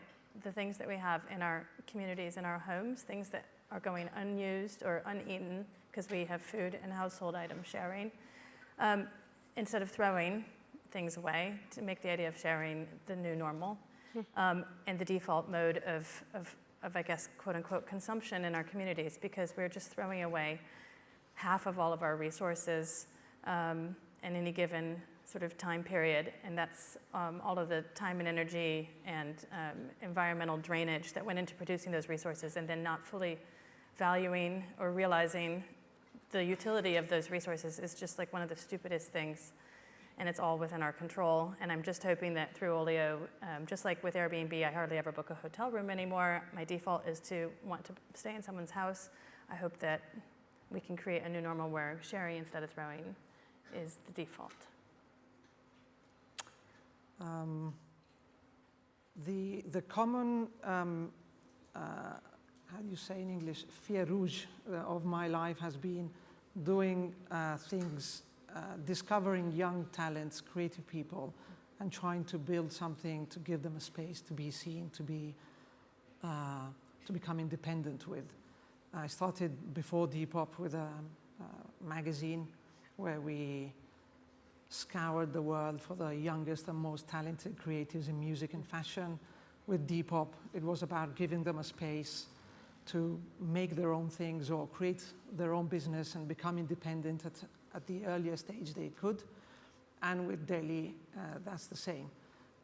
Helping people who love food, love making food, to get their products out there and do their first steps into this complicated food world. So I think that would be my legacy as a company, knowing that we've managed to help many, many people do that. On a personal point of view, I've grown up in a family that never had money. When I was a teenager, sometimes I couldn't go to school because I didn't have money to pay for not even for the bus to go to school. And what I did with Depop has made me really happy because I'm able to give back to my family and help them out live a life that they were never able to live. And so that's what I'd love for my legacy to be on my personal side. I think that's a beautiful legacy. I thank you, Simon, Sasha, and Nick for taking the time with me to talk about a topic that's not often talked about. Thank you for London Tech Week for giving us that chance. Thanks. Can I help you put this back on?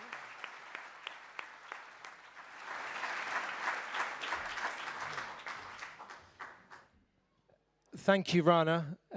Thank you, everybody. Thank you, Nick, Sasha, Simon. Why don't we give an unforgettable panel a huge thank you from each and every one of us. Thank you very much indeed.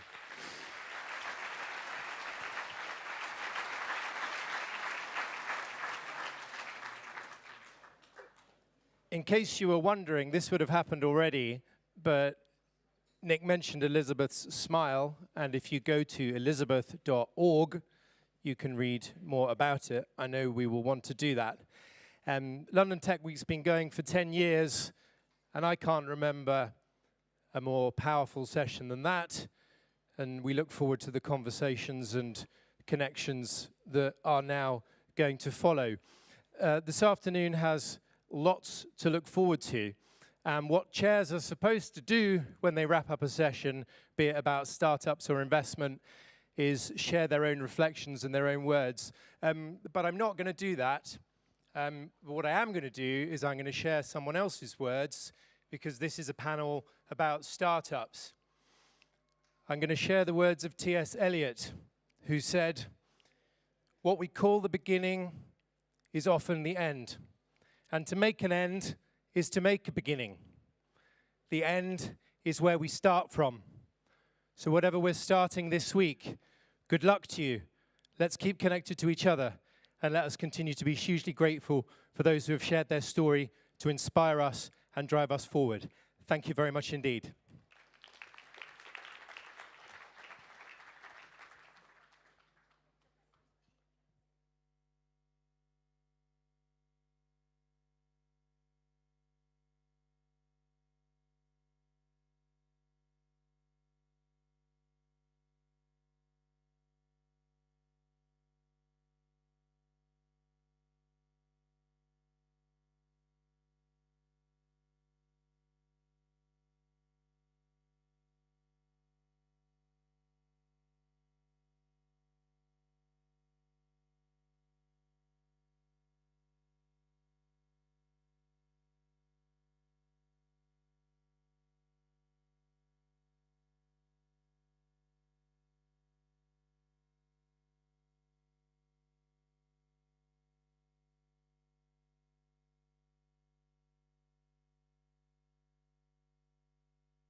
Hello everyone, and welcome to the Climate Tech segment of London Tech Week on building a sustainable economy. I'm Sami Fry, I'm the head of Climate Tech Nation, and this event is in thanks to David Over, who is unfortunately in another part of the building, who put this whole event together, so a huge thank you to him.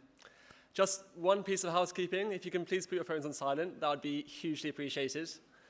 Now, not that we need it, but just last week was another timely reminder of the effects of climate change. With the wildfires across Canada affecting global cities such as New York, leaving millions of people to be inside.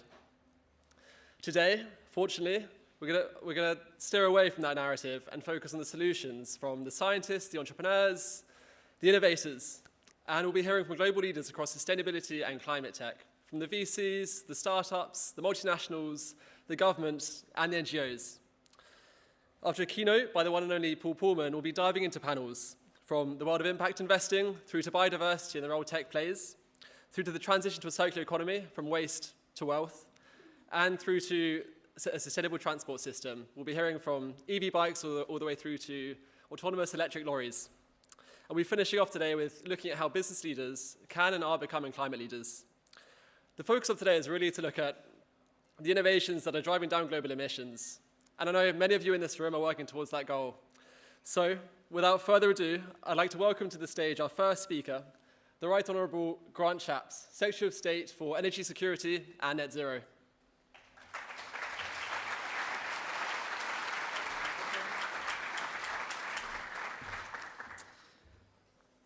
Thank you, and good afternoon.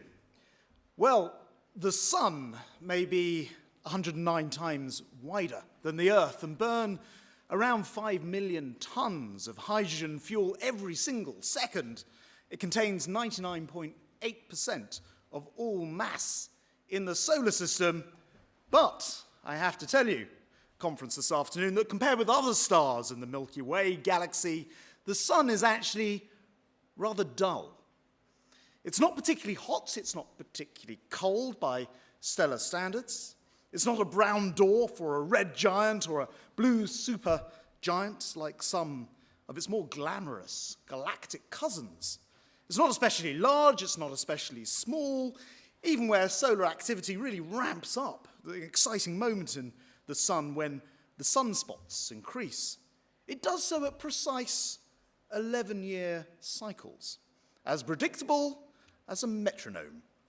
And although it's 4.5 billion years old, that's 1/3 of the age of the universe, it is in fact only just reaching middle age. As stars go, it's bang on average. If it were a drink, our sun would be half a lager. If it was a bathroom, it would probably be avocado. And if it was a travel character in a novel, it would be Henry Pulling in Travels with My Aunt, a retired bank manager, for those who don't know, living in suburbia with an interest in dahlias.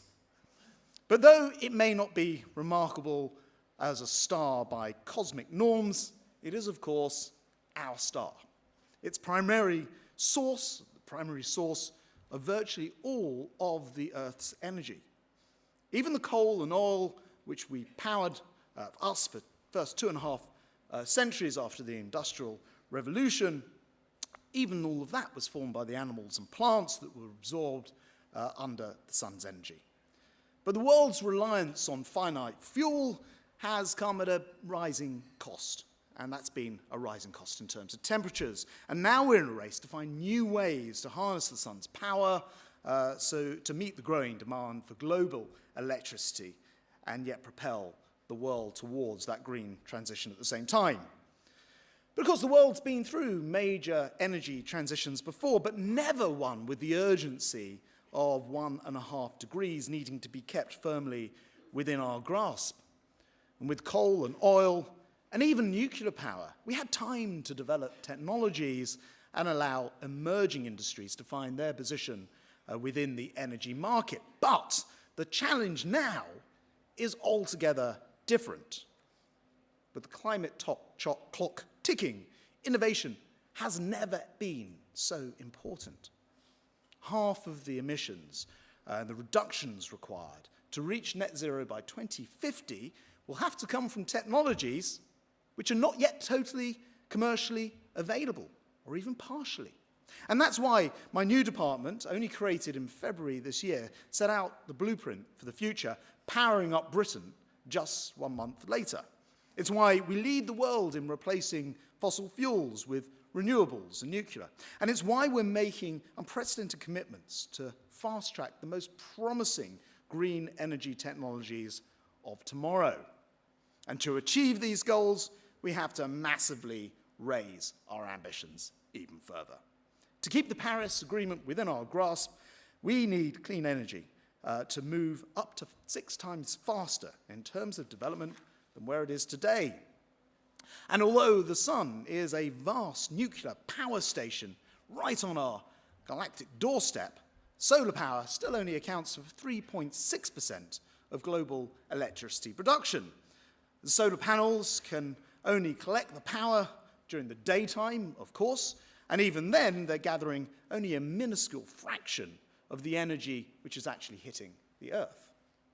For decades, scientists have been exploring the potential for collecting the sun not on Earth, but instead in space, and then sending it somehow wirelessly down to the Earth. Space-based solar energy farms could deliver clean energy day and night far more efficiently, and of course, in all weathers. In the past couple of weeks, we've seen 2 breakthroughs, which bring that possibility closer to fruition. In the first, a space-based solar power prototype developed by a team in California successfully beamed energy by microwaves in space for the very first time. A new ultra-lightweight solar cells offering twice the efficiency of previous cells have been developed in Pennsylvania. So, it's a market that Britain simply cannot afford to ignore. And this is confirmed by both technical and viability studies that we commissioned in 2020 to look at the feasibility in competing in this marketplace. The space-based solar could generate up to 10 gigawatts of electricity by 2050. What would that look like? It'd be sufficient to power about 3/4 of Britain's homes. And it would create about 143,000 jobs in the process. So today, I'm delighted to be able to announce 8 groundbreaking projects, which we'll be sharing in money through the £1 billion Net Zero Innovation Portfolio. Each of the successful applicants for our space-based solar innovation competition will receive sums of money to help their projects and research go forward. And the winners include London's Queen Mary University, which is working on a wireless system to transfer energy to the Earth. Satellite Applications Catapult in Didcot, which has been awarded £1 million to help develop space-based technology and antenna technology. And Cambridge University, which, like that team in Pennsylvania, are developing ultra-lightweight solar panels to function in the high radiation environment, which is space. Now, the full details of all 8 of the winners on gov.uk, and they'll be sharing £4.3 million as a result of the announcement today. And like all renewable and clean energy technologies we're investing in, they have huge potential, not only to slash carbon emissions, but also to boost our energy security and drive down household bills, and of course, critically, win new export business as well. Of course, there's so much more we're doing to clean up energy. We already have in the North Sea the world's largest offshore wind farm. But we also have the 2nd largest, the 3rd largest, and we're building the 4th largest, which itself will become the 1st largest. We pioneered some of the most advanced nuclear technologies, including small modular reactors. There are over 200 companies working on hydrogen and fuel cell technologies right here in the UK. We're a top 5 global destination for carbon capture and storage, a process which separates CO2 from industry and stores it permanently and safely, in our case, under the North Sea bed. And we have one of the greatest potential storage regions in the world, enough space to store 78 billion tons of carbon. But if you're anything like me, it's difficult to quite imagine what 78 billion tons of carbon might look like, so I asked my officials. They tell me it's the equivalent of weight of about 15.5 billion well-fed elephants. So you're now much the wiser. If we're able to fill that kind of capacity with carbon dioxide in the North Sea, the avoided cost of today's emission trading price would be in the region of £5 trillion. So this is an enormous opportunity, and that's why I announced in the Powering Up Britain document £20 billion investment in carbon capture, utilisation and storage in Powering Up Britain. In fact, we've developed amongst the highest recorded low-carbon funding. We've delivered the highest recorded low-carbon funding in Europe in the past 5 years. And where the government can provide billions, the private sector, of course, can provide trillions. So we use government resource to generate more private finance for green tech. And we need to do this as quickly as possible to cement the UK's position as a global green finance leader. So we've recently published the Green Finance Strategy, and according to McKinsey, by 2030, the UK businesses could supply more than £1 trillion worth of goods and services for the net zero transition. There's an enormous opportunity there. It's estimated our low-carbon economy could grow more than 4 times faster than the rest of the economy in the period that we're in from 2015 to 2030. Again, an enormous opportunity. Over billions of years, our sun, of course, has created those ideal conditions on Earth for life to flourish. Yet, within a blink of an eye, relatively speaking, human activity has threatened that delicate equilibrium. But by funding and developing the new solar energy technology I've been talking about today, we have the potential to wean ourselves off fossil fuels, to address rising carbon emissions, and to harvest the immense energy of the sun far more effectively. And you will have heard it said that the Earth inhabits a sort of Goldilocks zone, just the right distance from the sun to support life, because it's not too big, it's not too small, it's not too hot, it's not too cold. And without that, we wouldn't be here today, because we wouldn't exist in the first place. So I think rather than thinking of the sun itself as a little bit average, as I was describing at the beginning, we should really think about it as perfect.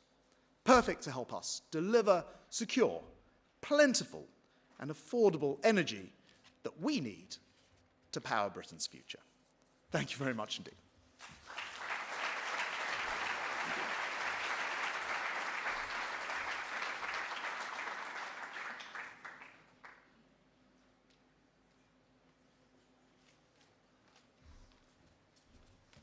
Thank you so much, and great to hear the work the government's doing on climate change. Now I would like to welcome to the stage a man who needs no introduction, but I'll give him a very brief one anyway. He's involved in far too many impactful organizations to mention, but he is the former CEO of Unilever, where he was a leading voice in climate change, and challenged what is, or what was, the corporate status quo. He is the co-founder of the We Mean Business Coalition, a group of businesses committed to tackle climate change, and he's the author of Net Positive, a call to action for businesses to become net positive, meaning they give more to the climate than they take. Please welcome to the stage, Paul Pullman.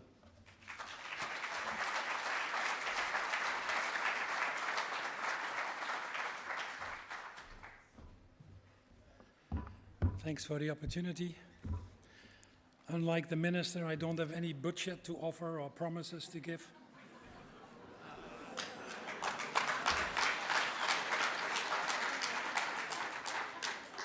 I just have a few messages. Anyway, it's amazing how much we use these events to announce things. I was yesterday in Glasgow. I lost my voice, I apologize, but it was the 300th birthday officially, because the only day they have was when he was baptized, so that's what they use, of Adam Smith. And they have this lecture series, and I had to give a keynote because he taught in Glasgow and many other things that you all know. But what my point always was, when he wrote in 1776, The Wealth of Nations, actually most people forgot that 17 years before that, he actually wrote a paper which was called The Theory of Moral Sentiment. And if he would, many people, neoliberalists or others, libertarians, always quote the wonderful invisible hand of Adam Smith solving all of it. But I don't think that's what he meant. I also don't think that if he would write the paper today, he would talk about it that way. He would probably more refer to his book, the sentiments of moral the theory of moral sentiment, than the Wealth of Nations. In fact, what people forgot was that he never published, and never published after either, because he continued to revise what he was writing to take account of the learnings of what was happening in society. He's actually not an economist, but a moral philosopher. So in that spirit, I'll talk to you as well, because there's some important things here as you're here in London Tech Week, and talk about inspiring a sustainable future, which by all means is great. By the way, I lost my voice thanks to British Air, who thought it should take 8 hours to fly back from Glasgow to London instead of the usual one. So I arrived here at 2:30, and they were even welcoming us in London by saying, I hope you had a good flight, and hope to see you back soon. And I hope we haven't caused you any inconvenience. Anyway, glad to see here also in some, I was just sitting there for a second, all these orange shirts, they always attract my attention, because being from the Netherlands, to see 35 Dutch startups here.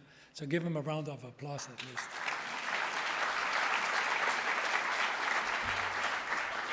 So, you know, I don't have to tell you that. The world is in serious imbalance, and we're seeing that all around us. In fact, we just passed the 1.2 degrees Celsius. It's been the warmest now already since the Ice Age, and that was 10,000 years ago. We've caused that imbalance as human beings. That's now very clear. There's no denying on that. Some people call it the Anthropocene, which is really where the impact that we're causing is actually the direct cause of the geological changes that we're seeing out there. There's no beating around the bush anymore that we obviously are in a deep climate crisis, and we need you. But it's not just a climate crisis, it's as much an ecological crisis. I'm very happy, at least, that with a lot of hard work from an immense amount of people, it's not just anymore the energy transition, but now people see also the incredibly important role that our food and land use systems play, the protection of biodiversity. In fact, our food systems cause 30% of climate change and are also 30% of the solution. The biggest swing, probably, of any systems transformation that will happen.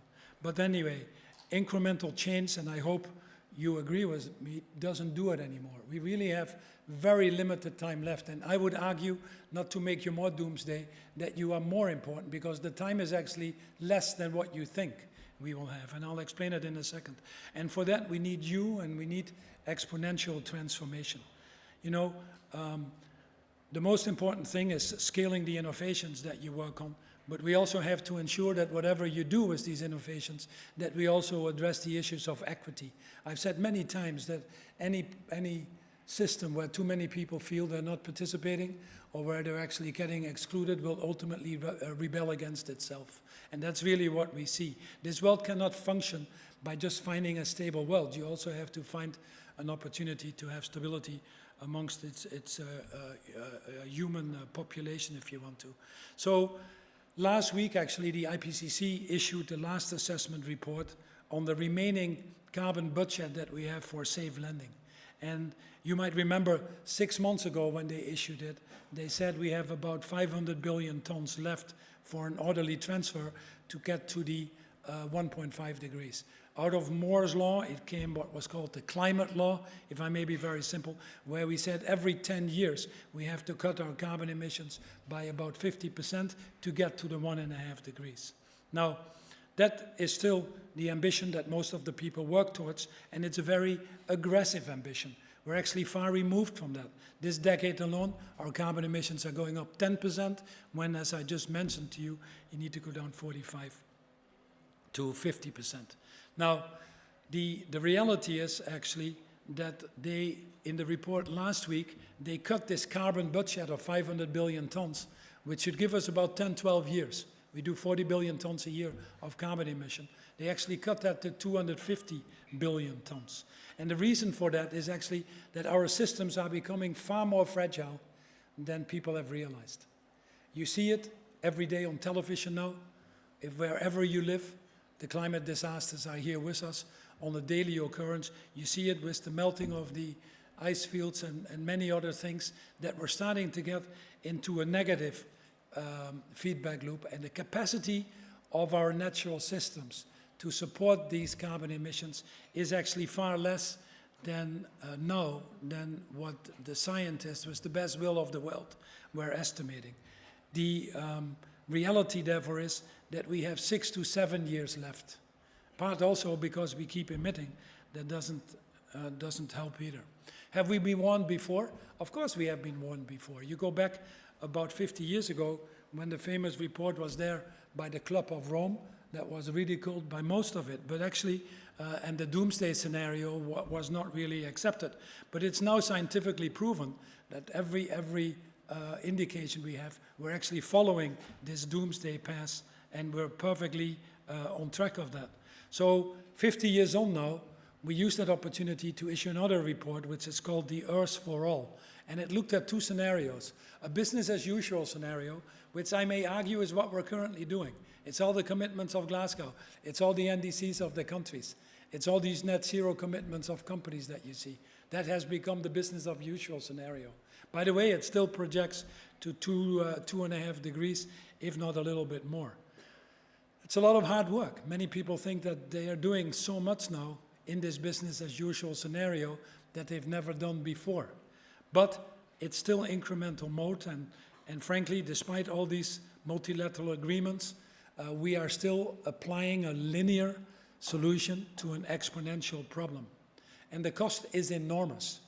Even Deloitte estimated, and many others, that if we stay on business as usual, by 2070, we'll have $178 trillion of negative costs. If we turn it around and stay within the 1.5 degrees, it would be a $43 trillion positive. So it is the biggest economic opportunity.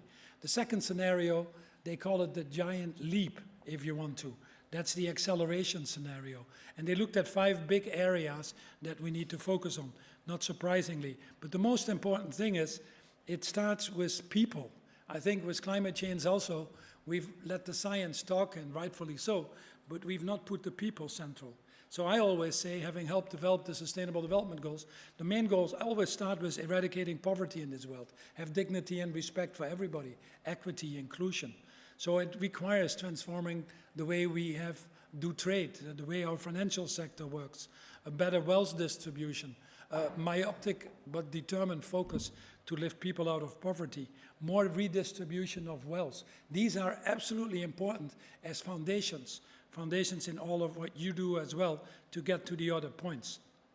But then obviously it's about the energy transition at an accelerated scale. It's also about the food system transformation I talked about.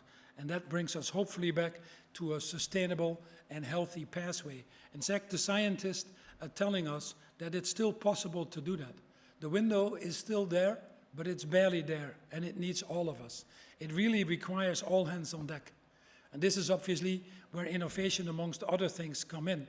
This is where you come in. Actually, historically, I have to confess, standing here, I've been a little bit critical of innovation because some people abuse innovation as saying it's the solution to everything. You heard someone before me talk about carbon capture storage as the solution, and that's not the solution for fossil fuel companies to keep going the way they're now going. That's not the solution for people to keep behaving irresponsibly on our scarce resources because they say these wonderful solutions are giving us all the answers. In fact, it's very unlikely that they will.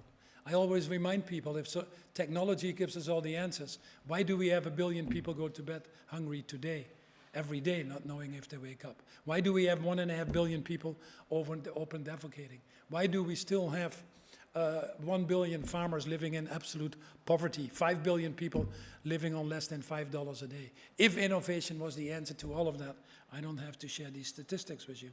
But it does require you, and it does require all hands on deck if you want to. We've seen unfortunately, a significant decline in climate technology over the last few years, probably most driven by the deteriorating macroeconomic environment. We've seen a decline in the number of funding rounds as well. We're involved in some of that with organizations like Systemic Capital or others, and it's not easy out there. But I do believe, honestly, I do believe, for your peace of mind, that that is probably a very temporary setback. Negative tipping points are accelerating. The pressures of finding the responses is going to increase without any doubt, from civil society, from employees, from companies that are successful by moving versus the companies that continuously deny it. You'll see increasing differentiation in the ones who perform and who don't perform.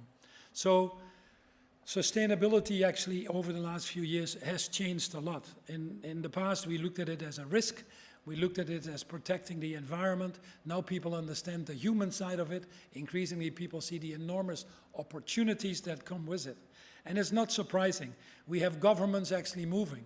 There are pieces of legislations that are coming out, many driven by Europe, but the IRA in the US and other things you're familiar with, the standard setting that comes out that hopefully moves the free riders up and requires everybody to deliver or be more transparent is really helping us. The fact that we measure everything now and can hold people to account to a much higher degree than we did. But the most important thing, I think, that ultimately drives it is still what makes our economic system work, that people see the enormous opportunities. We are at a point that the cost of not acting, I would argue for every of the 17 Sustainable Development Goals, is actually higher than the cost of acting. I gave the example of climate change. I can give you the example of any of the Sustainable Development Goals. Our food and land use system is costing us today $12 trillion. If we make that regenerative, which is by all means possible, very low relative investments, we turn that into a $4 trillion positive, according to studies that Systemic has done. Any transformation now, cost of not acting versus the cost of acting. So many of these disruptions come from you. In fact, if you look at the energy disruptions or transportation disruptions that you have, or the food security disruptions that you now see coming in, that probably can attack 90% of the issues I'm talking about. So the key messages I just want to pass and end here is that climate investing is now without any doubt mainstream. It's time now for actually investing in it and making greater returns. The cost curves of most of these technologies are falling much faster than people think in most areas. And you have a benefit. Nowadays, the best and brightest people want to work in your areas, so leverage that. What I need from all of you is very simple. The first and foremost, recognize that there will be failures in any transition of this magnitude. Clean Tech 1 was in many areas a failure. It tarnished the sector, and we'll see more of that. But despite that, don't let that be a setback. Don't lose the forest from the trees. You know, continue to start and accelerate the companies that you have. Climate itself doesn't sit in a vertical. It's actually an important part of the total systems change that we need in society. No doubt that the big transformations that we need will require that disruptive change, but also changes in business models, changes in the way we collaborate with governments and civil society and all that stuff. And finally, as I said before, climate is not really a sector or a vertical, it is actually a theme. And you will need to more than ever now have access to the broader network. I think we're rapidly moving from competitive leadership to cooperative leadership. And the efforts that you make by being here all together are so important. Recognize that there are still a lot of skeptics and cynics out there who want to derail because they simply have their own self-interest at stake. You see it in the US with this whole woke movement and many things that have politicized and hijacked the agenda. That's dangerous, by the way, because it makes many of the people that we thought were leaders shrink back into their shells. But what we need from you, more importantly than ever, next to these technologies, is not only to show that it can be done, but also to show that companies actually get better results, so it entices others. To prove that this cooperation and new way of working is the way going forward. to actually together speak up and help de-risk the political process. It is gridlocked. Politicians don't look further than probably the length of their nose. They need to hear from people like yourselves and us to be bolder in these pieces of legislation that we continue to need to advance. And then, yes, rightfully or wrongfully so, we need to put different frameworks in place, and our voices and our advocacy is going to be important. I know being an entrepreneur after Unilever, I started a few companies, it's not so easy. I've discovered, and I have a lot more respect for what you're doing than I might have had at any time before. But I've also discovered that in order to keep going in these pressures that we have, that you need a North Star in order to persist through these setbacks that you undoubtedly will incur. We call it purpose, or a true north if you want to.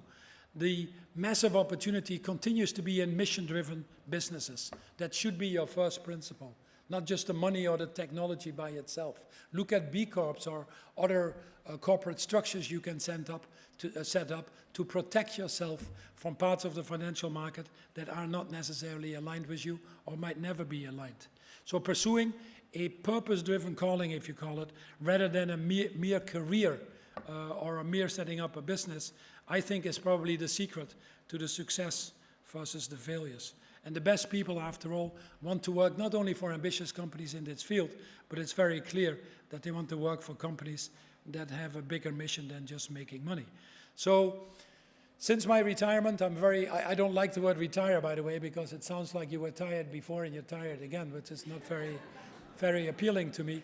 But since I moved on from Unilever after 10 years, I entirely focus on helping people like yourselves to get these tipping points and to drive these broader system changes. Because just continuing to work within this current system and trying to expect to find the answers there simply doesn't work anymore. I'm very happy to work with two organizations, especially which is Systemic, which is really focused on driving that systemic change, but also Systemic Capital.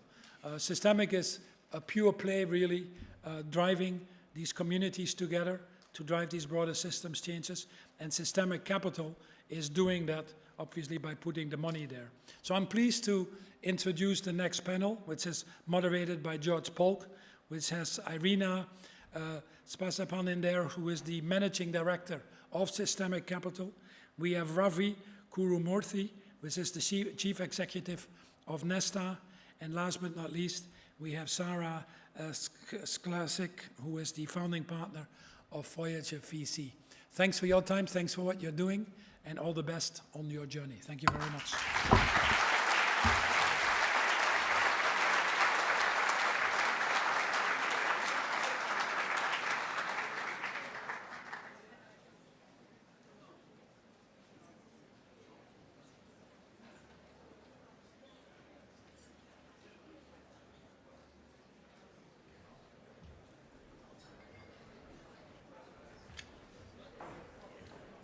How should this sit? Hi, here. Close to George.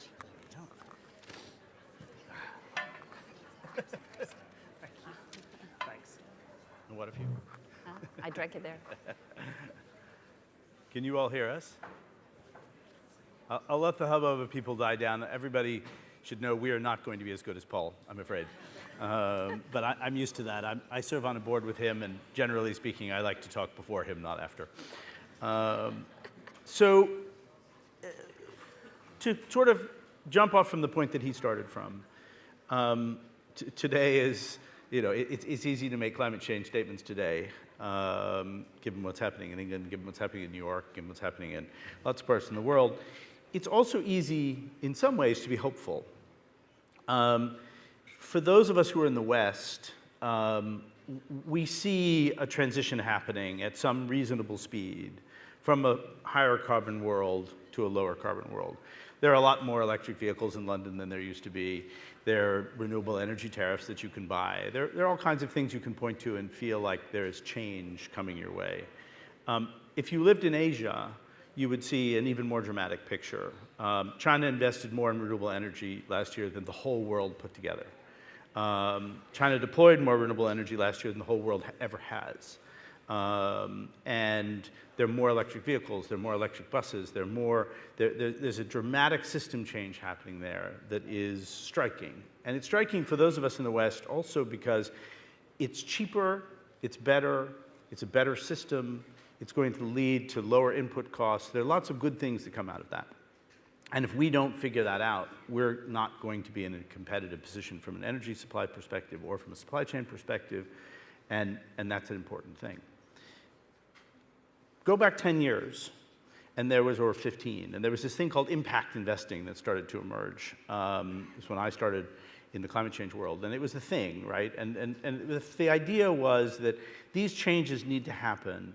They're terribly important, and rapacious investors need to set aside their returns expectations and understand that they can use their capital for good, and they were going to trade impact for return. Lots of good things came out of that, by the way, because if you're going to trade impact for return, somebody needs to measure impact, so people started to get a little bit more serious about understanding impact and so forth. But fundamentally, that was not a scalable model. Most people don't want to trade their future savings or their future livelihood for impact. And I sat in a room like this about 15 years ago, which was an impact investing conference, and it was the great and the good of the impact investing world. And I said, okay, how many people in this room have $10 million of impact capital to invest? I think 2 hands went up. Hands only started to go up when you got down to like $500,000. Well, the transition that we're talking about is to change the energy system, the transportation system, and the agricultural system. These are trillions of dollars of investment. They're not going to happen because a few people think that it would be nice to trade impact for return. Luckily, the cost curves have come down, and you're now in a situation where you see that the economics of these things may become increasingly compelling and may drive more and more deployment of capital, and in fact, as I said, in China and other places, a wave of capital. But that doesn't make it easy. And so the term of art for this panel is investing with impact, which is probably different than just doing your normal investing and, oh, by the way, having some impact. Because it's probably harder, and we want to dive into that a little bit. But I think we might start with Ravi, who is doing the hardest work of all of us, which is to try to live in the balance between these two places of old-style impact investing, new-style investing with impact, to try to figure out how to bring into the market in the hardest places to invest things that ultimately will make our lives better, but also make economic sense. So Ravi, can you tell us a little bit about your voyage here and how you started in government looking at this transition and then what you're now trying to do? Yeah, so I actually started off in 2006 trying to get the Climate Change Act into the UK. And back then, the commitment was a 60% reduction in emissions. And it's very relevant because actually it allowed lots of sectors to say, someone else can take up the strain, we'll sit this one out. And at the time, it was not seen as a sort of irreversible shift just 16, 17 years ago. It was seen as a temporary fad that was conditional on China and America acting. We'd maybe do this for a few years and see if others follow suit. And I think, thinking about this now, it is now seen as a totally irreversible shift at the macro level, and it's net zero, not 60%. There's still huge uncertainty sector by sector. The story in different sectors is very different. So on EVs, on renewables, we've made that shift. There is no longer the big technological uncertainty. No one's asking, is it hydrogen fuel cells or EVs? But in some sectors, you've still got major technological uncertainty. For instance, in the buildings and homes and heating sector, I think there's still more of a debate. And you've also got massive regulatory and policy uncertainty that's holding back massive investment. So I think if you compare things to sort of 15 years ago, it's different at the macro level, but at the specific sectoral level, it does become varied. And that's where I think different investors have different roles. We have a role, this is Nesta, in doing the impact investing in areas which I think are more uncertain. And we've got a role to play actually trying to de-risk those sectors as a whole. So what we actually do is 3 things. We do some investing, we do a lot of policy work. So at the moment we're doing a lot of work on how you can lower the price of electricity, because we're trying to electrify the economy while putting on carbon taxes on electricity, but not on gas. So what's the right ratio of electricity to gas price that can drive electrification? So we do policy work as well, and then we do lots of practical experiments. So many of the things that companies are trying to grapple with can be de-risked only at the sort of governmental or wider sectoral level. And that's something that Nesta is trying to play a role doing. And so would you say that you're trying to create a playing field that then other people who are behaving, if you will, commercially normally, then can deploy massive amounts of capital in?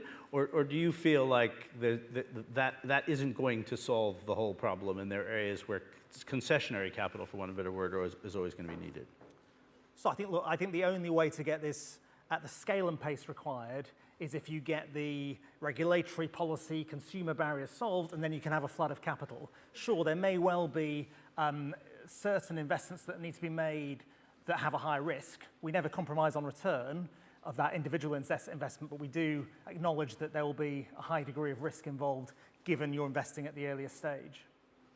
So to take away from that, and Sarah, I'm going to turn to you, what I would say, because we also invest in the space, is that the concessions aren't really around returns anymore. The thing that's hard to call is risk. And understanding what risks you're getting into is, in fact, in many cases, because this space is so nascent and so difficult, hard to call. Does that sound familiar to you? Or do you are you sort of just, damn the torpedoes and let's just go for it as fast as we possibly can and not worry quite so much about the risk side of it? We think a lot about risk.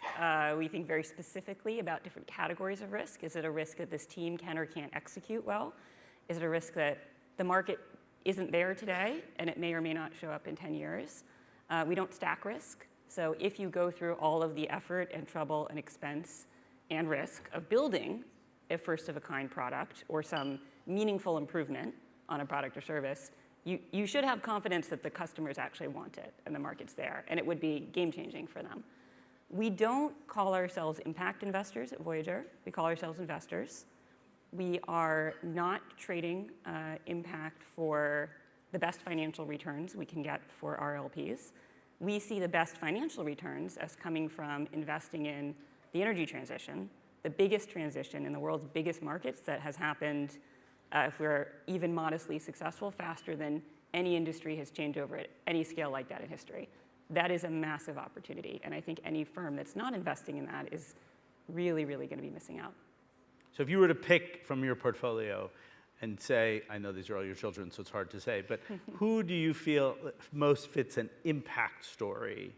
Who's the biggest bang for the buck, I guess? There are some really, really big bets in the portfolio. The first investment we made is in a company that is taking a very, very emissions-intensive industrial process to produce nickel, one of the metals most needed for the energy transition, for the EVs and the batteries that we all agree we need, and turning that from an emissions-intensive process that results in a lot of CO2 emissions to a net negative process. That's a pretty big bet, and that's a $100 billion market, so we're very excited about both the financial potential and the climate return potential for what this company's doing. So maybe one more question before I turn to Irena. I mean, of course, traditionally in the venture capital space, you're supposed to see where the puck is going. That's, apocryphally the story of success. Here, you have questions around market, as you just said. Then you have questions around whether the market's actually going to move in the direction that you want it to. And then you have questions of technology and so forth. How do you weigh all of those when you're looking at a business? And does the notion of how impactful this is going to be play a role in where you make the trade-offs? Yeah, so I think it's actually a lot easier to bet on foundational value, that is cheaper and safer energy, cheaper, more efficient transportation, whether that's from an EV or sort of other models, than it is to bet on things that aren't foundational in tech, where it really is more of a guessing game.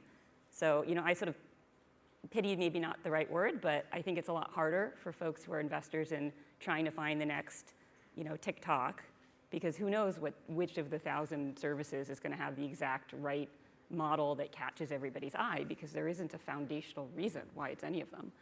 We're investing in markets that exist, that are massive, whether it's for nickel or steel or cement or energy storage or transportation or aviation or the fuel for any of those things.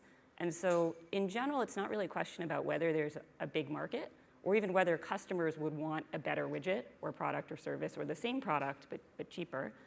and with less emissions. It's really a question of, is the product incarnation that a team has envisioned the right way to supply that to the market? And we do a lot of work up front, diligencing, how are customers going to perceive this? We go out and talk to them. We look at, what are all the other approaches that are being pursued? And we really do assess, the risk level. And ideally what we want to see is this is a great team. They have a very clear vision for what they're building. And it's mostly about the team executing. It's not about them, a question of whether they're building something that the end customer would want. Carbon emissions calculations very much do weigh explicitly into all of our investment decisions. So at Voyager, we have a mandate explicitly of 500 megatons CO2 equivalent emissions avoided or sequestered in any combination by the portfolio in total over the lifetime of that fund. And do you reward yourself if you hit that target and penalize yourself if you don't?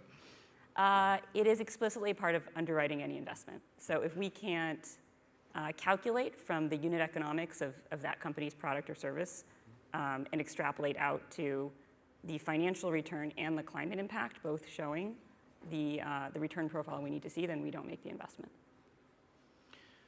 So, Irena and Paul very kindly mentioned Systemic before. For those of you who don't know, Systemic has a core thesis that if you just focus on individual elements, you won't deliver the change you need. You need to change the system. And the system has lots of interlocking parts. And so focusing on trying to change the system is the only real way to deliver change. The way I say it in the other things that I do is you need to change the water in which the fish swim. And only then can you really change the direction of the fish. One of the challenges is that, to stay with my analogy for a minute, changing the water can be quite dangerous for the fish. And when you look at these things systemically, here's a very example of a really boring technology. Grid-connected battery storage, pretty straightforward thing. We all know renewables, variable, you're going to plug this storage in, it's going to be fine, and you're going to contract it out, and you make a nice return. Until you have a 3-day winter storm in which all of your power goes away and your gas goes away, and you entered into a contract to provide grid balancing services, and there's no grid really to balance, but they call on you anyway. And in that case, people lost hundreds of millions of dollars in a few hours on assets they'd spent $75 million building. So getting the system wrong as an investor can be a real problem.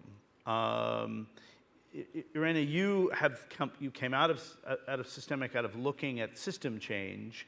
How do you all look at the impact that you can have, and how do you think about how these systemic changes are going to affect the portfolio that you're building?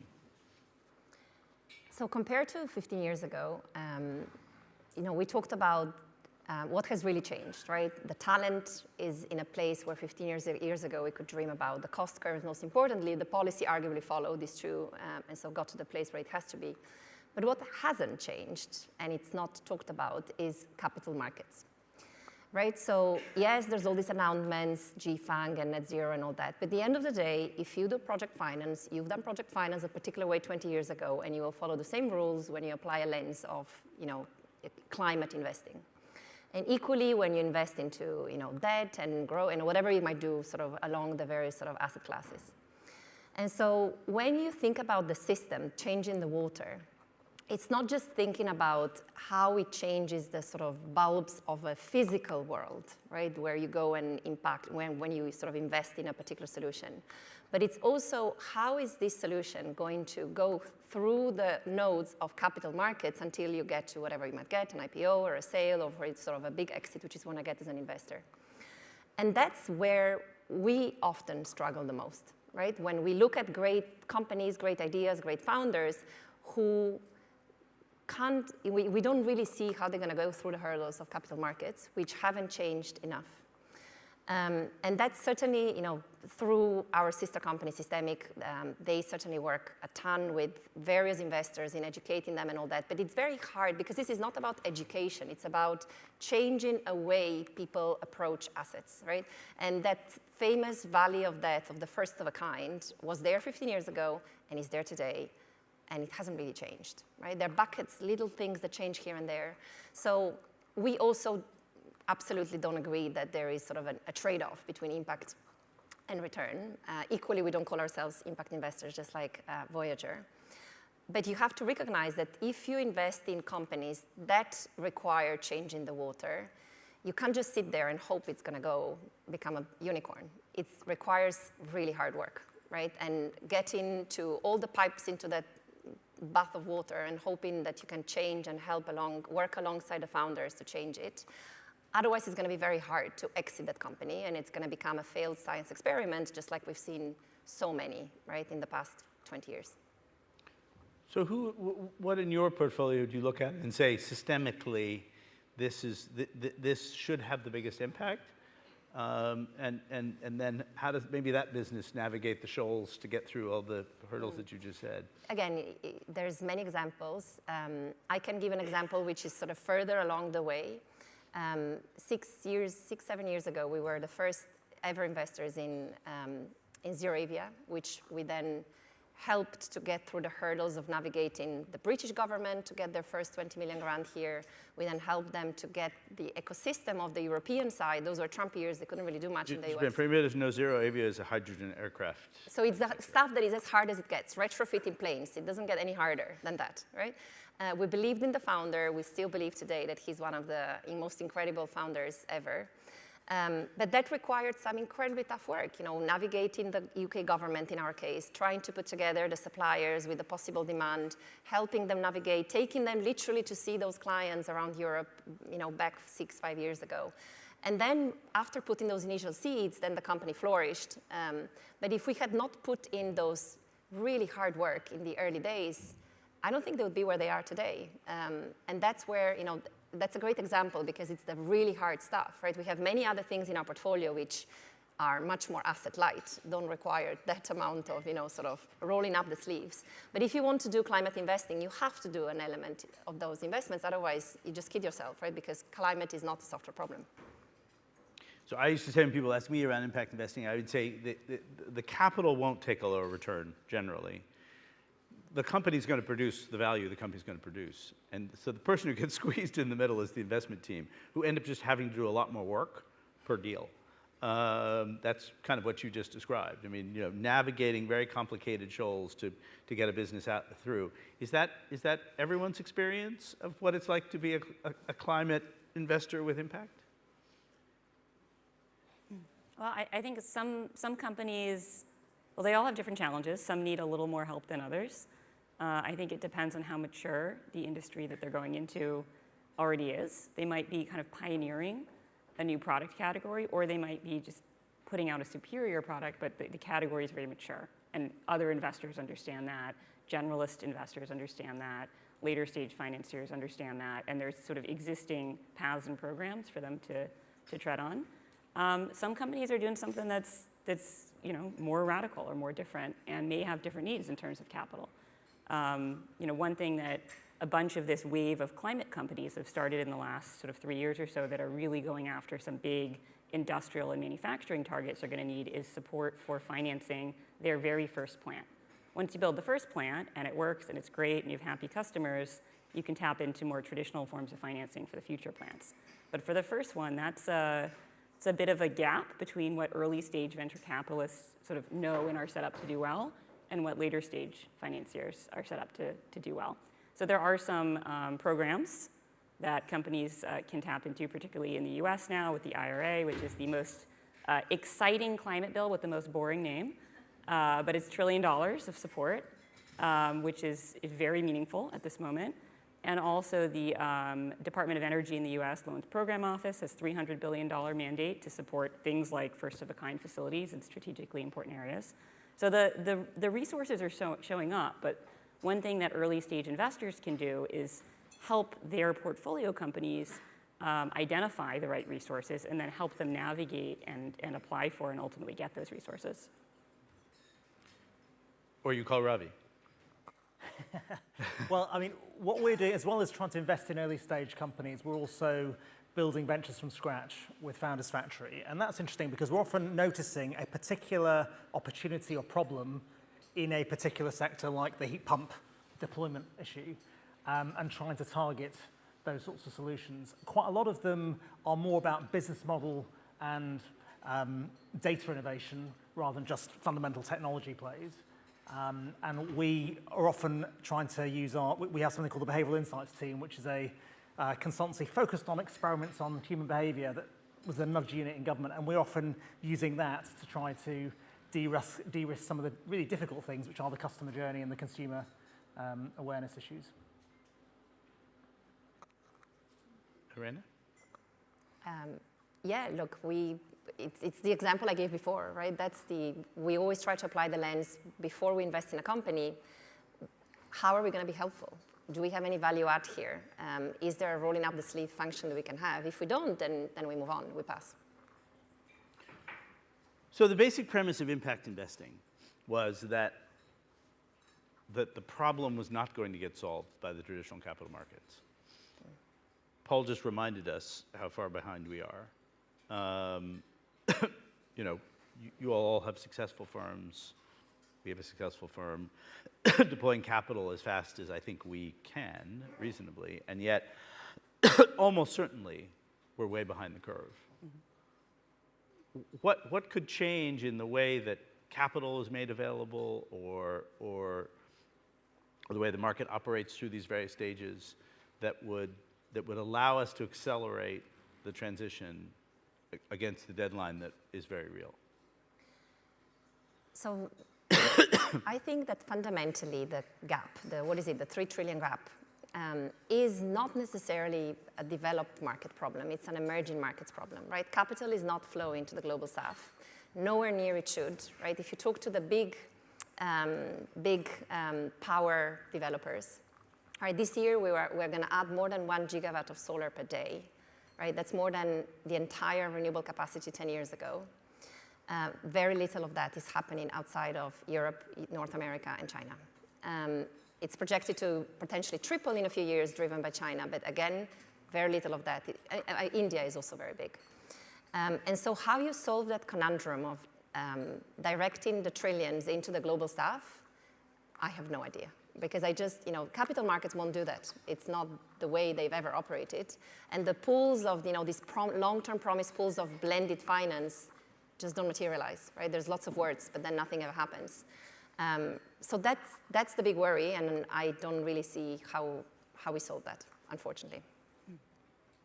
Well, if you look at what happened in the UK electricity market over the last 10, 15 years, why did that massively accelerate in terms of deployment of renewables? It came because government decided to totally de-risk things. Long-term contracts for difference. They decided the quantity and they just went for it. Unless you do that in each of the sectors, you're not going to get the scale and pace required. But in order to do that, government's got to be clear that the technology is mature enough, the business models exist, there's not going to be a consumer backlash. So to do this systemic shift, there's a job for government to put in place those regulations, but there's also a need for innovation in business models and consumer shifts to make sure you're regulating with the grain rather than against the grain. So Sarah, as you mentioned earlier, you live in a market where that's been done. The government put $1 trillion on the table and said, off you go. How does it feel? Well, it's already kicked off a ton of private sector investment. And keep in mind, this is primarily not the government spending money as much as leveling the playing field, since there have been subsidies for oil and gas since time immemorial. Now we are starting to level the playing field and investment has come pouring in. And this is one of the few things that's been popular and possible across the political spectrum in the US, so you don't really hear all of those words in the same sentence anymore. So both the Democrats and Republicans have gotten on board behind this because the investment is going all across the country. So Republican states are seeing electric vehicle battery factories and electric vehicle assembly facilities, and it's a big win for them locally.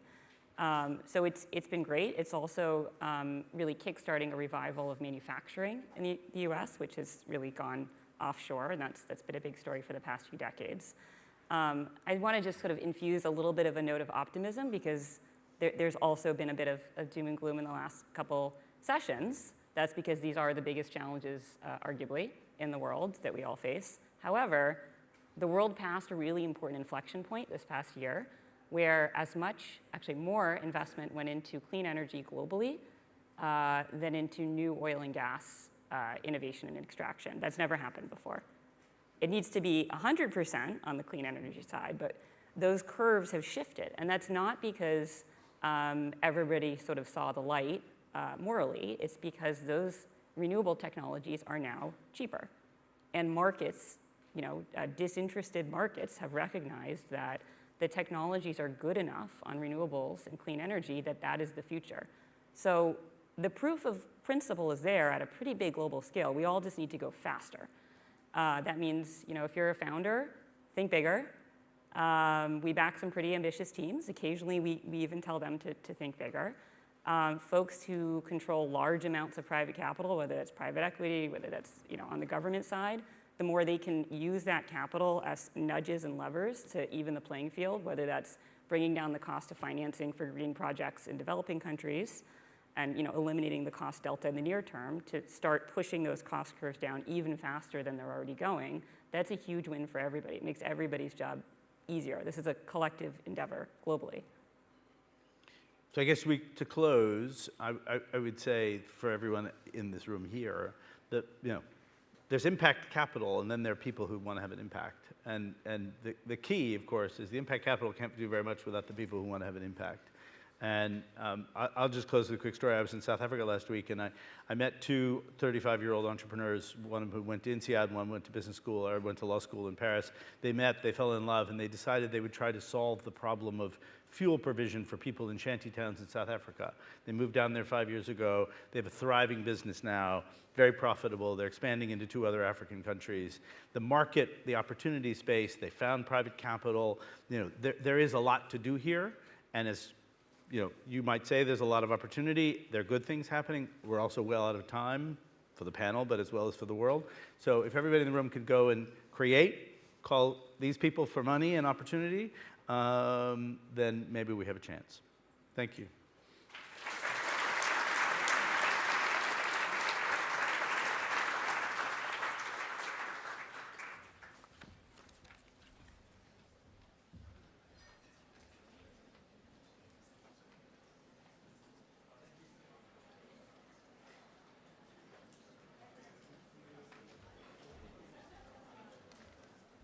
Hi everyone, we're just going to take a 2-minute break before the next panel to set up the next panel of speakers. So please do stick around. It's on biodiversity and the role of tech, so it should be a good one.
Hi everyone, we're now moving into our next session on the role of biodiversity, a really important topic, and I'm really excited about the speakers today joining. I'd like to introduce you to Melina Sanchez, the Investable Principal and VP of Impact at ANU. Melina.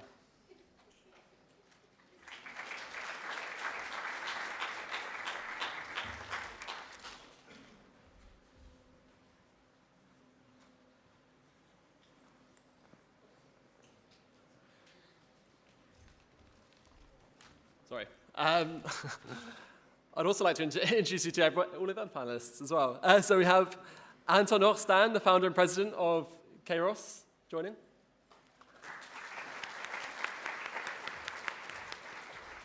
Dr. Kat Bruce, the founder and director of Nature Metrics. Dr. Oliver Vince, the co-founder of Basecamp Research.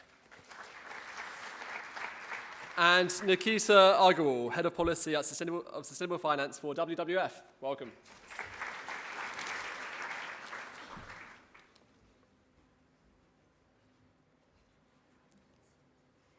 Great. This is one of the first biodiversity panels that I've seen at a tech conference, so very happy that we have at least one to start with. The Stockholm Resiliency Center came up in 2009 with a framework to understand the planetary boundaries. And among those, one is biodiversity loss. We've surpassed and is at high risk at the moment. But biodiversity has not been in the agenda of corporates and investors until very, very recently. We've rather focused on carbon. Now that's changing. The COP15 conference of the United Nations on biodiversity came up with a framework and set targets on biodiversity. We also have new reporting frameworks coming up, like the nature-related finance disclosure. And underpinning all these is the understanding that biodiversity has economic implications for corporates as well, and that they need to measure, track, and act on it.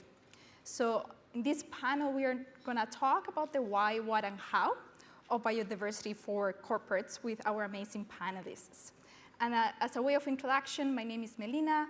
I'm an investor at ANU. $1 million question, how to pronounce the name. But you can think about it as a new era of venture capitalism. We are a climate tech fund based out of Berlin, Germany, investing in early stage startups across climate technologies in Europe and the US. So without further ado, Nitika, you work at WWF, which is one of the most prominent, if not the most prominent, nature-focused nonprofit in the world, and it's been around for decades. So you've seen the change in the conversation around biodiversity for corporates.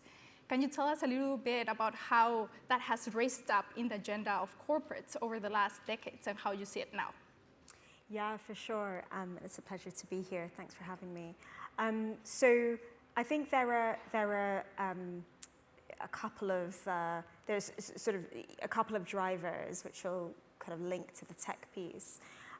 The first is actually the focus on climate necessarily brings in a focus on nature. Now I'm using nature quite widely here, but biodiversity is one of the top indicators, if you like, of the health of nature. And when I say nature, I'm referring to all of the planetary boundaries that you were referring to earlier.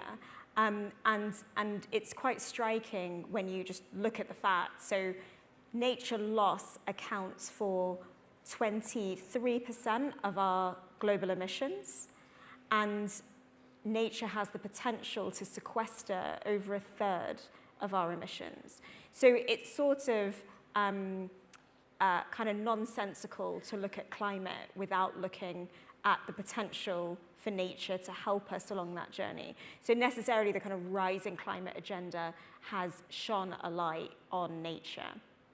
But then I think the real driver has been the fact that we have seen this expansion of nature-related legislation and nature-related agreements at an international level. In December last year, the Kunming-Montreal Agreement was a kind of groundbreaking agreement. It's called the global biodiversity framework. And that was kind of a one-of-its-kind biodiversity agreement at an international level, the equivalent of the Paris Agreement for climate for countries. And so you see this, nature is sort of lagged behind climate in that respect. But that piece of that agreement at a global level had an explicit clause in there around aligning financial flows, private financial flows, with those goals. And corporates were very, very heavily present there. So the fact that there's now been a global agreement with clear global targets means that countries are now at a national level setting their own action plans and agendas for nature, which then creates opportunities for businesses.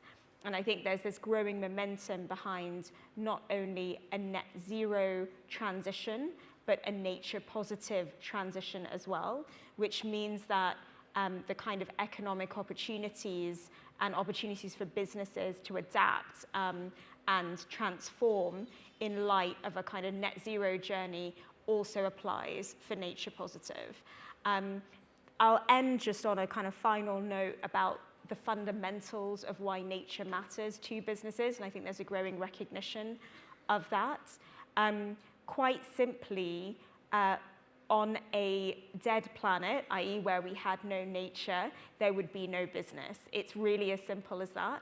You may have seen a stat from the World Economic Forum that says 50% of our GDP is moderately or highly directly dependent on nature. But the reality is that if we didn't have clean water, if we didn't have healthy soils to grow food, if we didn't have a stable climate, which, by the way, nature moderates, there would be no environment in which we could do business, and indeed, our very survival would be at stake. So we are embedded in it, and it's been sort of taken for granted by businesses so far that we can continue to extract natural resources, but now we're approaching these critical tipping points in nature, like the savannization of the Amazon, that is kind of making corporates sit up and go, this business model may not be sustainable in the long term. So you said that governance has been the fuel for this conversation, but now there is the economic impact and angle also on the agenda. And so Kat, at Nature Matrix, you provide an additional level of transparency for corporates to be able to measure and track biodiversity as well. So given that now the economic impact is more pressing on the agenda, why are corporates acting? Why do they care? What are the aspects that they are thinking about when, for example, understanding and measuring biodiversity in their supply chains? Cool, thanks. Yes, hi, I'm Kat. I'm the founder of Nature Metrics. When I started the company back in 2015, and I went out and pitched to investors for our pre-seed round to set up our little lab. And I said, we're going to build a business that's going to transform the ability to deliver data on nature and biodiversity so we can really measure and monitor impacts. Everyone said, really? Who's going to buy that? What's the commercial market? No one really cares about nature enough to pay for it. It's just a tick box exercise, or it's nice fluffy animals. Safe to say, I don't get asked that question so much anymore when we say we're in the business of data for nature, because it's one of the absolutely critical roadblocks to being able to be accountable and transparent and to set meaningful goals and targets and to measure progress in meeting them. So it's been amazing for me over the last few years to watch that conversation change and to watch nature sort of rise up the agenda. And I remember in about 2018, 2019, starting to go to industry conferences and seeing titles of slides that would say climate and biodiversity, and that was huge. So then to be in this place where we've had stats like the ones that Nikita mentioned about the World Economic Forum, sort of showing that over half of global GDP depends on nature. The Dasgupta review commissioned by the UK Treasury, which found that actually the GDP doesn't really mean anything if we don't account for natural capital within it, because this is not, like, biodiversity is not an externality, it's not just an add-on, it's not just a nice to have, it's absolutely fundamental to the sustainability and long-term survival and resilience of our businesses. I think there's a lot of businesses that have just suddenly woken up and realized that without healthy functioning ecosystems, they don't have the products that they need in their supply chain to be able to buy, to run their businesses. So this is really, really a material consideration for a lot of businesses. So the businesses that we started to work with originally were the ones who had sort of very clear, defined sort of impact footprints on the ground, so sort of infrastructure, mining, energy, et cetera. And they've had to do biodiversity impact assessments and things for a long time, and be able to show what's there at the beginning, track how well they're restoring the environments afterwards. What we're seeing now is this sort of shift and a recognition that for a lot of businesses, their impacts are still very, very material, but they're through the supply chain. So that means that we need to look at how data and information flows through the supply chain and how we can put pressure all the way through to be changing the dial at the bottom end so that we're changing behaviors on the ground. Because biodiversity, unlike climate in many ways, biodiversity is very, very place-based. A carbon molecule is the same in Paris as it is in South Africa. That's not the case with biodiversity. And the services that ecosystems provide are different in each place as well. So for me, the exciting thing about data that we and others, this whole world of MRV, of monitoring, reporting, and verification on nature, the exciting thing about the rise of this sort of area of technology is that the data is becoming a communication tool which drives transparency, drives accountability, enables different actors in the value chain to ask questions and to set standards and requirements that change behaviors on the ground. And if we're going to, if you look at what we need to do with nature, we basically need to fundamentally transform our relationship between humans and nature within the next decade. That's going to take radical collaboration between every type of stakeholder, from ecologists and local communities and conservation organizations on the ground, right up to big corporates and banks. And they don't speak the same language as each other. They don't have a lot of trust. They're not used to working with each other. And so literally, you say the word taxonomy to a banker and an ecologist, and they run in opposite directions because it means different things to them. But you show them data that shows how things are changing as a result of what they're actually doing on the ground, and that becomes something that everybody can coalesce around. And if it means something to the people on the ground, it's not just some black box number that's come out of an algorithm at the top, then you can build the trust, and then you can accelerate the flows of finance down onto the ground to where it's really needed, and you can optimize outcomes for nature. And Kat, I usually hear about biodiversity as a negative component of supply chains, but I think that there are also opportunities for companies that focus on biodiversity. So for example, whether it's unlocking new capital or attracting new customers, your clients, how are they embracing biodiversity in a positive spin? Gosh, there's so much that's positive about biodiversity, and it goes all the way through, again, right from, it's really tangible. Biodiversity is stuff that we care about innately as people. You have this emotional connection to it because we know it and we love it and we care about it and we're surrounded by it. We can use that as a hook to get people really engaged and to really drive change. And we're seeing a lot of our companies starting to do that. They get really excited about, running. I've seen heads of environment at multinationals running around with pictures on their phones of the species that they've found in their eDNA samples. It's cool. On the other end of the spectrum, we're working with a lot of banks who are looking at how they can set up biodiversity-linked KPIs for their sustainability-linked loans, bonds, etc. And again, that you just slightly change the incentives, make it cheaper for people to do things the right way than to do it the wrong way. It comes along with subsidies reform and all of that sort of thing as well. But what you're starting to see, which gives me real hope now, is change and action across all of the different levers that can be pulled. And that's what we're going to need: the policy, we're going to need the finance, we're going to need the advocacy, we're going to need change within the way that businesses work and make decisions. But it's starting to happen. So on that, it's true, one of the things that we need is also funding, and that's what COP15 set as a target, 200 billion per year in funding for biodiversity, but obviously, as you said, it's not all what we need, it's just one component. And so how are corporates, beyond funding, measuring and tracking and protecting and restoring biodiversity, Antoine? So I am the founder of Kairos, and Kairos is a god of opportunity in the Greek mythology. And the opportunity here is exactly to check if corporate reporting is right or not. So the good thing is that the European Union has launched a very interesting satellite, the Copernicus constellation, that enables a real-time tracking of all the key parameters around climate. It has been designed for that. And now, by using AI and various calibration mechanisms coming from people on the ground, we can really measure the key parameters of climate. And this is what we do. We do independent measurement that we give to regulators. So the United Nations, the UNEP, is using that extensively, but also investors to check whether there is greenwashing or not. And what we do for greenwashing, we can also do for green or biodiversity washing that will come at some point in time. And there is bad news and good news.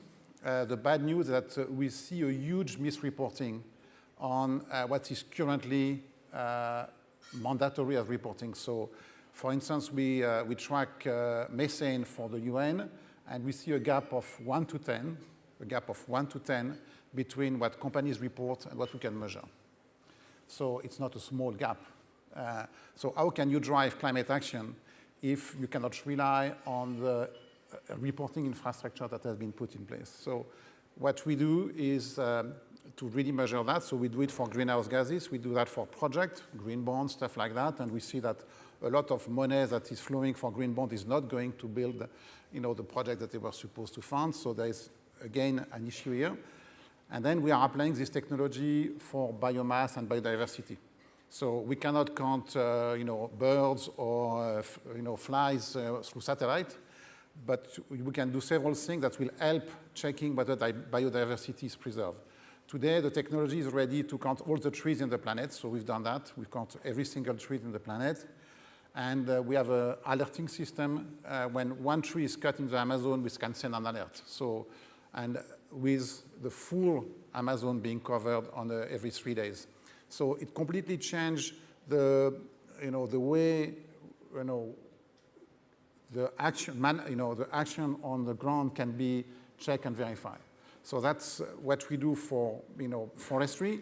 And if we do that for forestry, we can also specify the species. We can, see whether there is degradation, which then we can calibrate with the ground information coming from you to see whether there is proxy for biodiversity. So we have the tools now in place to inform decision makers, whether they are regulators or investors, if what you are doing is effective. Can you compare one company to the other? So what gets measured gets managed, and we are the measurement that will enable the management of biodiversity.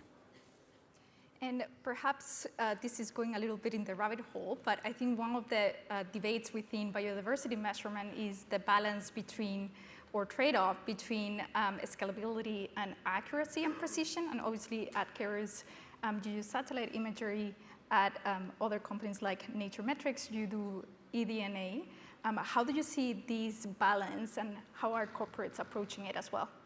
So to calibrate AI models, so an artificial intelligence model coming from satellite imagery, you need ground truth at a very large scale. And every ecosystem is different. So we need a lot of ground truth. And with the technology evolving, we need more. So, it's not that they are opposite. They are very complementary because we can scale, but to scale, we need the ground truth. And you need the ground truth, but you cannot scale. And, so that's very complementary. And it is a combination of the two technologies that mean that today, nobody can hide, and we can certainly understand what's going on, which then will enable regulators, investors, consumers to act versus the corporate that are applying or not this right code of conduct. Got it. And obviously, measurement is a very complex topic, not just in carbon, but also biodiversity. And I know that, Oliver, you at Basecamp Research, your ambition is to create the largest database of biodiversity. I wonder what metrics you track, what technologies you use to collect, and more largely, what other technologies do you see in play within the biodiversity segment? Yeah, great question. I think fundamentally, we've hinted at it a few times, but biodiversity is very, very tricky to understand. Like, even if we could do everything perfectly, I'm not even sure we yet understand how we would look at it to fully comprehend the complexity of what's going on in the natural world. It's not, carbon is the sort of thing people compare it to, carbon removal, carbon monitoring, and also understanding like how to remediate carbon. They're all relatively straightforward when compared to biodiversity. Biodiversity measurement, biodiversity monitoring, and biodiversity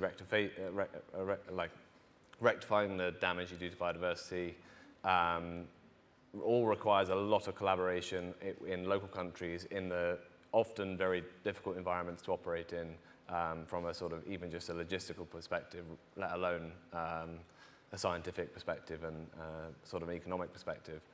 So at Basecamp Research, the company came from development of tiny portable molecular biology labs that run on solar panels that we can send around the world. So far we've worked with biodiversity partners in I think 22 countries, ranging from the Arctic to the Antarctic, all sorts of tropical islands and areas like that.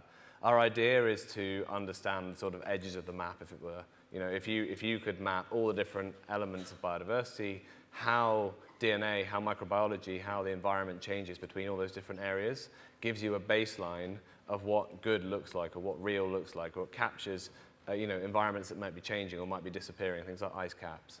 And then, we're using metagenomics, so DNA monitoring of the local environment. We're using portable labs. But back to the other question, you can incorporate things like satellite data, remote sensing data, that's drones. You can also use acoustics, you can use satellites. And then, with the advent of artificial intelligence becoming a mainstream technology, artificial intelligence is not that intelligent, it's a pattern recognition tool on a data set.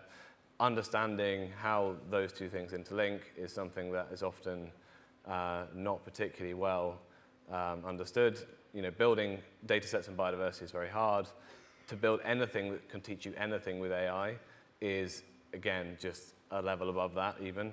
And so at Basecamp, we focus on building unified data sets from biodiversity all over the world, and then layering on sort of multiple levels of different deep learning techniques to understand what's going on, the interaction between them, and how that might change.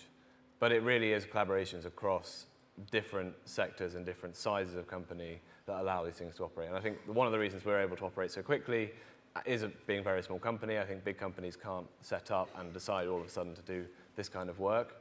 But that is the beauty of a sort of startup. You can take a mad idea and you can run at it. And it allows you sometimes to achieve remarkable things. And obviously technology requires funding and financing. So going back again to close the loop here, how did you see the appetite for funding towards biodiversity change over the last years? And obviously you told your story about how 10 years ago it was very difficult, but how did you see it from the government and the corporate world? Nitika. Yeah, so I think from a public finance perspective, it's definitely on the rise, but in reality, biodiversity has played like second fiddle to climate, and even climate financing isn't even enough from a kind of multilateral and public perspective, and then adaptation plays third fiddle at the moment, whereas in fact the three are really interconnected. In fact, nature-based solutions, so kind of where solutions which kind of lean into the power of nature in order to achieve climate goals can also achieve adaptation goals and also lead to a whole bunch of co-benefits for the communities involved. It's probably worth saying that the conversation so far obviously has focused rightly so on the kind of economic and tech opportunities that come from measuring and monitoring biodiversity, because actually that is where corporates are at now. They just need to understand what their impacts are on biodiversity, and that is also what current and upcoming legislation is starting to require of them. But the opportunity for biodiversity-related tech, and therefore attracting funding, especially private funding, goes kind of much further than that. The kind of monitoring and evaluation space is sort of one area, but if you think about how business models would need to change radically enough to actually be nature positive rather than extractive, you're looking at touching every single sector in the economy, just like climate and has changed or should be changing every single sector of the economy. So, for example, take farming, for example, a hugely nature dependent, or farming and agriculture and therefore food and beverages. Like that's a hugely nature dependent sector. If farmers were to transition to regenerative farming, it would lead to a whole set of other products. The new practices would lead to a whole set of different products. It's the same as in real estate as well, like different building materials being considered in a way that's kind of nature positive. So we're kind of starting, it's natural that the kind of private funding opportunities are starting in the space where we're like figuring this thing out and what it means for business, but really success would look like every single sector of the economy having a nature-related opportunities associated with it, because it would show that all of the sectors are transforming. And I probably should say on a final bit of funding, a lot of focus, both from corporates and somewhat from business, has been on biodiversity credits. Now, this is like a really nascent topic, and it's kind of only going to grow. But at the moment, for me personally, I think it's a bit dangerous to think of that being the only way to monetarily value biodiversity, because those markets are essential, and governments actually kind of announce some things to try and figure out how those markets should work. But really, more fundamentally, it should not only be an investment opportunity because, oh, I can invest in that wetland and therefore that wetland can sell biodiversity credits. It should be, oh, I'll invest in that wetland because I'm an insurance company and that wetland is going to prevent coastal flooding, which will prevent insurance premiums, and therefore that means I don't go out of business as an insurer in 10 years' time. We're a bit far away from that still.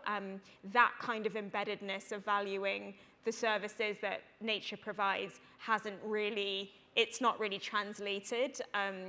But that's why I think the kind of biodiversity credit and even carbon credit space is somewhat of a, there's like an overemphasis on it right now.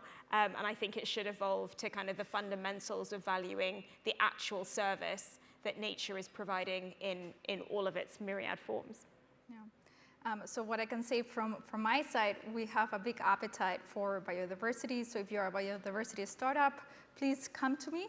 We've invested already in a couple, Pure Earth being one of them, but also in regenerative agriculture, you mentioned, like Agrina.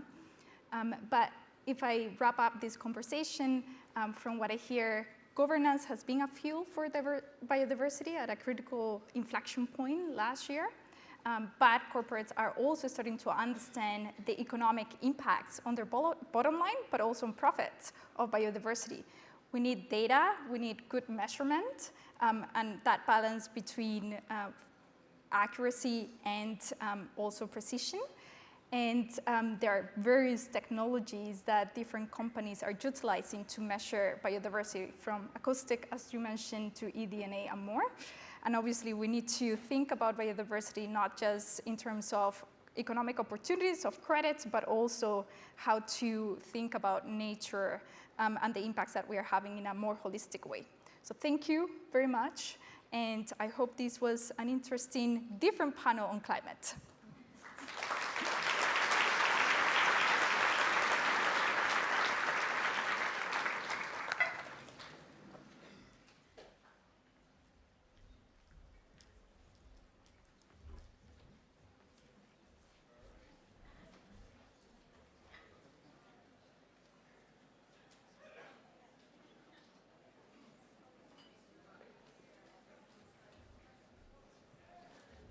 Hi everyone, we'll just have another 2-minute break while we get our next sort of panelists mic'd up.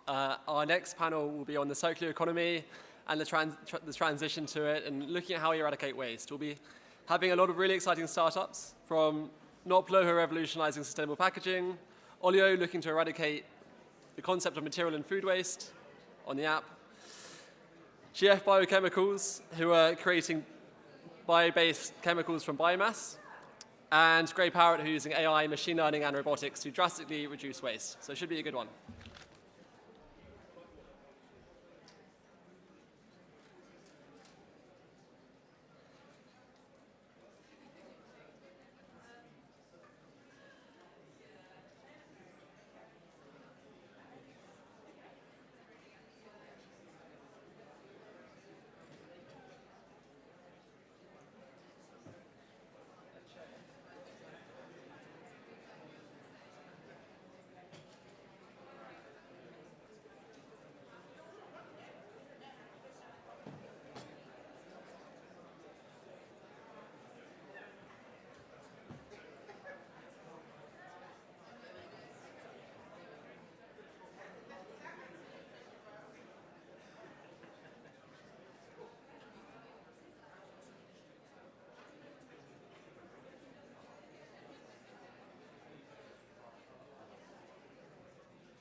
Hi, everyone.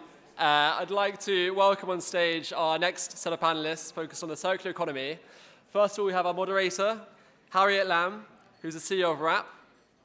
Welcome. Followed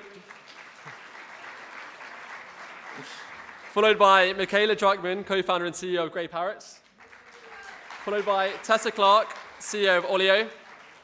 Followed by Matthew Flamini, CEO and co-founder of GF Biochemicals. And finally, Rodrigo, co-founder and co-CEO of Nopla. Oh, fantastic, and thank you for such a warm welcome, and thank you and congratulations, Sammy, on this slice of London Tech Week focused on the climate.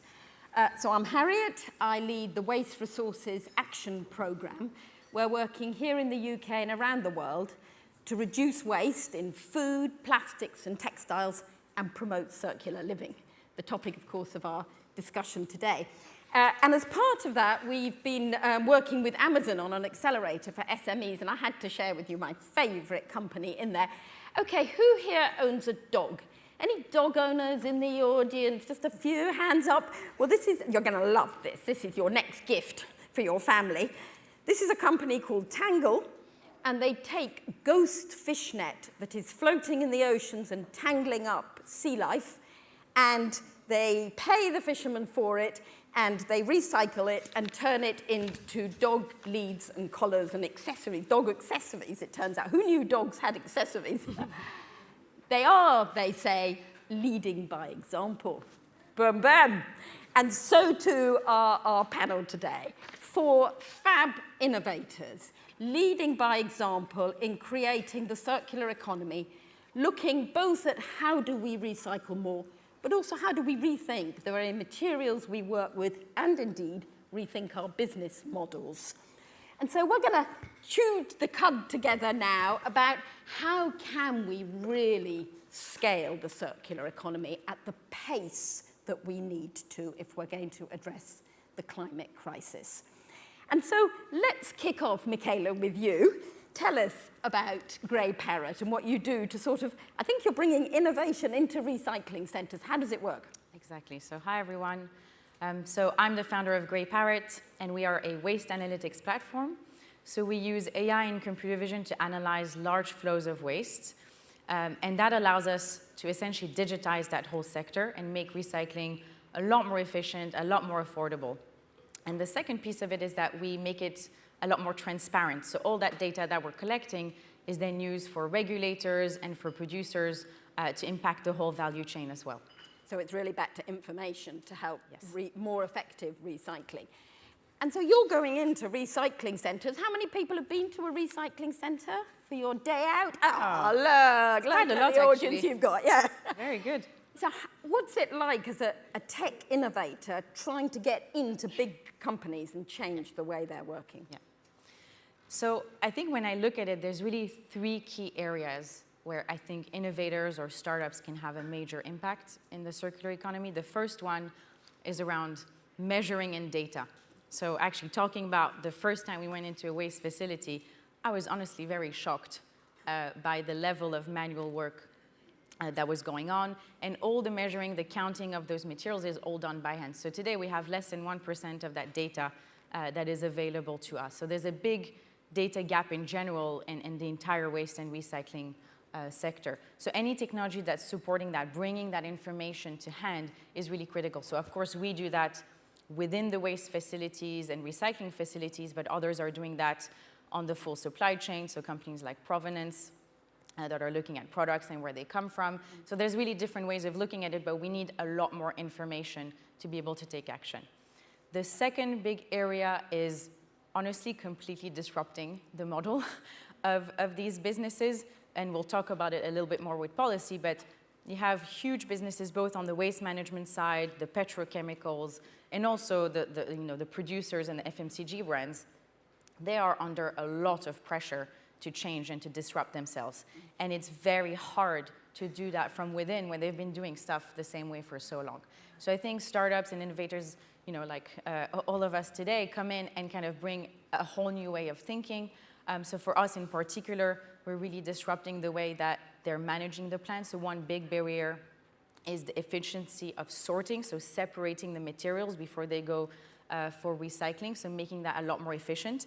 And they know that they're going to have to do that at a higher pace, at a bigger volume, and a lot cheaper. So if we want to compete with, for example, virgin materials, we have to make that a lot more affordable and scalable. But of course, the same counts for completely new materials, which I'm sure we'll talk about, and completely new business models of reuse, like the likes of Cup Club and so on. Yeah, thank you so much. And I know Mathieu's dying to come in about this disrupting of businesses, but let's go first to Rodrigo about Notpla. So tell us, you're making packaging disappear.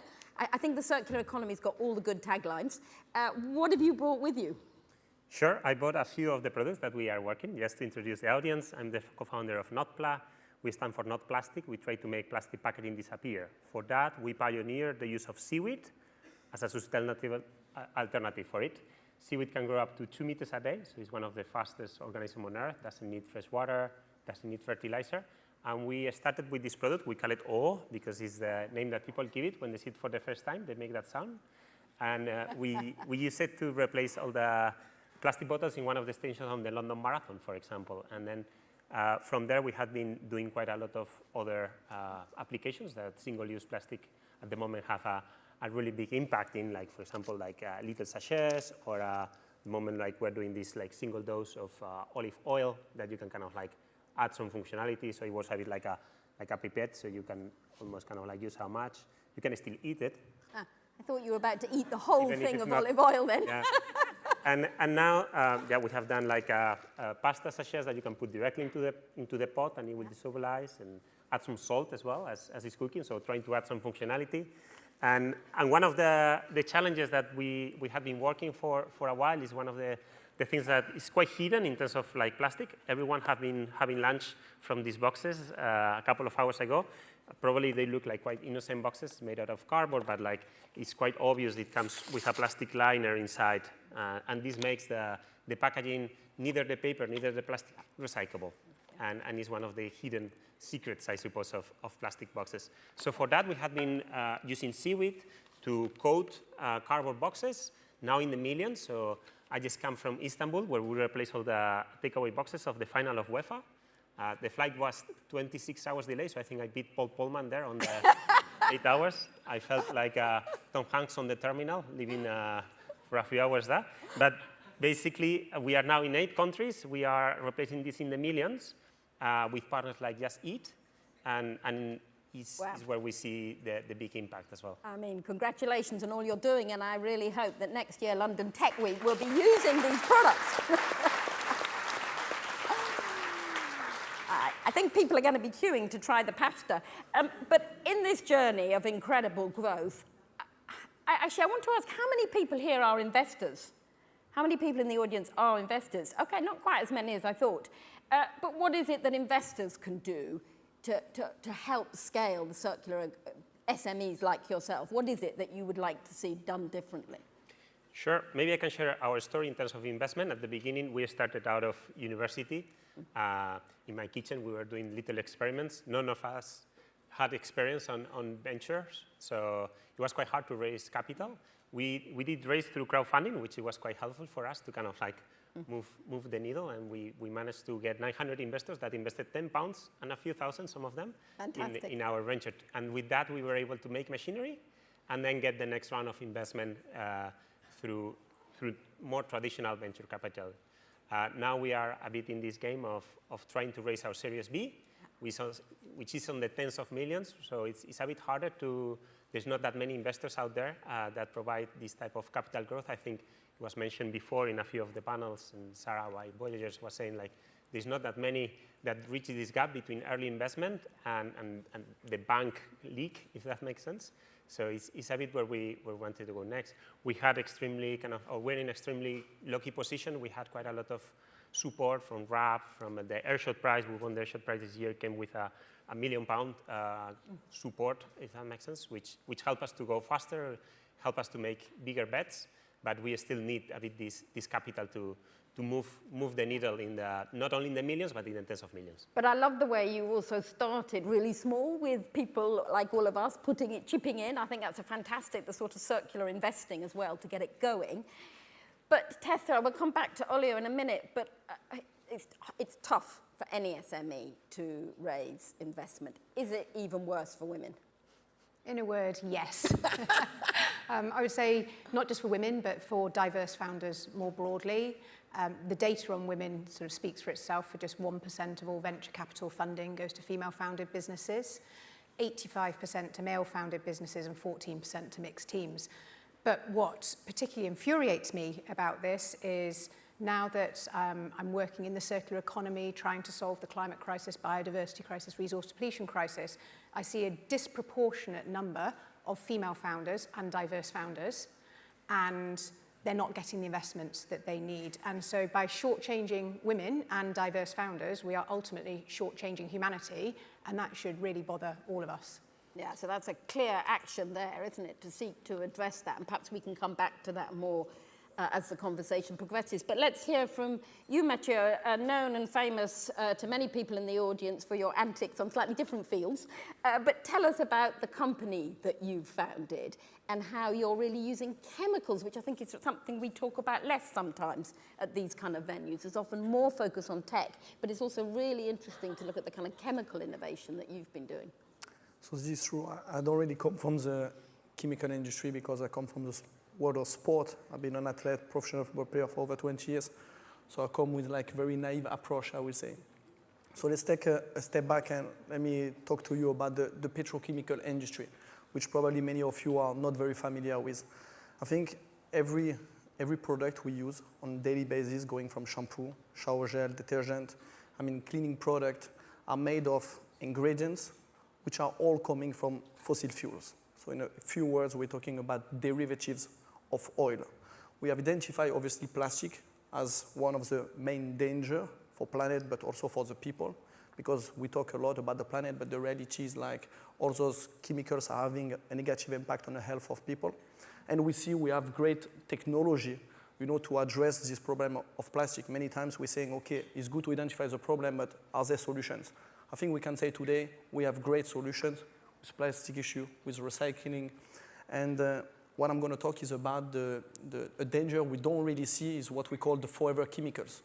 Those ingredients which are making product of everyday, shower gel, shampoo, detergent, which we use in our house, all coming from petrol-based, and which are not biodegradable, which are basically accumulating in nature and which are becoming more and more toxic for the health of people.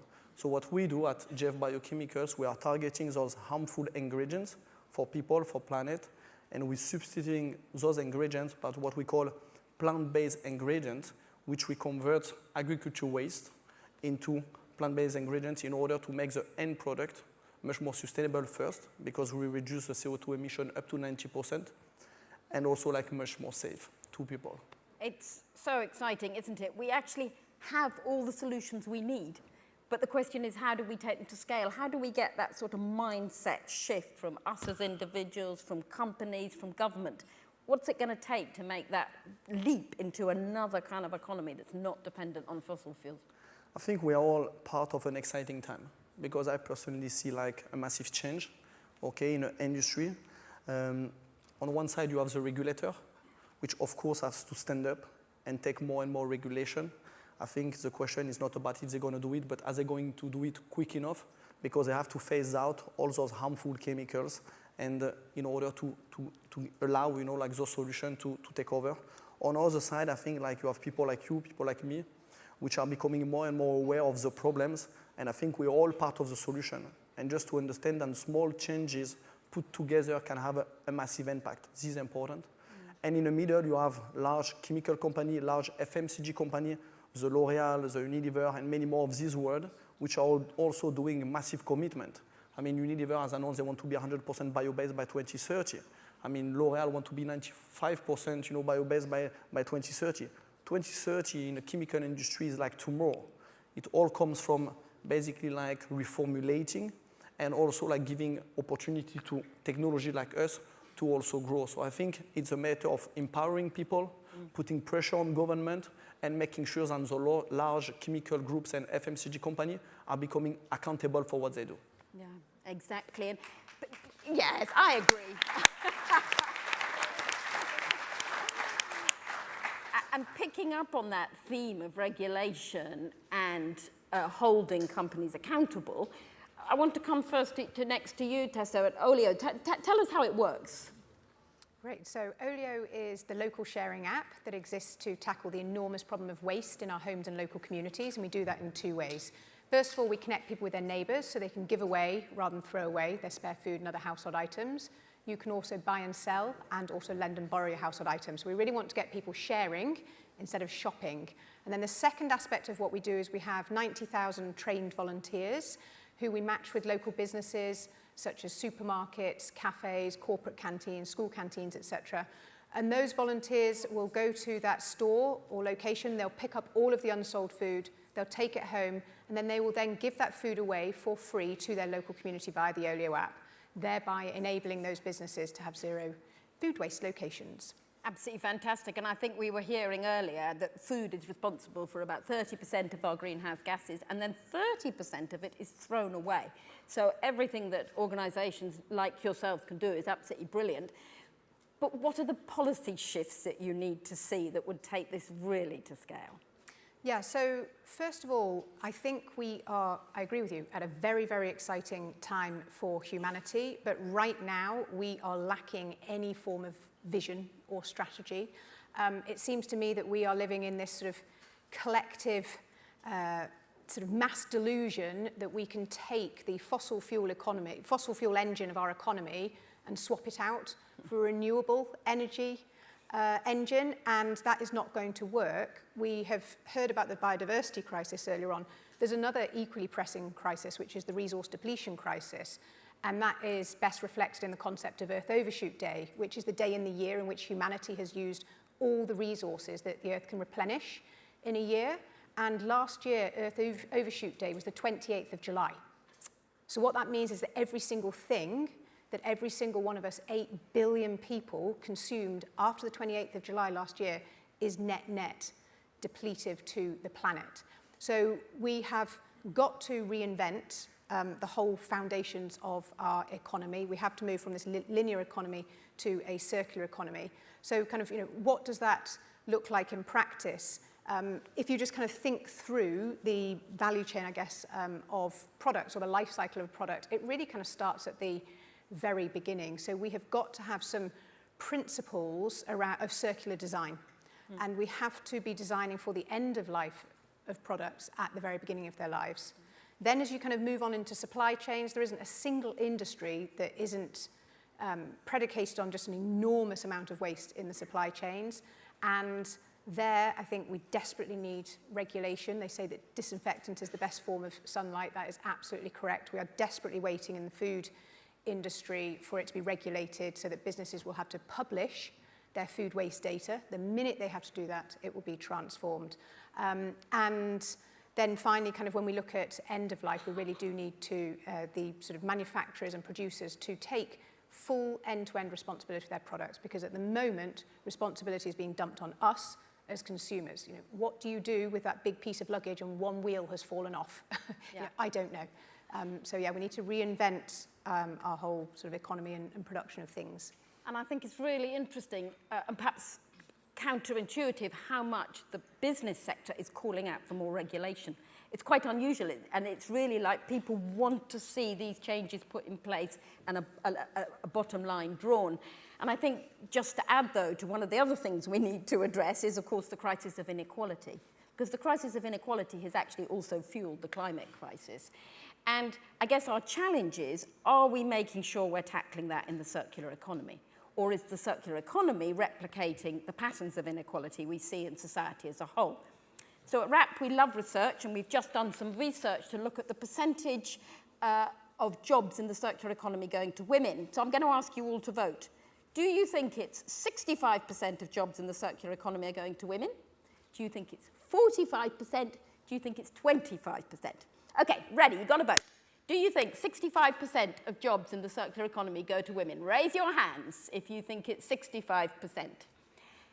And if you think it's 45%, raise your hands. And if you think it's 25%, raise your hands. Well, sorry to say, it's 25%. And of course, concentrated in the lower paid. I am sure if we redid the figures and looked at volunteer time as well, I bet it would come out very differently, and that's something you'll know all about, Tessa. But so what is it that we need to do? I'm going to ask each of you, what is it that we need to do to address the inequalities in the circular economy so we're building something that's not only no longer linear, but is also fairer? Michaela, what would you do? Well, I would look at it more from the perspective of the people that are wanting to go in the industry. Yeah. Because when you say those numbers, you know, if you're a minority or woman, you do say, maybe I don't want to go into that industry because it's maybe not welcoming. So I think for me, it's more of a bit of a call to action here. Of we don't have a choice. We need more people to go into these industries and solve big problems. If you had told me I would be working in waste management even 6 years ago, I don't think I would have totally believed it. But there's something amazing about coming with a completely new perspective, not being like everybody in the room. Yeah, and I think we need much more of that. So for me, it's a bit more of a call to action to take that step, even if it doesn't seem quite right.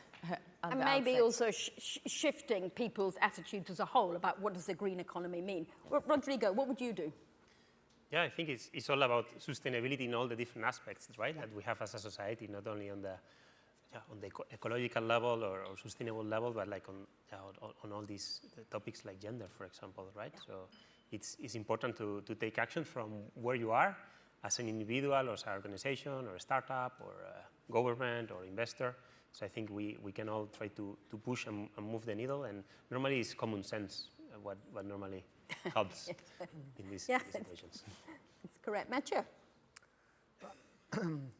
I can say that, I mean, climate change is an issue which is affecting everyone, men, women, and we're going to need the support and the help from both sides.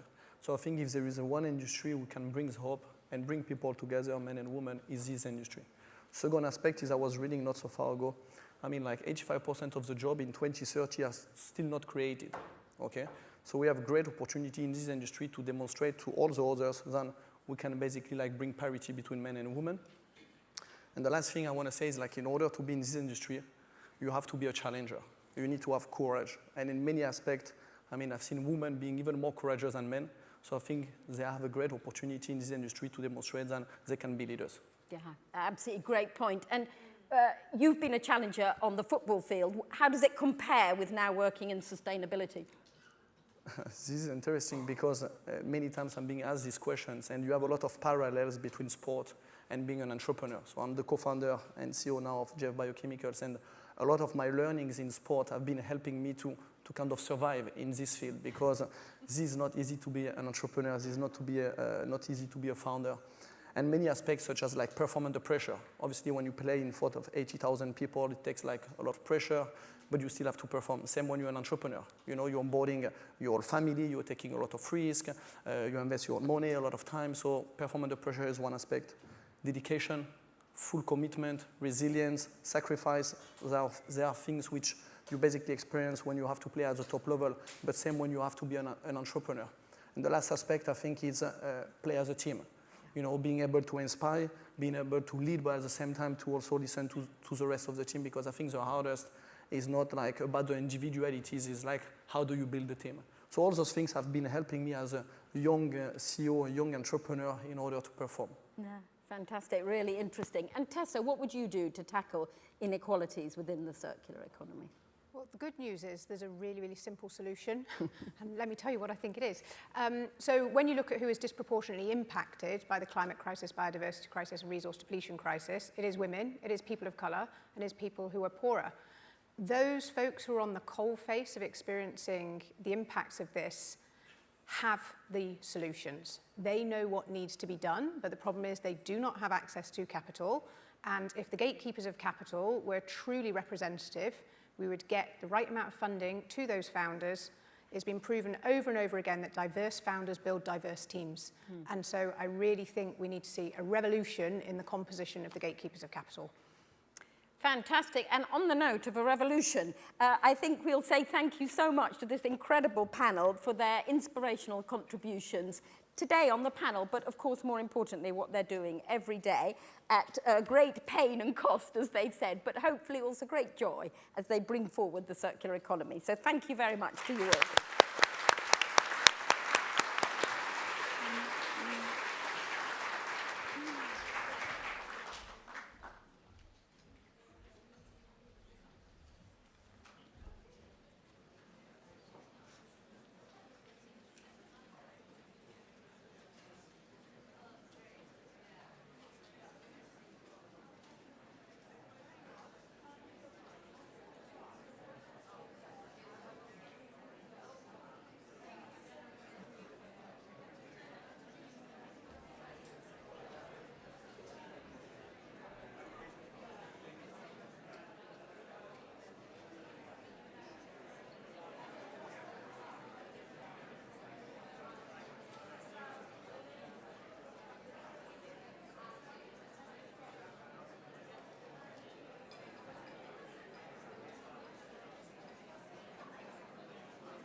Hi everyone, we're taking a very tiny break for about 2 minutes before our next panel on sustainable transport, so please do stick around. Thank you.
Hi everyone. We're on to our final focus area of the day, which is sustainable transport. And I'd like to welcome to the stage the panelists. First of all, our moderator, Bailey Morrow, Managing Director of HSBC Innovation.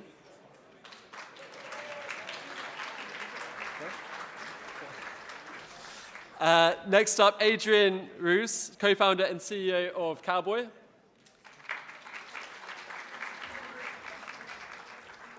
Amos Hagiag, CEO and co-founder of Optibus. And finally, Robert Zagia, General Manager of Einride.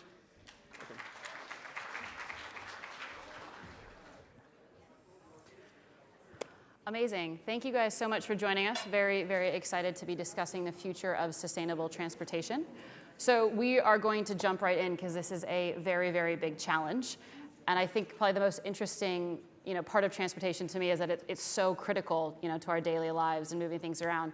It's also a very, very big greenhouse gas emissions, 29%, I believe. So I'd love to start with the question to the panel. Maybe Robert, I'll start with you.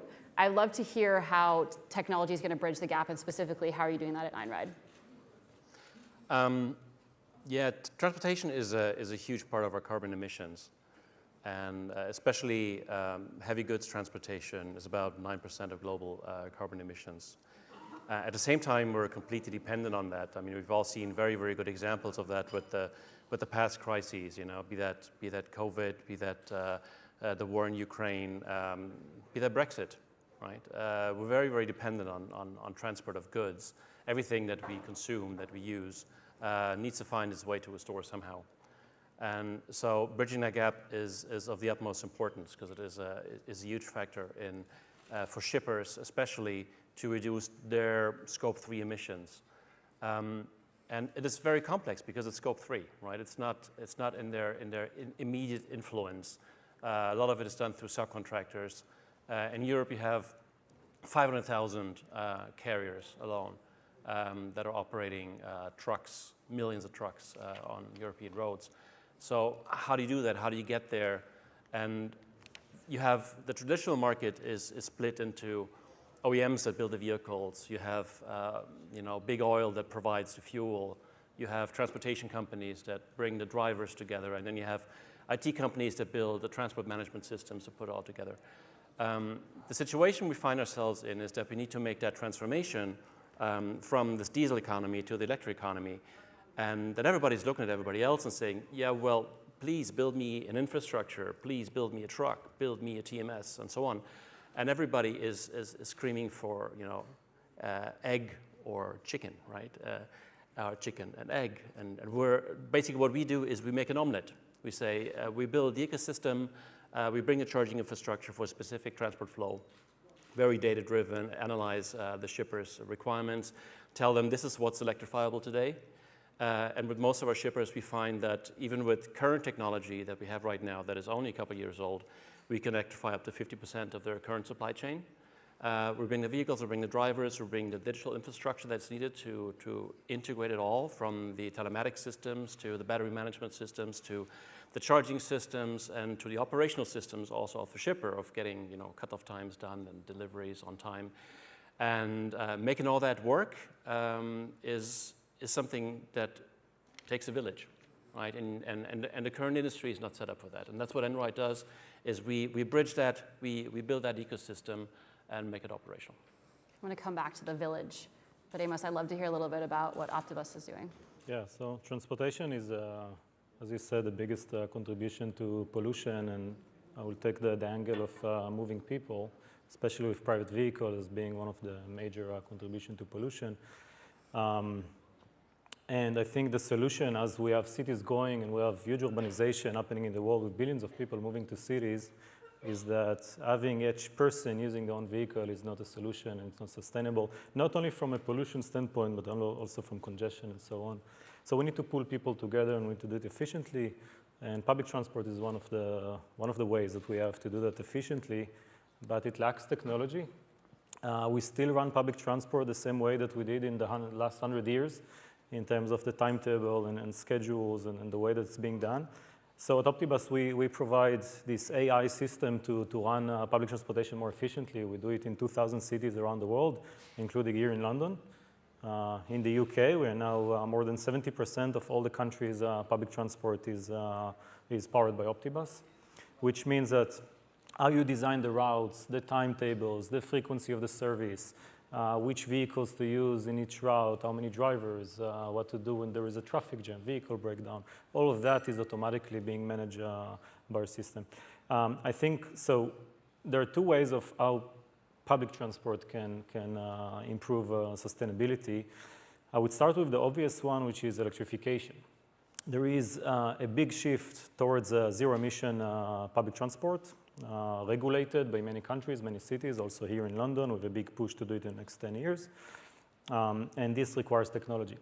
It requires technology to when to charge the vehicle and how long to charge it, and when to allocate the chargers and prioritization and so on. And this is a major investment that we're doing.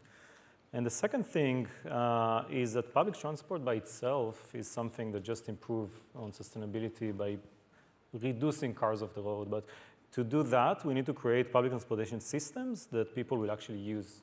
And many people today don't use public transport, maybe not here in London, but in many other cities, especially in the US. And it's a culture thing that we need to change. And one of the ways to change it is through technologies, through improving public transportation in a way that's never been done before. Yeah, it's really interesting. And speaking of city travel, I see cowboy bikes everywhere. Can you tell us a little bit more about what you guys are working on? Yeah, of course. So we started Cowboy a couple of years ago, really to accelerate the adoption of cycling. It's been my first company before that I realized how powerful cycling within cities could be. Initially, we were transporting food, collecting food. You know, my first company was in a food delivery service, and traditionally, initially we started to partner with traditional transport companies, and first thing that failed was that they would not arrive on time to pick up the food at the restaurant, and so they would obviously arrive late to deliver the food at the customers. And very simply, that's how 10 years ago I realized how problematic urban mobility was, and we were operating in dozens of cities across Europe, and so we were facing the same problem essentially in every city across Europe. And a simple answer arrived with bicycle, and very early in our journey we decided to partner exclusively with bicycle couriers, and that was in my first company 10 years ago. And essentially what I realized throughout the years was that essentially a simple solution like a bicycle, well, it's significantly cheaper than a car. It's significantly faster than a car. That was the reason why for transport we decided to use bicycle instead of cars. But it's about, I think, 30 times cleaner than a regular car and about 10 times cleaner than an electric car, both if you look on the production or on the usage. And so what we realized through this journey, at the end we were working with tens of thousands of couriers on a daily basis. What I observed being based in Brussels, in Belgium, was that very few of them were using electric bike, which to me seemed like a no-brainer. They would do their job faster and easier and earn more money and also more fun. But then we realized that essentially e-bikes were a fantastic innovation, but were adopted initially only by the elderly because simply they had the biggest problems to solve, right? That's the only way they could keep moving within city, by electrifying their ride. And so the question we started to ask ourselves was, essentially, can we make it appealing for everybody? And then the second question, once you make it appealing, can you make it accessible? Mm-hmm. And essentially, that's what we're working on at Cowboy, to essentially improve the product so that they become more appealing and more accessible. Amazing, thank you. There are a couple comments I think you kind of all made. I think you said it took a village and lots of players, and it's complicated, right? This is a tough space, whether you're electrifying bikes or trucks or bringing a whole bunch of those online through software. So I guess, what do you guys need, and who needs to be at the table to make this transition faster? I mean, maybe Amos, I'll start with you. Yeah, sure. So I'll start with the transition to electrification. In London, we have 9,000 buses here. Already more than 10% of them are electrified. There is a goal to get to 100% zero emission in the next 10 years or so. There is a way to also accelerate it by 2030, but that requires funding. One of the things we see with our customers is that, yes, in London there is already 1,000 electric buses or so, but many of them are not used. So we see our customers with electric buses sits on their garage and just sitting there not being used. Why? Because it's not enough to just have electric bus. You also need to electrify the depot. You need to connect it to the national grid. In some cases, you need to change the grid completely to support that kind of scale. So I think we started with electrification for public transport in kind of pilots of saying, okay, we're adding 10 electric buses, 100 electric buses, which was relatively simple, but now that we are going to mass scale citywide electric transportation, we find problems that we never had before. Like, for example, if many buses in London charge at the same time, we don't even have the capacity to do that, prioritization, things like that. So it's becoming a more complex problem. We are involving that all the time. It requires combination of different players. So first, government or cities to fund that. I know the TfL is funding a lot, but it also relies on government funding. There is the infrastructure players, so the companies that provide the chargers themselves, and the allocation of that. Even electricity costs changes throughout the day dramatically, and this is also a factor to take into account. And then the technology behind the scene, the software, this is what we bring, and the operators. All of these, each one have their own incentives, and we need to connect everyone together. Yeah. I think it's something that we do see around the world, that there is a fast move into becoming zero emission next 10 years or so, especially in the large cities. You mentioned some of the initiatives, coming down. I'm curious to hear from the rest of the panel. Are those helping this transition to a more sustainable, transportation network? I'm just curious if any thoughts on that. You don't just need that. I mean, you need the environment also to basically fit. So the way that we've expanded is we started in Scandinavia, where the differential between the electricity price and diesel price is relatively large, right? So it's 80% differential. So on the kilometer, I need 80% less euros basically to drive, or kronas in that case, to drive electric. That's an important factor, but it's not the only factor you need. One of the reasons why we came to the UK, for example, is because the UK was particularly forward-leaning into the sustainable aspect, right? So that topic was very important. A lot of other, and it's not just CO2, right? It's NOx emissions being avoided, it's particle emissions being avoided completely, it's noise being reduced.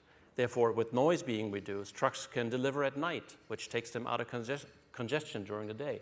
So cities like London would benefit a lot from basically, having night deliveries with electric trucks, which would not disturb, people living in the city, and during the day they would be out of congestion. So those kind of things are actually driving adaptation as well, and that needs to come from the policy side. And there you see different things happening across Europe or in the US. You got the IRA in the US, obviously, which is a big factor in driving a sustainable adaptation. But you have small things that can be done on a local level. You have the Dutch cities, for example, that are saying, look, by 2035, with your diesel truck, you're not coming into the city anymore. That's it. And that creates a huge wave of adaptation. That creates a lot of speed and interest. And it makes what we're doing very, very competitive. And let's just assume that, have someone like Enride that, builds the ecosystem for you, so you got everything in place. The obstacles towards scaling and scaling fast are really, that differential of cost, because you still have to be competitive. Being sustainable is not sustainable unless it's affordable. And this is a very important factor for our shippers, right? Otherwise, that cost will be passed on to consumers. And we don't need that with the current inflation environment that we have already. So governments supporting both with prohibitions, like the Dutch example maybe, but also with incentives, like the German government is doing, which basically subsidizes 80% of the difference of the diesel vehicle to the electric vehicle with cash, is another way of doing it. Yeah, interesting. Adrian, have you guys had to partner with cities in rolling out electric bikes? I think the role of cities is very interesting when it comes to micromobility, and a lot has already been done. Like, some good steps have been taken at the EU level to normalize, to define what an e-bike is, what a pedelec is, and that has enabled the industry to get going, like 10 years ago, and they've done a really clear job. There's just 3 simple rules, and so everybody can follow, and that's been really great. unlike, for example, the controversies or unclarity that happen with the ride-sharing micromobility platforms, that slowed them down. So when it comes to riding an e-bike, that's pretty straightforward. I think countries and cities and municipalities have also done some good efforts at subsidizing like purchase of vehicles. But I think, frankly, all of that is the start, but the heart of the discussion, I believe, in the coming years is going to be, we were discussing just before the panel, like how do you share the road? How do you share the space between the different types of transport, right? It's clearly feasible. There are cities like Amsterdam which have proven that you can dedicate more space to bikes, and everybody or nearly everybody is much better off, right? There are cities now that are taking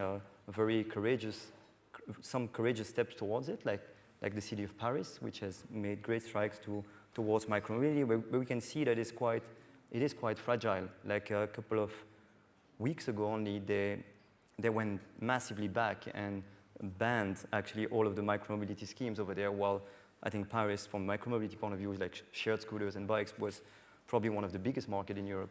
So you can see that this equilibrium is quite fragile, and the war on cars is a concept that I was not particularly in favor of, because I think it's quite negative, I think it's quite combative, and I think there's no real problem with cars per se, especially outside of cities. But I think at the end of the day, there is a war on cars. There's going to need to be a war on cars within city centers to shift the space that we allocate between cars and bus and trucks and everything. Like, we need to find a new equilibrium, I think, if we want to shift a significant percentage of miles traveled by cars to bikes. Like, let's keep in mind that it's 10 times less polluting, and so if we want to get to zero emission, we're going to have to transition a massive portion of trips from cars within cities to bikes within cities.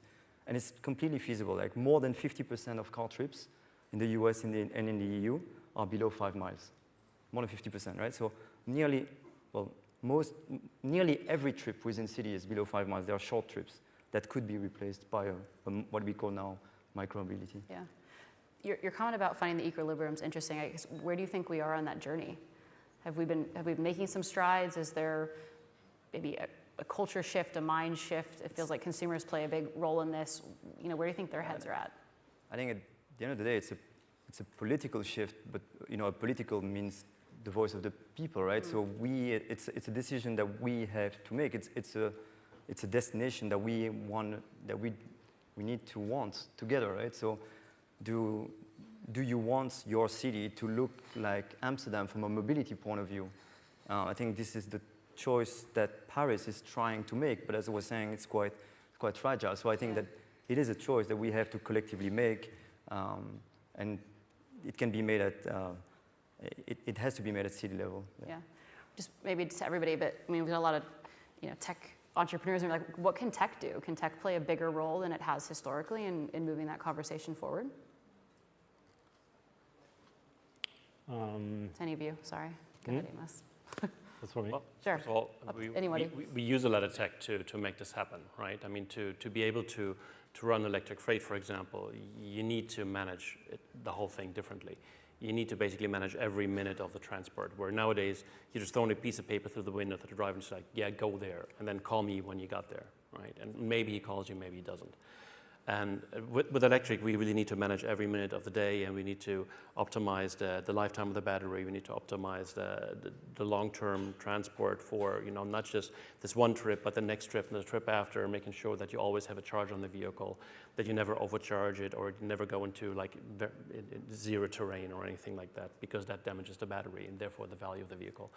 And so optimizing that only works with tech. I mean, it's impossible to do that with pen and paper anymore, so that those days are over. And the next step is that we're taking the driver out of the equation. So we're going autonomous on the electric vehicles. We don't have a cabin on the vehicle, and those are the vehicles that we're developing right now in relatively small numbers, but they're already operational on some public roads in Sweden and in the UK, the US. And those vehicles now have a lot less complexity, because if you think a vehicle without a cabin, it doesn't have It doesn't have seats, no steering wheel, no windshield wipers, no radio, no air conditioning. All of that is gone. You just have a piece of tech there, and the rest is just freight. And you reduce the dependence on a very scarce resource, which is drivers, right? We have driver shortage all over Europe and in the US. Have that for many years, and it's not going to improve. It's only going to get worse. And so getting to that level then of tech is the next step. Yeah, interesting. Yeah. In public transport, I think tech is the only way forward. Public transit around the world, and now we are working in 35 countries, so we have a good understanding of what's going on in different parts of the world, is completely manual. Like if you think about how TfL is designing bus routes, for example. How do they decide what should be the frequency of the vehicle? It's all manual, it's all pen and paper, it's all Excel files. There is a system being used in London to do all the scheduling in London, called London Scheduling System, was developed somewhere in the 70s and running on DOS and still being used till today. When you think about what happens if there is traffic jam and the bus is stuck on a traffic jam, and how do you ensure that the vehicle will be on time for the next trip and so on, it's all being done by people picking up the phone, searching for available drivers. It's completely a manual world in New York, in LA, in London, in Australia, in everywhere. Now, you add the electrification part, so you have 3 buses coming to a charger. Who is charging first, who is charging second? There is no way of doing all these things manually. So there needs to be like a big shift towards digitalization and AI with public transport, and this can create like a dramatic change. It's really needed all over the world. Keep hearing all about AI these days. I feel like it's going to hopefully save us all. Looking a bit in the future, I'd love to hear how would you guys envision the transportation industry looking in, let's say, 20 years? Adrian, I'll go to you first. What does the world look like in 20 years if transportation evolved how you would like it to? I think I touched on it already in the sense that I do think that from a mobility point of view, we'd be much better off if cities look much closer like Amsterdam or what Paris is trying to make, right? So if you walk into Amsterdam, when we talk about sustainability, we often think about air pollution, right? But it's also noise pollution and space pollution. Like the cities and the roads are much greener. There are trees everywhere. There are children playing in the streets. It's much quieter, right? It's obvious, but even an electric car makes a lot of noise, right? So I think I dream that we have cities that are much more enjoyable to live, frankly, much safer, much greener. And I think it's definitely possible. Well, I'm convinced it's possible. I think we can get there much faster than in 20 years, right? I think we can get there in a couple of years. It's not expensive to build cycling lane. It's just a decision that we have to make, right? And then there are there are other problems that are less sexy, like where do you park your bike? How do you make sure that it doesn't get stolen? And I think to your previous question, we do use technology to prevent, for example, theft, to alert your loved ones if you've had a crash. And we could share all of that data with cities, right? So we've not had those discussions with cities yet, but we collect all of that unique data to prevent your loved ones, for example, if you have the crash. But also now, in the coming weeks, we will help our riders to prevent crashing from letting know that they are about to enter, like for example, dangerous area. And we could provide all of that data to cities. So I think we can. For me, the picture is pretty clear, and I think we can get there very quickly if we want to. I like the world you've created. I live there. I'll try to be realistic because we can go into dreams in 20 years. That's okay. You can, But we know what our customers are working for the next 20 years. Public transport is something that people are looking very much ahead, especially when it deals with rail and infrastructure. So again, I try to be realistic, but where I see the market going. So first, everything will be electric. I think this will already happen in the next 10 years here in the UK, London, and also many other cities, definitely by the next 20 years. I think some of it will be autonomous by then because we already see autonomous buses going and technology is being developed. So definitely in 20 years, I see autonomous vehicles. Now, autonomous vehicles doesn't mean that, okay, you have a bus and there is no driver and that's it. It also means that you can provide different type of service. much more high frequency, much more connected, much more dynamic. So if demand changes, the transportation service can change. Today, a lot of the transportation service is quite static because of every single change need to go through unions and through regulation, so it's complex. Lastly, I think multimodal, so you talk about bikes and definitely rail and bus and ferries and different micro-mobility and so on. I think we're already seeing this getting more and more connected, and definitely if you look 20 years, we're looking at one holistic system. I will end by saying hopefully in 20 years, especially in places like London, but even in smaller cities, hopefully people don't need driver license. Yep. Yeah, we were talking about how there's 2 of us on the panel that don't drive anymore. I thought you were going to say maybe powering a fleet of flying cars or something, but maybe that's 40 years. We're not quite there yet. Robert, what about you? We like to summarize it in the way that we say the future is going to be digital, electric, and autonomous. So digital, because we need to take out lots of the inefficiencies that we currently still have in the freight transportation system, where there's a lot of empty capacity driving around. So filling that capacity is one of the first steps to optimizing the overall system and just reducing the amount of vehicles that are needed to deliver the same amount of freight. Electric then, because this is the technology that's going to win. We have discussions about what about hydrogen, what about other fuels and so on. I think it's a discussion that in very few years will be sorted. It will be electric. If hydrogen made any sense, we would be operating it because we're not just religiously electric, but we're following the technology that actually works. And that's going to be the one that is winning out, not just on the short distance, but also on very, very heavy freight. We're going to electrify up to 120-ton trucks within this year. We're going to go 500 kilometers next year. We're going to go thousands of kilometers very soon. So electric is definitely where heavy goods industry is going. And then the next step is going to be autonomous, because we need to replace the driver, and that again, it improves the efficiency of the whole operations, right? A driver today that needs to take a driver break, mandatory, right? Good practice.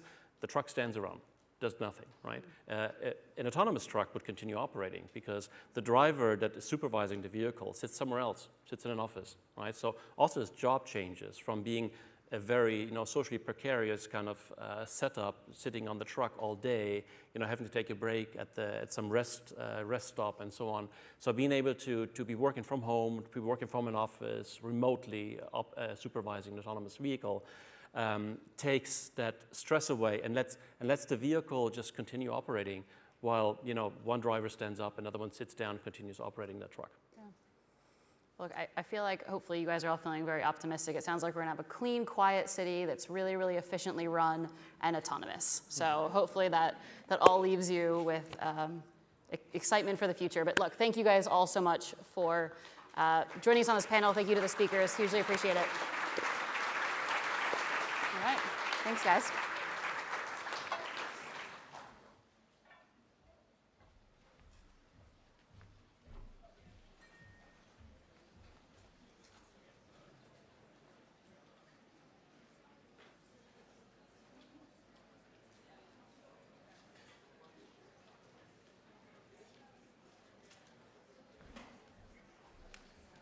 Hi everyone, we're shortly moving into our final panel, just a 2-minute break to mic our speakers up and we'll get going. It's focused on how business leaders can be and are becoming climate leaders.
Hi, everyone, and thank you for staying on as well. I know time is of the essence.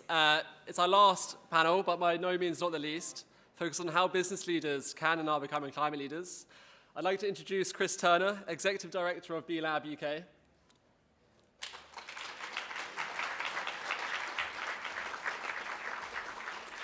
Zoisa Northbond, CEO of Octopus Energy Generation. Lubomila Jordanova, founder and CEO of Plan A. And finally, Zubin Randiera, ESG leader and risk executive board member of PwC.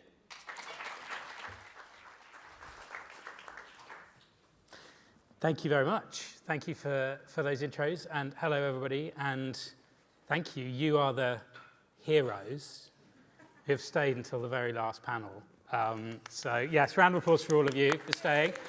And there's a huge ticking clock in front of us counting down to when you can bust out into the sunshine for your evening beers or whatever your drink of choice is. So hopefully we'll leave you with some energy to spring out onto the street with as we talk about what it means to be a climate leader.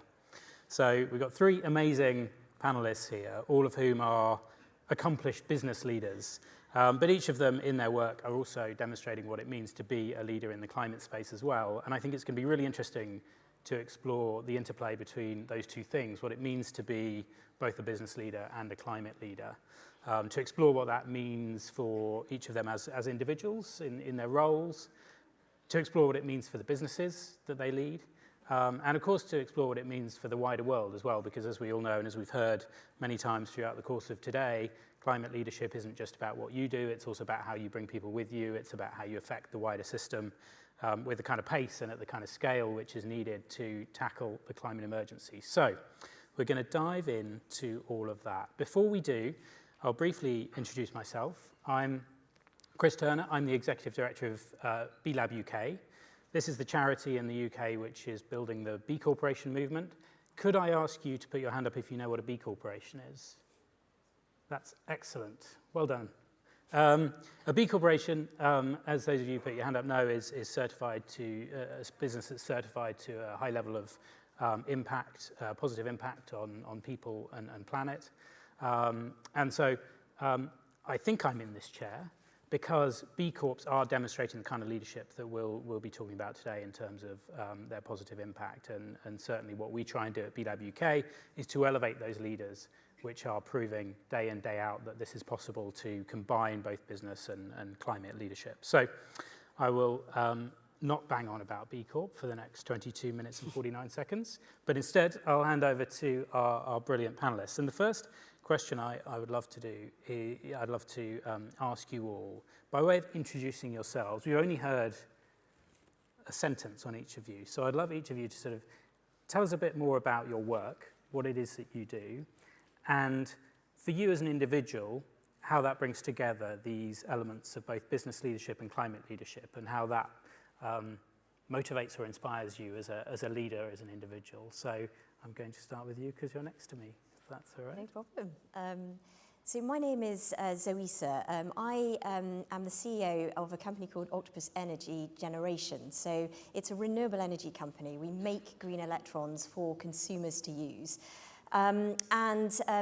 We basically supply our sister company, Octopus Energy, which is one of the biggest retailers in the UK. I think this topic is particularly interesting when I look at our business because we are very young. We're only 5 years old. We've grown very quickly.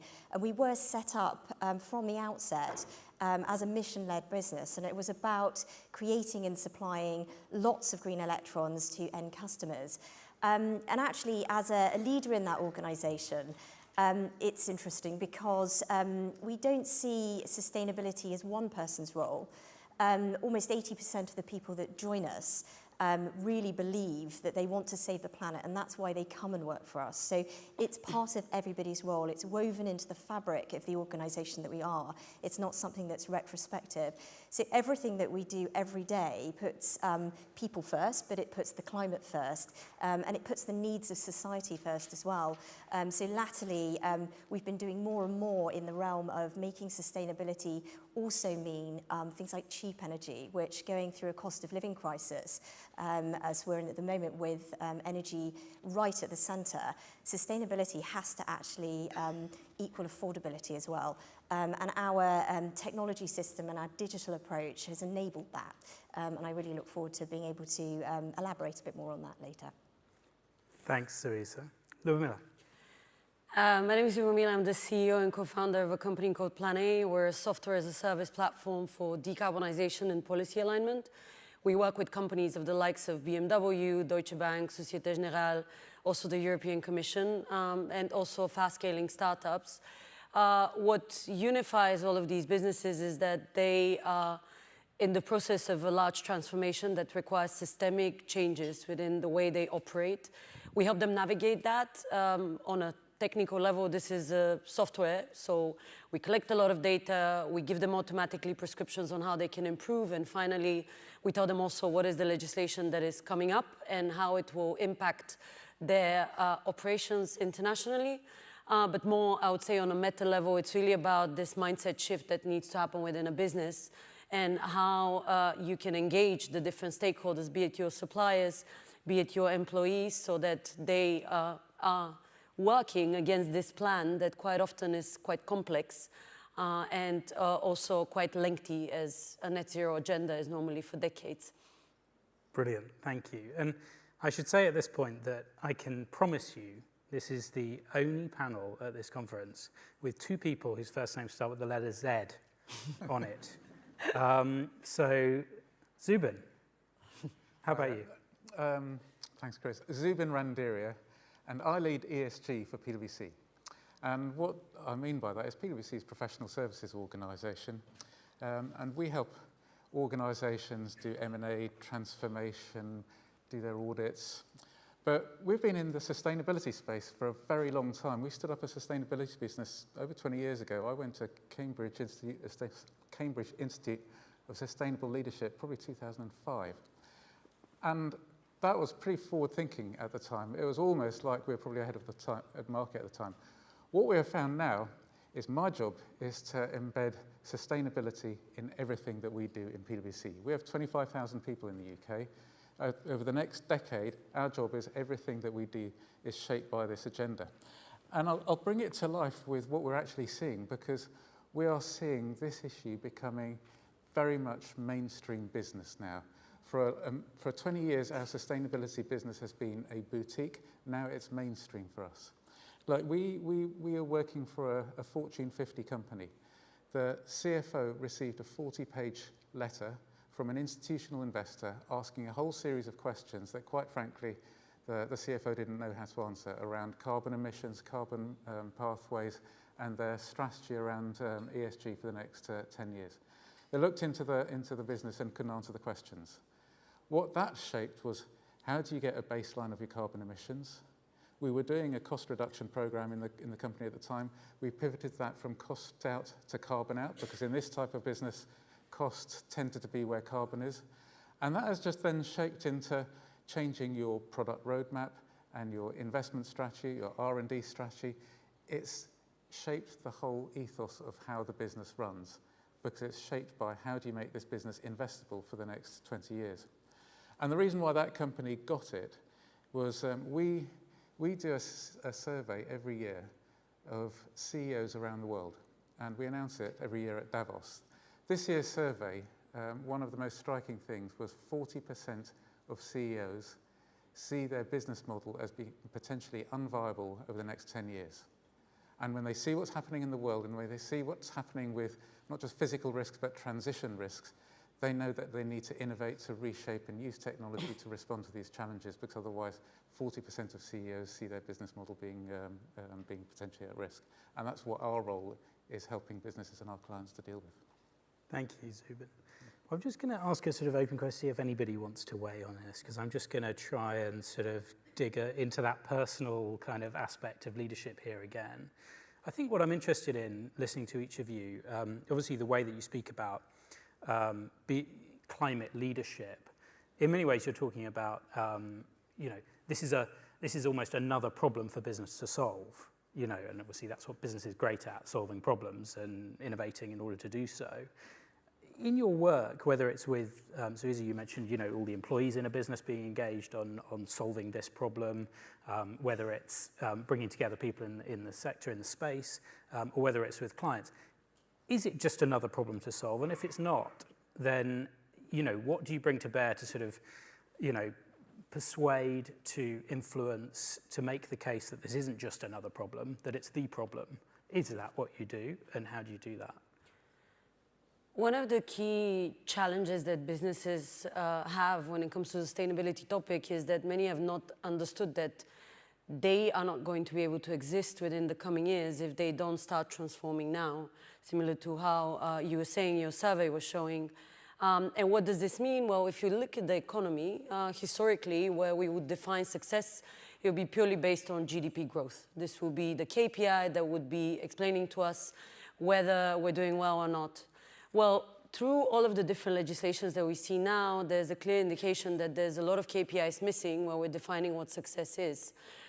The UK government, the EU, or the US government, they're not particularly interested in gathering more data if this data was not valuable, because at the moment, just only last year, there was $1 trillion worth of climate risk-related costs that were not accounted for because our accounting system just does not compute this as part of the normal calculation. So if I go back to your question, like how do we think about the topic and what do we see in our work, the wild element about the sustainability domain is that there's a lot of starting points. Sometimes it starts with the employees, sometimes with the board members, sometimes with the C-levels.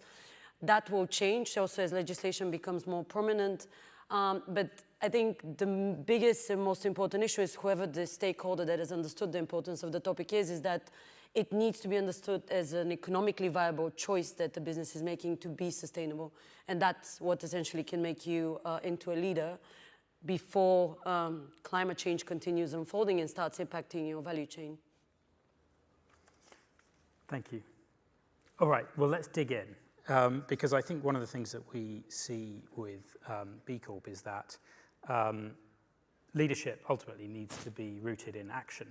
It's one thing to talk about the importance of climate leadership, but you have to be acting, you have to be doing things and delivering. So I'd just love to get some more examples. I mean, maybe starting with you again, actually, Suiza, because you sort of alluded to, you'd like to explore that a bit more in your early answer. Maybe you could tell us a bit more about sort of how this climate leadership for you and at Octopus is about action and, again, I suppose, solving things for both your customers and the widest kind of system here. Yeah, no, absolutely. I think when we, as I was alluding to earlier, our customers currently, when we look to them, the number one thing that is affecting them is the energy crisis and the rising costs of energy. And that's been created essentially by a fossil fuel system. One of the things that we see that can control this as quickly as possible is to begin building as many renewables as we possibly can and electrifying society as fast as we possibly can. So that's not only building renewables, it's doing things like getting more EVs on the road, which will have enormous abilities in the future to be able to not only store energy, but also be able to soak up energy when there's an abundance of those green electrons which are being produced by renewables flowing through the grid.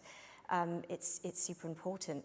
So I think where we see ourselves very much taking leadership is using our people and that sheer force of young talent that we bring together to be able to help make the energy system more understandable for people, first and foremost. So empowering all of our touch points across the organization that might be speaking to customers to understand what they can do to not only do the things that make energy cheaper, so use energy at different times of day or night because actually you could get a cheaper energy bill as a result, but also help people understand the change that the system really needs to go through for us to achieve a net zero society.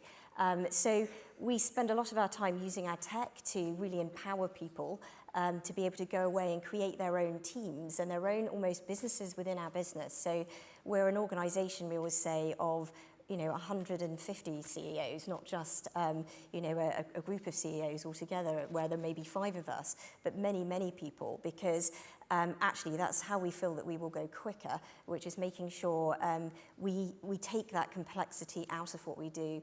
The technology soaks that up, but we use that passion and drive of people that join our organization to really help make the changes across the energy sector that we badly need at the moment to deliver green electrons, but affordable ones as well. Brilliant. That's fantastic. And can I ask you a follow-up on the people? As you say, you're building a business of leaders, and 150 CEOs sounds like a nightmare to manage, but I like the sentiment. Do they come in with that mindset, or is that something that Octopus kind of cultivates, or indeed kind of creates when you bring people into the organization? How does that work? How do you sort of empower people in that way? Yeah, because we are a startup, or we're a startup, we could build the team from scratch. And I know that's a huge luxury. I've worked in businesses in the past where almost a sustainability strategy has been retrospective, and you've had to sort of implement that and change and disrupt. But we've built that business from the outset. So the people that come to us tend to be this next generation, Gen Z and millennials, actually. I mean, I like to think of myself as a very early millennial, and I'm not. I realize I've got a lot of gray hair in the organization that I'm actually in. I'm actually quite old now. But this next generation, it's not something that's separate. It's something that just runs through what they think and believe. And it's a generation that knows what's wrong with the world, wants to save the world, but also really understands the power of digitization and smartphones and everything else. So it's not a nightmare to manage at all. As long as you empower it and you have the right kind of target that everybody aims for, it's actually quite easy. It's easy to empower everybody. Yeah, brilliant. That's fantastic. Well, Zubin, what about you? You're obviously, I sort of thinking about this, when I started having these conversations in my role about 4 or 5 years ago, I had to do a lot of sort of persuading business leaders why they should be taking action on climate, showing climate leadership. Now those conversations, as you were saying earlier on in terms of this sort of shifting to mainstream, now those conversations are much more about the how. The why is kind of more of a, the start, that's been done, and it's all about, well, how do we do this? Are you finding the same thing? And maybe some examples from you as well of what action is looking like from your perspective in leadership. It's really interesting because, again, I'll go back to it. We do a global investor survey of the biggest institutional investors, and investors are seeking change, because if you're a long-term investor, then you've got a risk here. And when we look at the commitments that companies have made, the latest stats that we've got, basically a third of companies have made net zero commitments, a third are intending to, and a third haven't got round to it. But unless you're a climate denier, change is coming, isn't it? And for us, we see the real profound change coming from long-term money. Long-term money sees this as an investment risk. If you're investing in a pension scheme, for example, over 30 years, 50 years, then your money is potentially at risk if your investments aren't going to be sustainable over that period of time, whether it's by the location that they're in, by the industries they're in. We've seen some of the biggest pension schemes in this country commit to moving their assets to net zero, often before their scheme sponsors make that commitment. And therefore, we're seeing a lot of the drive for change coming from long-term money, which in the capital economy is often the cheapest money. And therefore, to get this right, is the companies that will succeed are the companies which manage to attract long-term money. So I always find looking at the case for change through 4 lenses. If you're employees, and we talked about in your business what employees expect these days. If you're customers, because often those customers are going to be through a supply chain, so there'll be customers. through what your investors are demanding and what regulation is coming down the line. And often the case for change is a combination of a business case around all of that, which goes back to this is taking climate leadership out of a niche area in an organization. It's not just a sustainability department. This is strategy. You know, many years ago when the internet came in, people used to ask us about digital strategy. There isn't such a thing as digital strategy. It's your strategy. This is what companies need to deal with now. It's fundamentally your strategy. Absolutely, totally agree with that. So Ludmila, your business and your solution, is that sort of, maybe you could speak a little bit to how that is helping with this, you know, this challenge, which, as Zubin is saying, is so wide-ranging. How are businesses, how are, you know, leaders within organizations supposed to get their head around all of this? Is that part of the problem you are trying to solve? Absolutely. Historically, if you would look at the sustainability topic, that would be in many business minds a one-off yearly report that would be a beautiful storytelling opportunity of your impact that would sometimes cover volunteering within the organization, sometimes it would cover actual KPIs associated to CO2. From today's perspective, due to all the legislation, this is looking into how you structure your company, your team, your operations so that they are fit for the future. I'll give an example of maybe kind of a client, and then that would explain also how the product works. We work with BMW, and obviously as a large automotive company, legislation is the first thing that they think of when it comes to climate, because it is so overwhelmingly impactful across all of the geographies where they work, because even if they're a German entity, they have a UK one, they also have suppliers across Asia and so on. In their case, they would be looking into, as a first step, they would assess the financial risk, and then they would look into the different elements of the value chain that are to be impacted by legislation, but then also to be impacted financially due to climate risk. And that would be the roadmap through which they essentially have kicked off their work with us. One of the use cases that we have with them, because obviously this is a large group, is their fleet management company, Alphabet.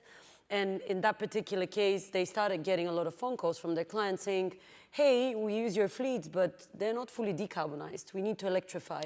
Give us a view on how we can actually achieve that.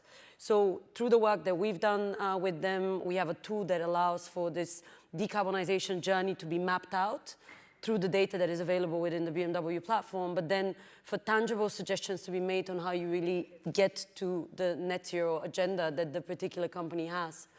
There's other use cases that I can give examples of, like fashion companies that want to understand their supply chain, like Chloe. They would essentially invite these suppliers on our platform so that you can gather the data at one go. And there's other cases like smaller companies that would just want to engage their employees, but want to do it at a frequency that it doesn't make anyone feel like this is a side activity. Bottom line to all of these different elements, like how the product works, it gathers a lot of data, it invites the stakeholders, and then gets them on this journey so that they reduce their emissions. What's really interesting is that from today's perspective, I can proudly say not only about Plan A, but about the whole industry, and I would allow myself to speak also about the activities that you do. We finally, as sustainability professionals, are starting to feel like there's maturity in the market, and we're not only talking about legislation, but really about how do we make sure that businesses survive as they prepare for legislation, but also the climate risk. Brilliant, fantastic, yeah. And so we're moving on in our final few minutes, you know, to talking about elements of the system here, aren't we? We're talking about capital, we're talking about supply chains. I wonder, Zuzia, your sort of mission, am I right in saying that, you know, Octopus, you're not just trying to solve the problem for your customers and to innovate, but you're trying to move the energy system here as well? Do you think about it in those terms? Do you think that's that's part of our job to do in terms of shifting the whole system? And if so, how do you begin to build a strategy around that kind of system-wide responsibility or obligation that you see? Yeah, no, absolutely. We 100% see that moving countries in the direction of sustainable energy is our responsibility. And I would say our main strategy for doing that is actually focusing on models, so focusing on the inspiration to people like governments or policymakers and wider stakeholders to want to be able to do that. And one example I can give, for instance, is looking at society's love of onshore wind. And we are told time and time again that society doesn't like onshore wind because of NIMBYism, and apparently nobody wants things like that in their back gardens. Over the last year alone, we created a wind model whereby when the wind is blowing, you can get as much as 50% off your energy bill. And this is using our technology as a backbone. And it's surprising in an energy crisis how much price really does matter. So we now have, across the UK, 20,000 communities wanting wind turbines building in their back gardens if it means, and this is the most important thing, that they get cheaper energy as a result. So it's clean and it's cheap and it makes sense. We're using those styles of models to then inspire real changes. So we saw towards the end of last year that for the first time in 6 years, the UK will now look at bringing UK onshore wind back if it means that communities A, want it, and B, where it can also provide cheaper electricity. We're looking at now plotting those 20,000 communities alongside where we have land to build wind turbines, along where you can, we have the right wind speeds and all of the right climate, but it's pretty much driven by people saying, I want wind turbines here. And it's a platform that we call Winder, or Tinder for Wind, because it's a matchmaking platform. And it's approaches like this that are memorable, it inspires people. And it's not only now something that we're doing within the UK, but we have governments across some of our other global businesses also looking at those types of models as well, to be able to lead the way and to really not only inspire customers around how a future can be and that they benefit from cheaper energy prices, but also it helps us drive towards net zero more quickly as well. Brilliant. Thank you, Zoe. So that's brilliant and a nice sort of rallying cry to end on.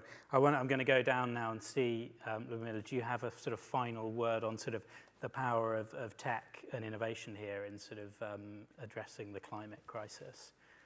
I believe in the power of human. I think technology is a function of the intelligence that we have, but for all of this to scale, it really requires for all of us to be engaged with the topic, not as something that sits on the side of our activities, but really at the core of them. And where I finish daily my activities with hope is having seen the transformation that has happened over the last few years. All of us have a lot of different decision-making moments, be it as consumers, be it as employees, be it as owners of businesses. It is our responsibility, but also opportunity to make sure that we use that without stopping. Yes, absolutely right. Zubin, what about you? The power of innovation here? I'll just leave you with a few stats. In 2013, globally, investment in climate tech was about $400 million. These days, annually, it's about $20 billion. Now, that's tiny compared with AI, but it's actually 3 times the rate of growth as investments going into AI.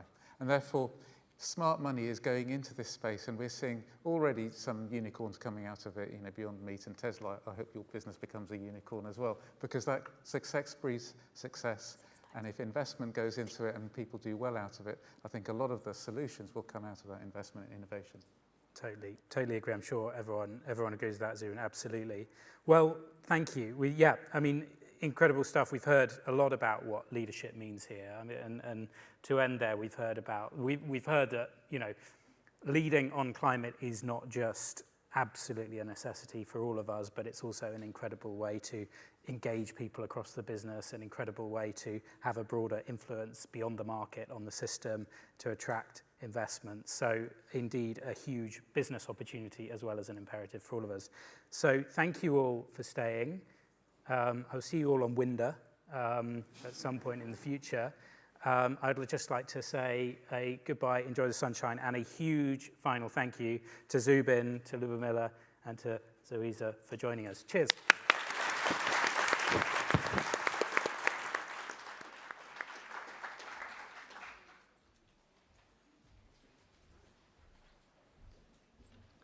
Thank you so much, everyone, for staying until the bitter end. I think if I could summarize this event briefly, if I can, try. I think looping back to Paul Porman, the cost of inactivity is higher than the cost of activity. We've got 6 to 7 years left to scale the right innovations, and we need to stop business as usual and solve equity challenges. And we need more investment, more diversity, and better results. So thank you to our speakers today, to David Over for setting this whole event up, and thank you to all of you for staying. Thank you.